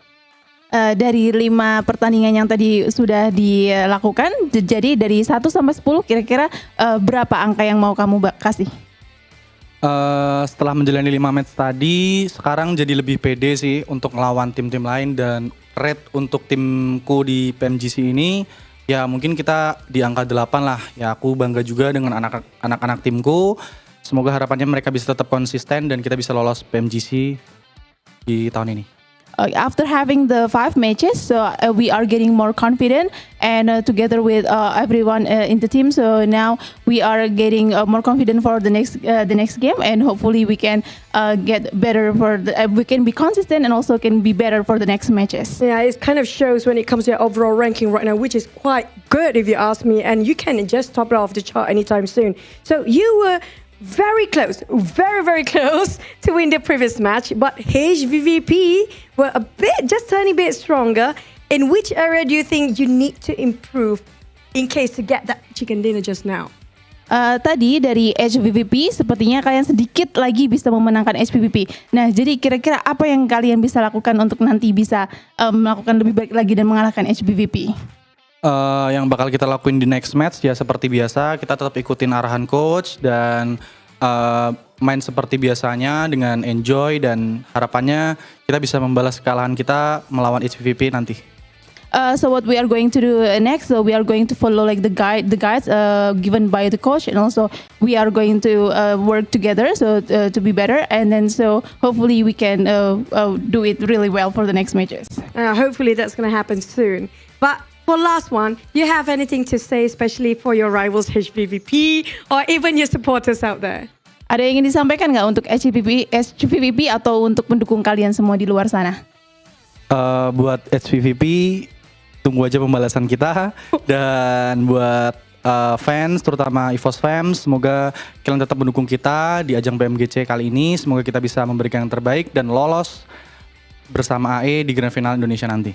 So for HVVP, just wait for our battle. So we're gonna beat you, and also for all the supporters. So please wish us all the best so that we can go to the grand final later on. Things get really spicy here right now. But we're gonna toss over back towards the casters and panelists. This is Choo Choo, and also the IGL of EVOS, none other than Microboy. And see you guys in a bit. Casters, keep it rolling and keep it amazing. Bye.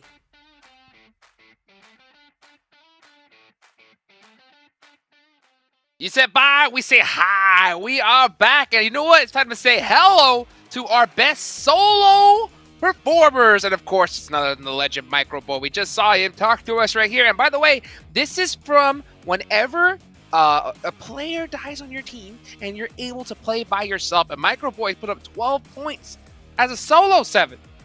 I mean, that's an amazing performance. So far today, we have seen him put up, I think it's over 5 eliminations in 2 matches. That's impressive. Impressive indeed. What else is impressive? You guys following us. Hitting that button. It may be a red button that says subscribe. Maybe a blue one that says follow. Press it. Let's take a look at the overall rankings. HVVP, man. 71 points here. This is what I thought with Evos. I kind of, if they weren't already challenging, that they will. They have jumped over Alpha 7 and Nova to go into second place. And I gotta say, and you mentioned at the end of the last game as well, 7, Nova dropped down kind of quite a bit. Yeah, okay, it's definitely manageable, but in terms of what they were doing in the first kind of 2 to 3 games, it's been a bit of a downward trend.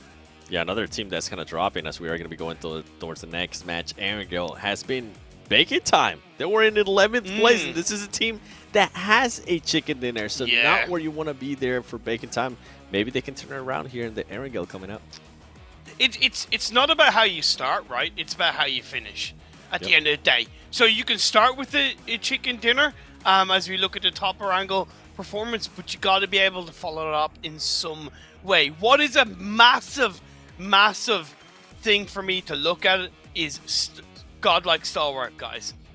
Of their total 36 points that they've gotten in today's game so far, 35 of them have come from the Erangel games. That is massive, and arguably not in a good way. Yeah.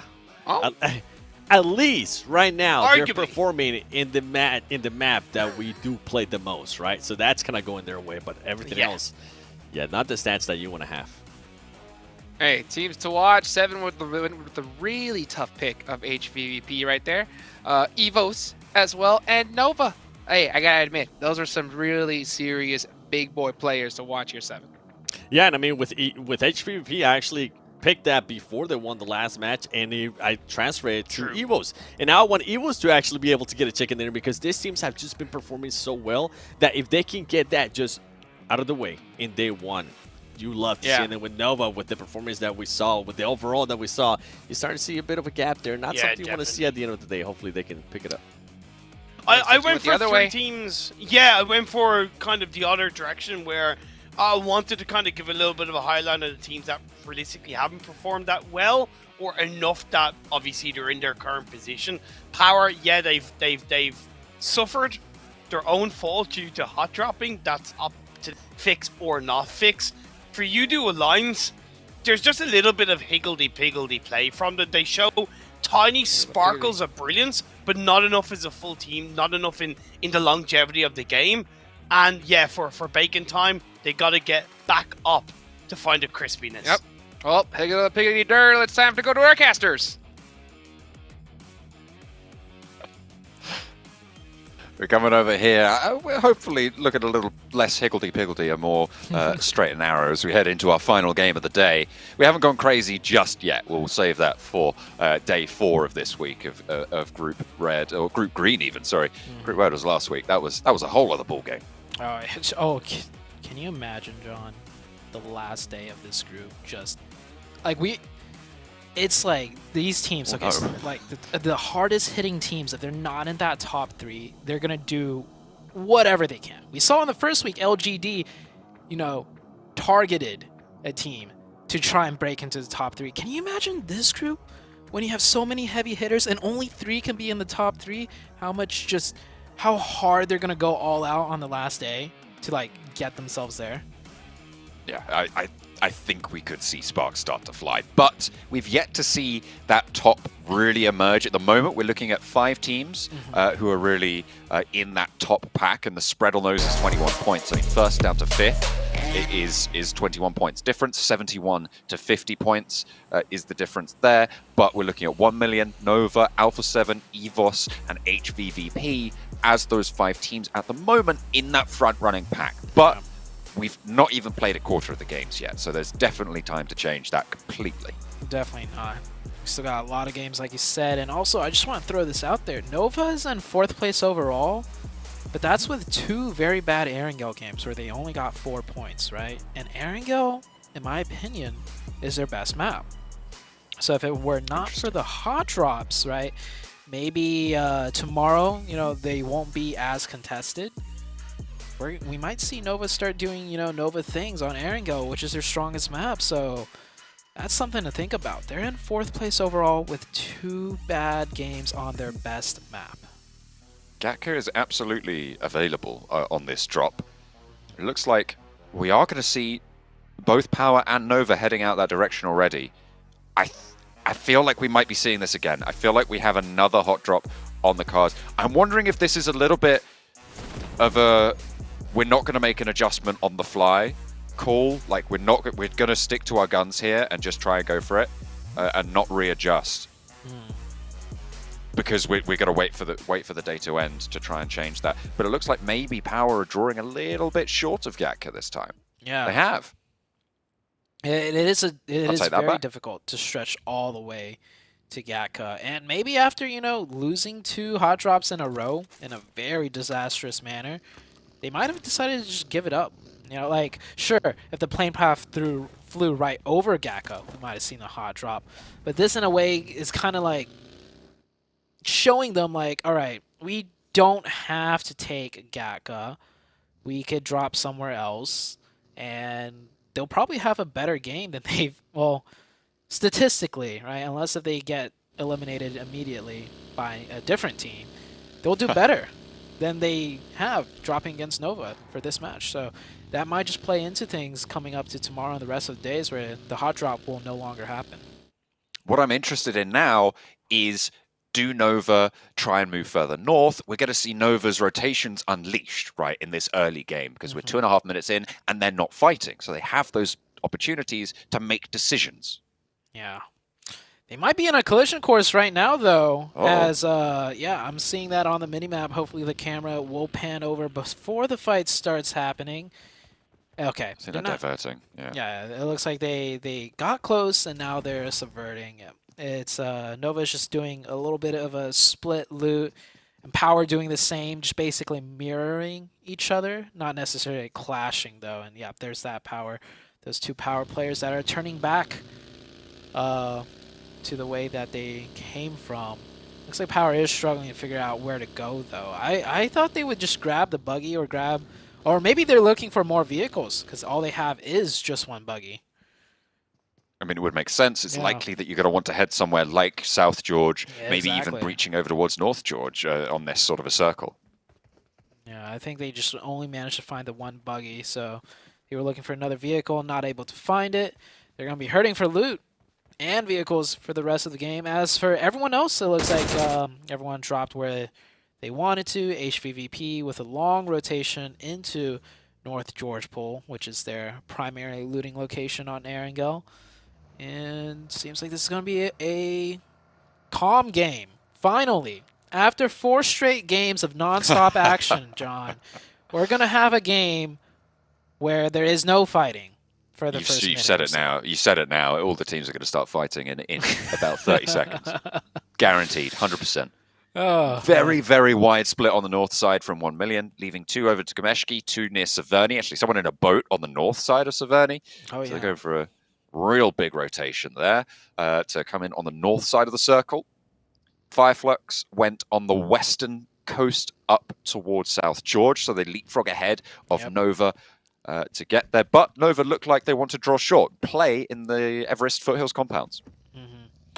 I don't think there's a lot of loot, honestly, with this Nova split. Maybe they're going to spread out a little bit more after they loot those bigger compounds and pick up some more utility and items. But Nova is a team that always loots, like, scrap compounds, I'd say, and they make the best of it, and it works for them. This first circle being kind of centered just a little bit to the west of Pachinki, so nothing definitive yet. I mean, it could even go north. There is a portion of the North Erangel Island in play. So I think everyone's just going to bide their time here. No real engagements that's going to happen. No power positions that any teams want to fight for right now in the very first zone, as there's still a lot of question marks as to where this could end up going to. At the moment, Yudu Alliance playing in ruins, probably one of the strongest positions right now. But it's going to be difficult to leave if it moves away from there. It's likely that they will stay in the next circle, though, from that very, very central position. I think it is literally slap bang middle on that castle ruin, just to the southwest of that central island that sits in the middle of the river. Man, I'm not used to this. We're going to have to actually talk Nothing's about happening. things. What's going on? Because there's no action. And this is, usually it works the opposite way around, right? Like, first game starts out slow and it ramps up. Now this is the complete opposite. We've gone from hot in the water to just ice cold. And teams are just playing it slow now. Looks like Nova is making somewhat of a rotation. That might actually be their full-out rotation, as not much more to loot in the Gatka area.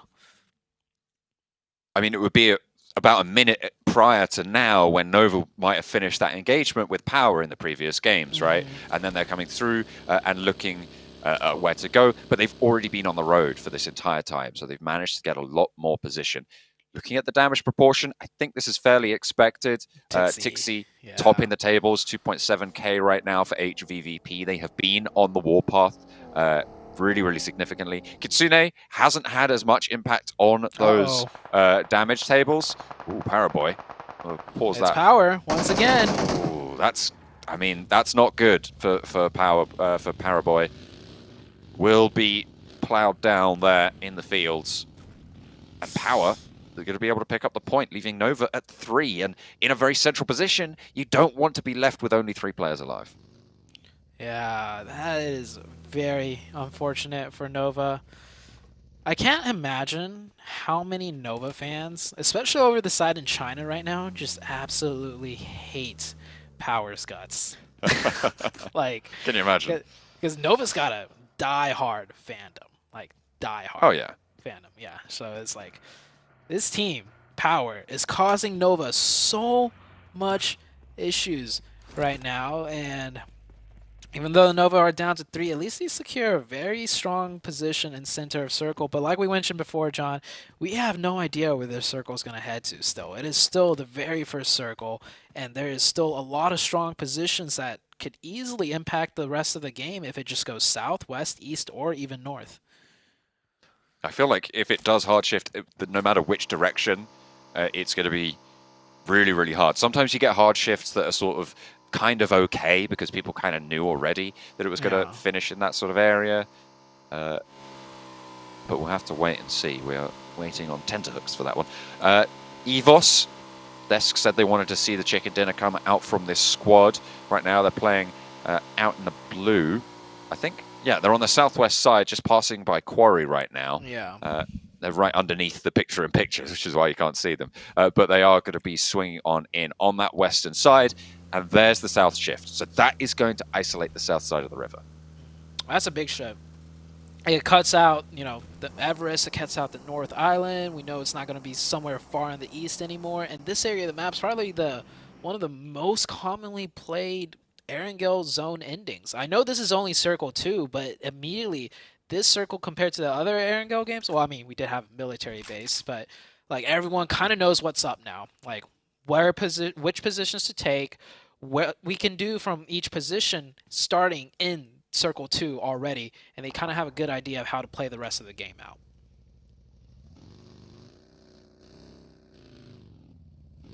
Pittsburgh Knights been having a fairly difficult day so far.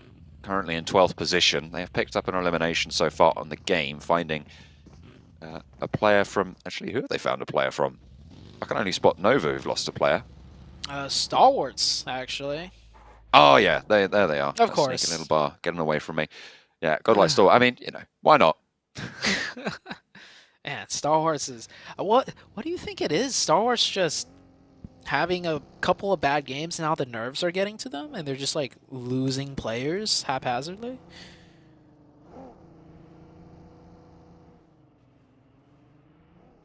Not entirely sure, but we'll have to double check. U2 Alliance playing on the sunken south side. They've going to have to play with 3, though, after losing Repo Boy on the southwest. HVVP have moved down south. They're playing in the powerful compound in the foothills of Everest on the eastern side of it. Fireflux a little bit further to their west. And 1 Million taken up residency in the top of the ruins. Everyone posturing up now. A lot of strong positions to be taken, and I think they're all taken, honestly. Everybody's in a good spot. It just comes down to how they play it out in the subsequent circle shift. We have power here. I think this is one of the positions that Nova wanted, which was why Paraboy, you know, drove so close to that position. And I've seen in the PEL, Nova plays that position quite a lot, and they're quite comfortable with it. They were just a little bit too slow. Alpha 7 coming in from the edge of the map. Same with HVVP on the northwest. So, like, something I'm noticing with HVVP, right? If the circle shifts away from them, they don't go more center. If it shifts in a way where they can move more center, they'll stay on the edge and block out everyone on the backside. That's what they did on Miramar. That's what they did on Miramar. Or, did I say Miramar? That's what they did. You said it, yeah. Oh, okay. Yeah, because they did do that twice on Miramar. I thought of the last game, and so I said Miramar. And then I thought of the second game, which was also Miramar, so I said it twice. True. That's fair. But that is what they do. They don't go more center. Once they're on the edge of zone, they block everyone on the backfill, and then they just work in from the edge. So I think that's exactly what they're going to do for this zone as well. Try and play from the... I mean, it is a very solid compound for the surrounding area that they're playing from.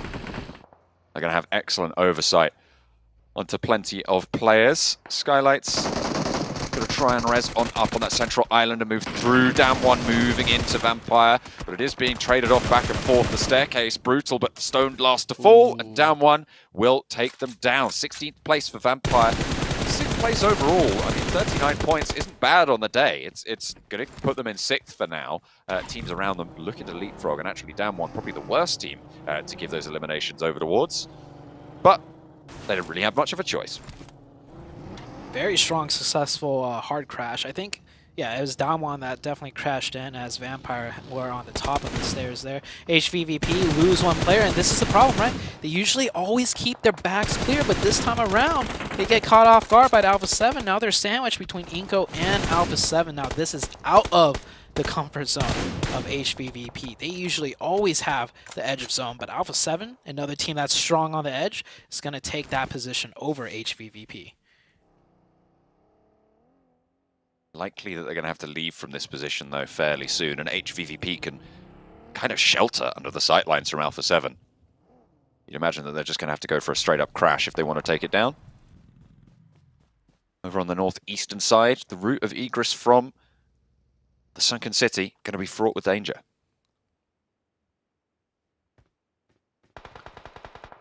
Bacon time.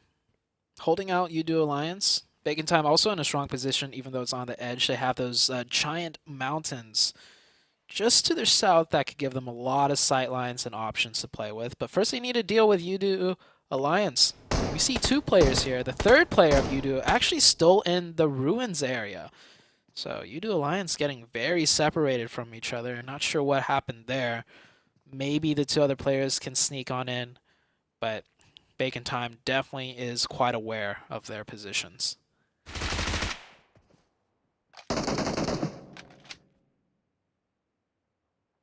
Shots over the top, 1 million. Bombarded on the north side. Suppressed, under siege. The next circle could prove to be troublesome. Hard southwest shift, wow, over towards EVOS. I mean, this is their chance now. Yeah, that's a huge circle shift. You know, I was saying earlier at the beginning of the day, you know, with the circle sizing differences, the shifts won't be as bad, but I think that's the biggest hard shift we've seen yet. As Bacon Time, yep, Yudu Alliance forced to make the push. Bacon Time right now with the man advantage, but 1 player goes down, and actually with the support from way deep in ruins actually comes into play. But it's still down to the 2 members here to finish off the 2v2. Ooh, burned down from Bacon Time. Forced to retreat down the stairs. Yudu Alliance, I mean, they're holding off. They're doing okay, and actually doing fairly successful now as the tides start to turn. Ice down, player also falling on the ground floor. Another shot, but it's traded off finally, leaving Noise alone for Bacon Time. This is a team that has been quiet since the first game, where they were able to frag out and control the round. Yudu Alliance holding them in sunken. They do have this blue zone right on their doorstep, but the push has to come through. It will sweep in, and Noise falls. Yudu Alliance alive with 2, potential to res up to 3. This blue zone's really ticking. I think he's just going to have to go. He's going to have to leave that teammate behind because none of them are in zone either. This area of the map, by the way, all the hard cover is pretty much more or less taken, and you have the field finished. We have chopsticks in play, and that giant hayfield pretty much covers the majority of the map. It's going to be a lot of open ground, and the fact that Fireflux have sequestered themselves in the middle could be quite valuable already. Alpha 7 moving down. HVVP yet to make that lead in. Power playing in a strong position, actually. A little bit closer to Gatka. And the chopsticks providing sanctuary for EVOS. A lot of teams fighting right now for the control on this eastern side. That hillside is partially in zone, so we see Star Wars right there trying to take control of it. Nova right now forced to give that spot up. They're trying to reconvene to rotate somewhere. They're not in zone here. USG also not in zone. 1 million on the northeast and ruins so many teams still not yet in zone. So it is a mad dash, a fight to get the edge control on this eastern side. It is really all about that northeastern side right now. The team's already in the fields. They're chilling for a while. Pittsburgh Knights, unlikely that they're going to push super far forwards from this point. At the moment, they're probably going to wait it out just a little bit. Maybe try and crash later on when there's a little bit more chaos to try and capitalize. But that northeastern side has about 5 teams looking to get in. Godlike Stalwart, they lost a player early. Pika falling, and they do not want to close this day out with another bad performance. They've had the one. And the Erangel, as the desk was saying, is 35 of their 36 points. So they do need these. They do need these Erangels to go well for them. So if you're going to not play essentially in 50% of your games, then you're going to have to figure it out. Yeah, 35 of the... That's crazy to think about. Yudu Alliance, this blue zone, you can see it here, taking really hard. This player is pretty much full boosted too, and he's not going to be able to make it in. Star Wars Esports on that northern hill. They will manage to take control of it. That's great for them as USG coming in on the lower side on that northeast side. Also finds himself a decent position, opens up with 2 and crashes right on in. Time to clear the circle, pick up those points. I like what USG is doing here. Oh wow, hard south shift as well. Going to move down towards the players already entrenched, meaning everybody now on the north swathe will be caught out in the cold. HVVP start to open up the gas on that north edge. Looking out to play spoiler to everyone over there. Skylights in the meantime, struggling to keep themselves together.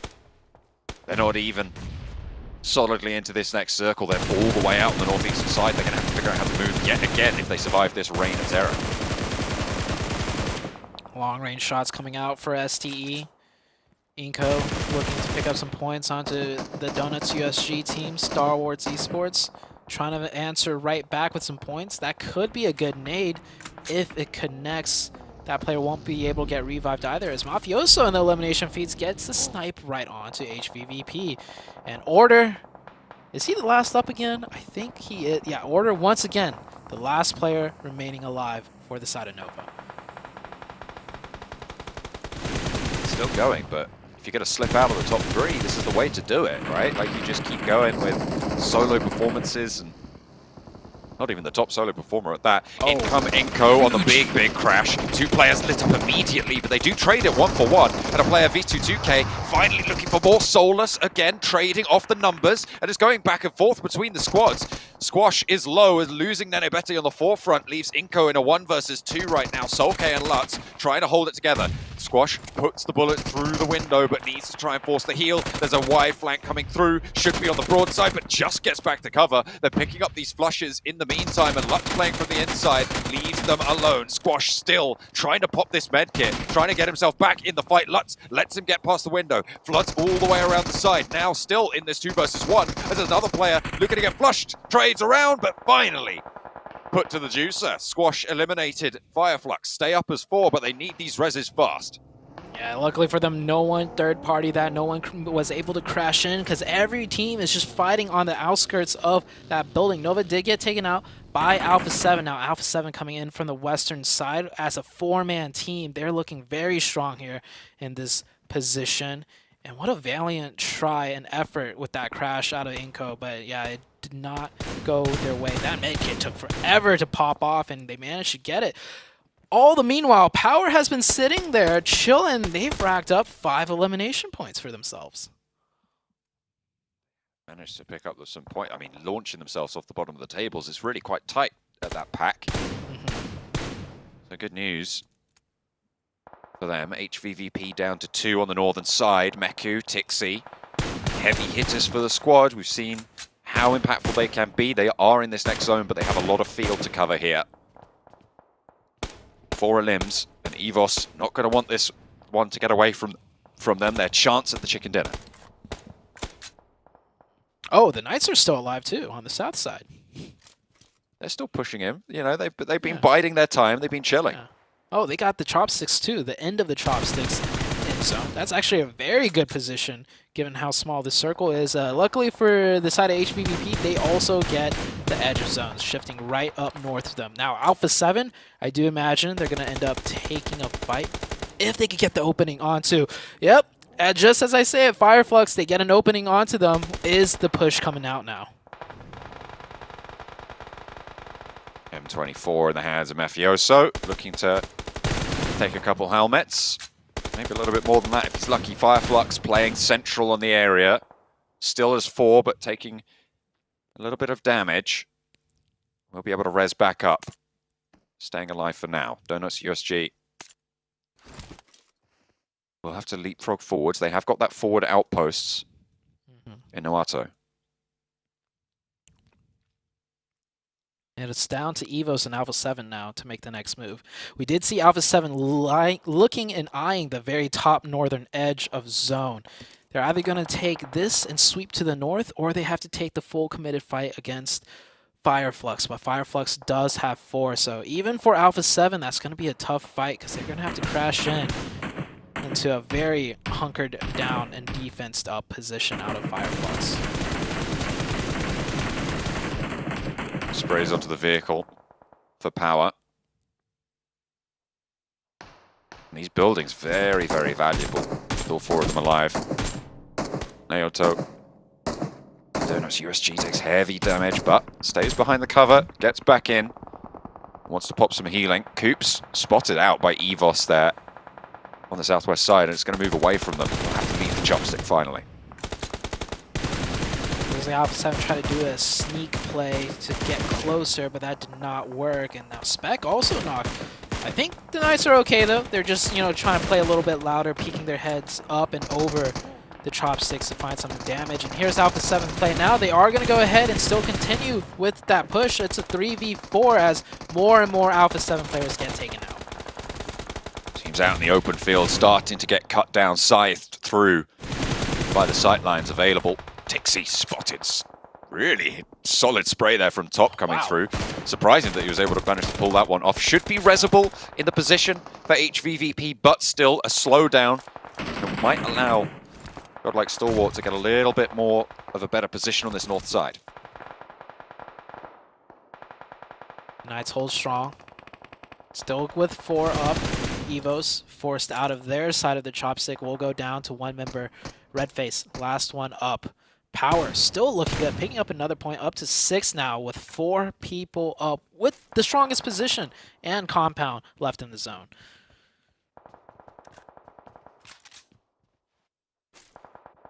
Power on the southeast side trying to bring it back. We talked about how Fireflux are doing really well on their elimination count. Maybe Power are going to be able to pick this one up. There's 6 elims already as well.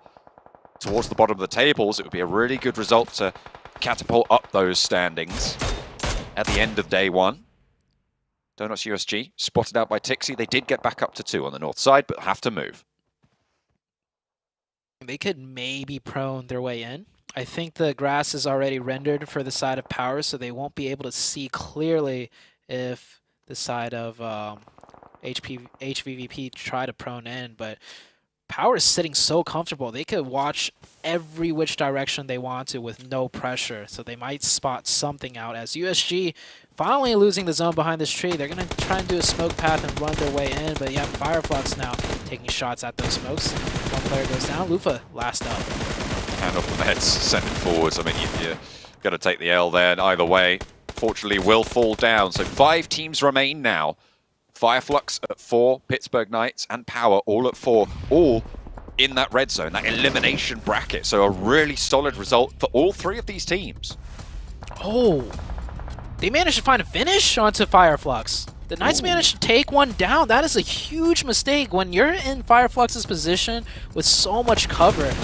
Getting knocked, sure, it's fine. But getting knocked and finished, that is a huge, huge loss for the side of Fireflux. They're up to 13 eliminations, though, which is great.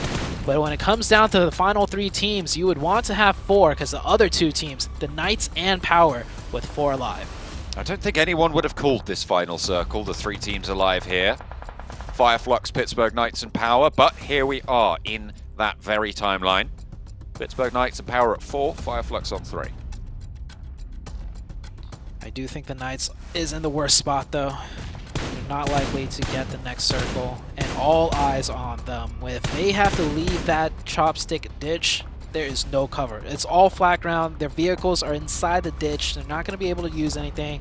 They could drop a wall of smokes, but that is just going to insinuate Power to spam smoke so extremely hard. I don't think the Knights can manage to make it out of this one, not as a full squad at least. Blooming that smoke. They do still have that edge to play the cover. The backlines of Power will have to move potentially a little bit faster on this next circle.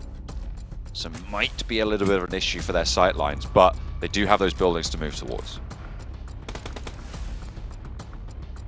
Good zone for Power here. Majority control. Fireflux will have to move out of cover.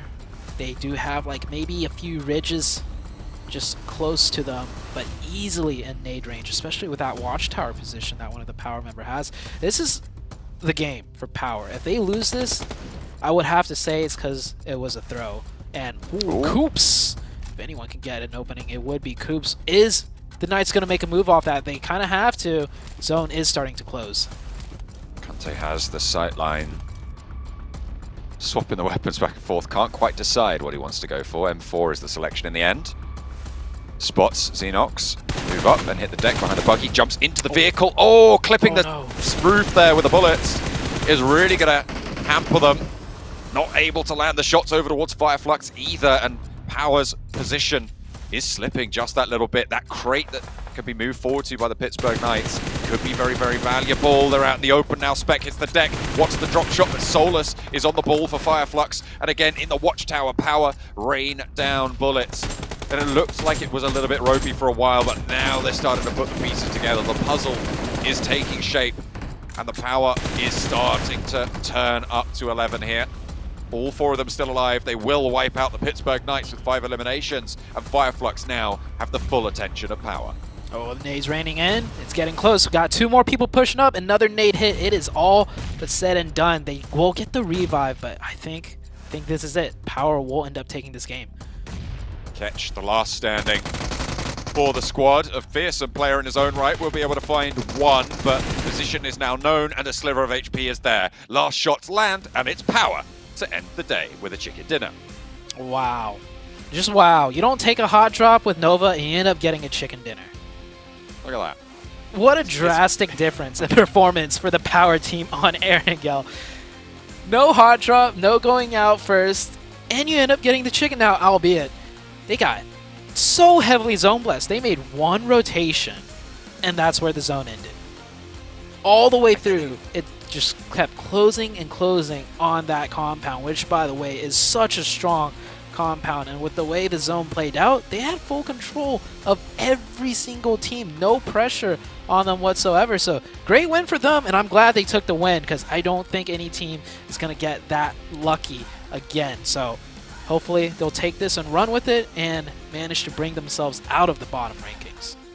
They got a whole host of eliminations to go with it. I mean, look at that. What's that? Like 15 elims, something like that?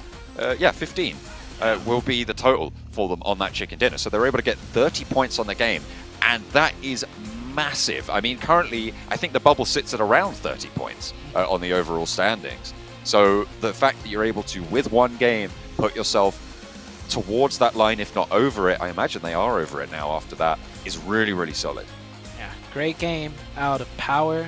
We've seen teams like that get zone blessed and they, mess up somehow. So they at least executed that well. Good game for the Knights too. Not an easy one, but they managed to, show signs of life on the last one. HVVP, this is probably their worst game, but still picked up points. Yeah, doing quite a lot of work there. Power obviously getting massive points on board. Fireflux as well, with huge elimination count in the bottom spots. It seemed like it was the bottom of the tables to close out the day for us in style, with Power taking the chicken dinner.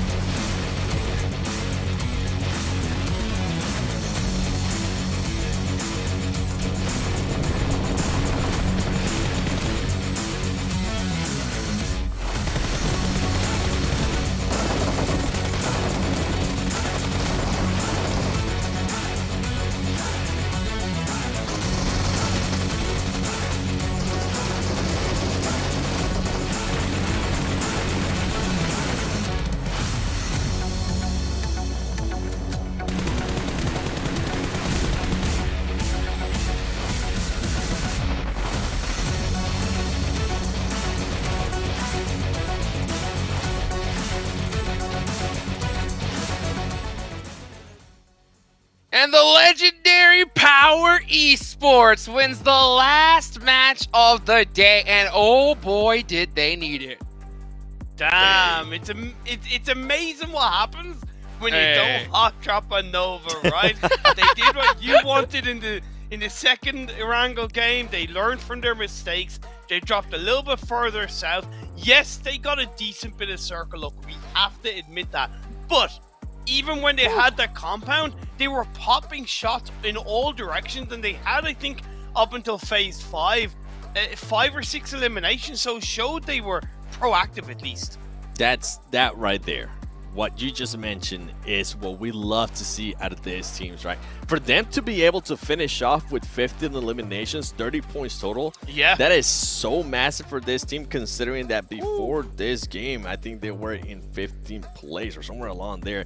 And then for players to watch, I mean, HVVP has just been doing work. Tixie, we saw what he was able to do in some of those matches. And Magic too. I mean, you were talking about it, Imperium, when we were watching the matches.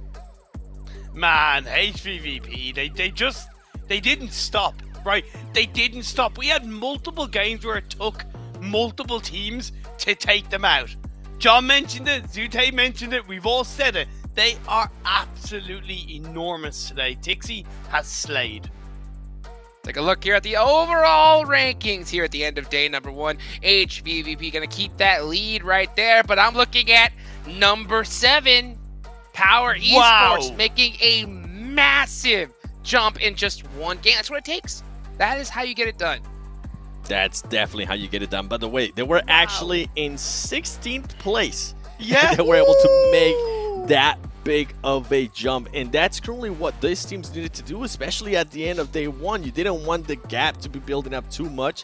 Powerway Sports sets themselves up perfectly right there. Then you have some of the other teams, right? I mean, HBVP, we saw how well they've been performing today. EVOS as well. Amazing performance out of them, surprising performance too. And then we go here towards the second page, Imperium, and some of these teams, and I'm gonna call it out, Bacon Time. I did not expect them to be here in 14th place after what we saw at the start of the day.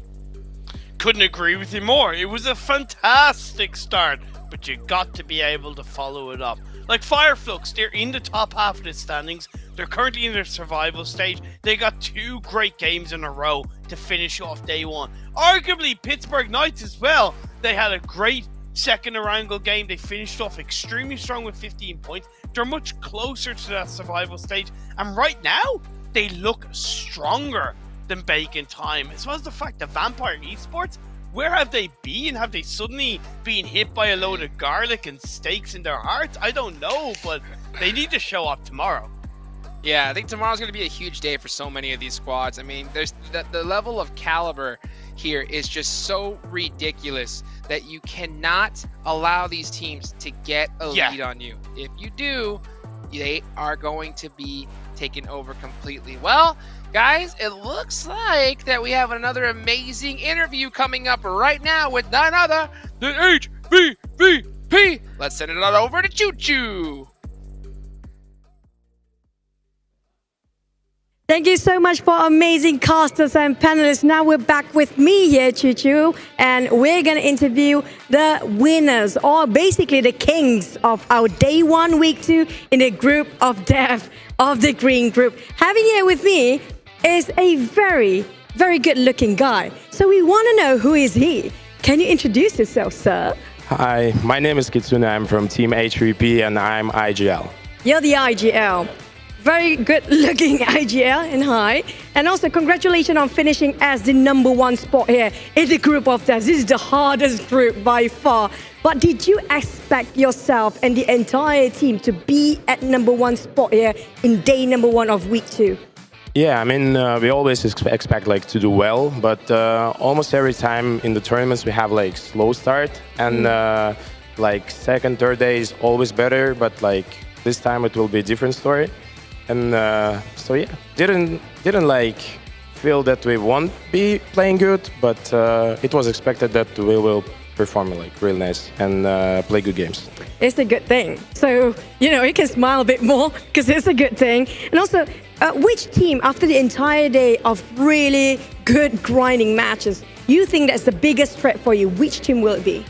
I mean, Nova is Nova is the team that you have to keep an eye on. And I mean, yeah, like all other teams, we are pretty much okay with them. But yeah, Chinese teams are the teams we have to focus. You mean Nova? Nova? Yeah. Any specific person in Nova?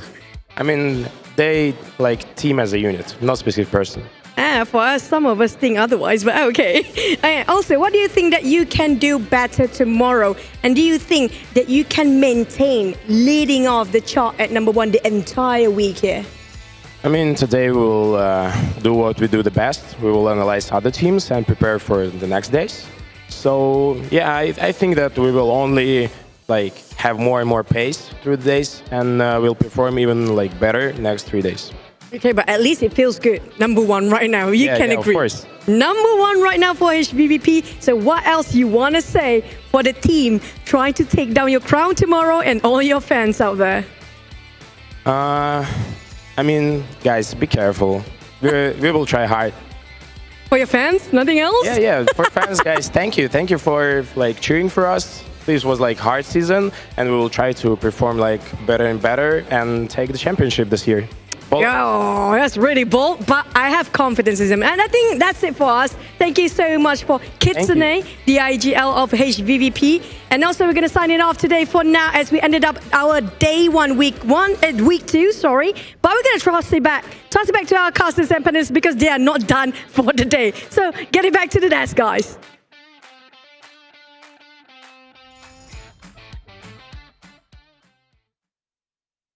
Handsome IGL indeed right there. Great interview. Good to see the legendary Kitsune and hear that voice of his, and man, they have to be so hyped after leading here today in day number 1. The always problem though is when you lead on the first day, that does put a heck of a target on your back. Get that right, Seven?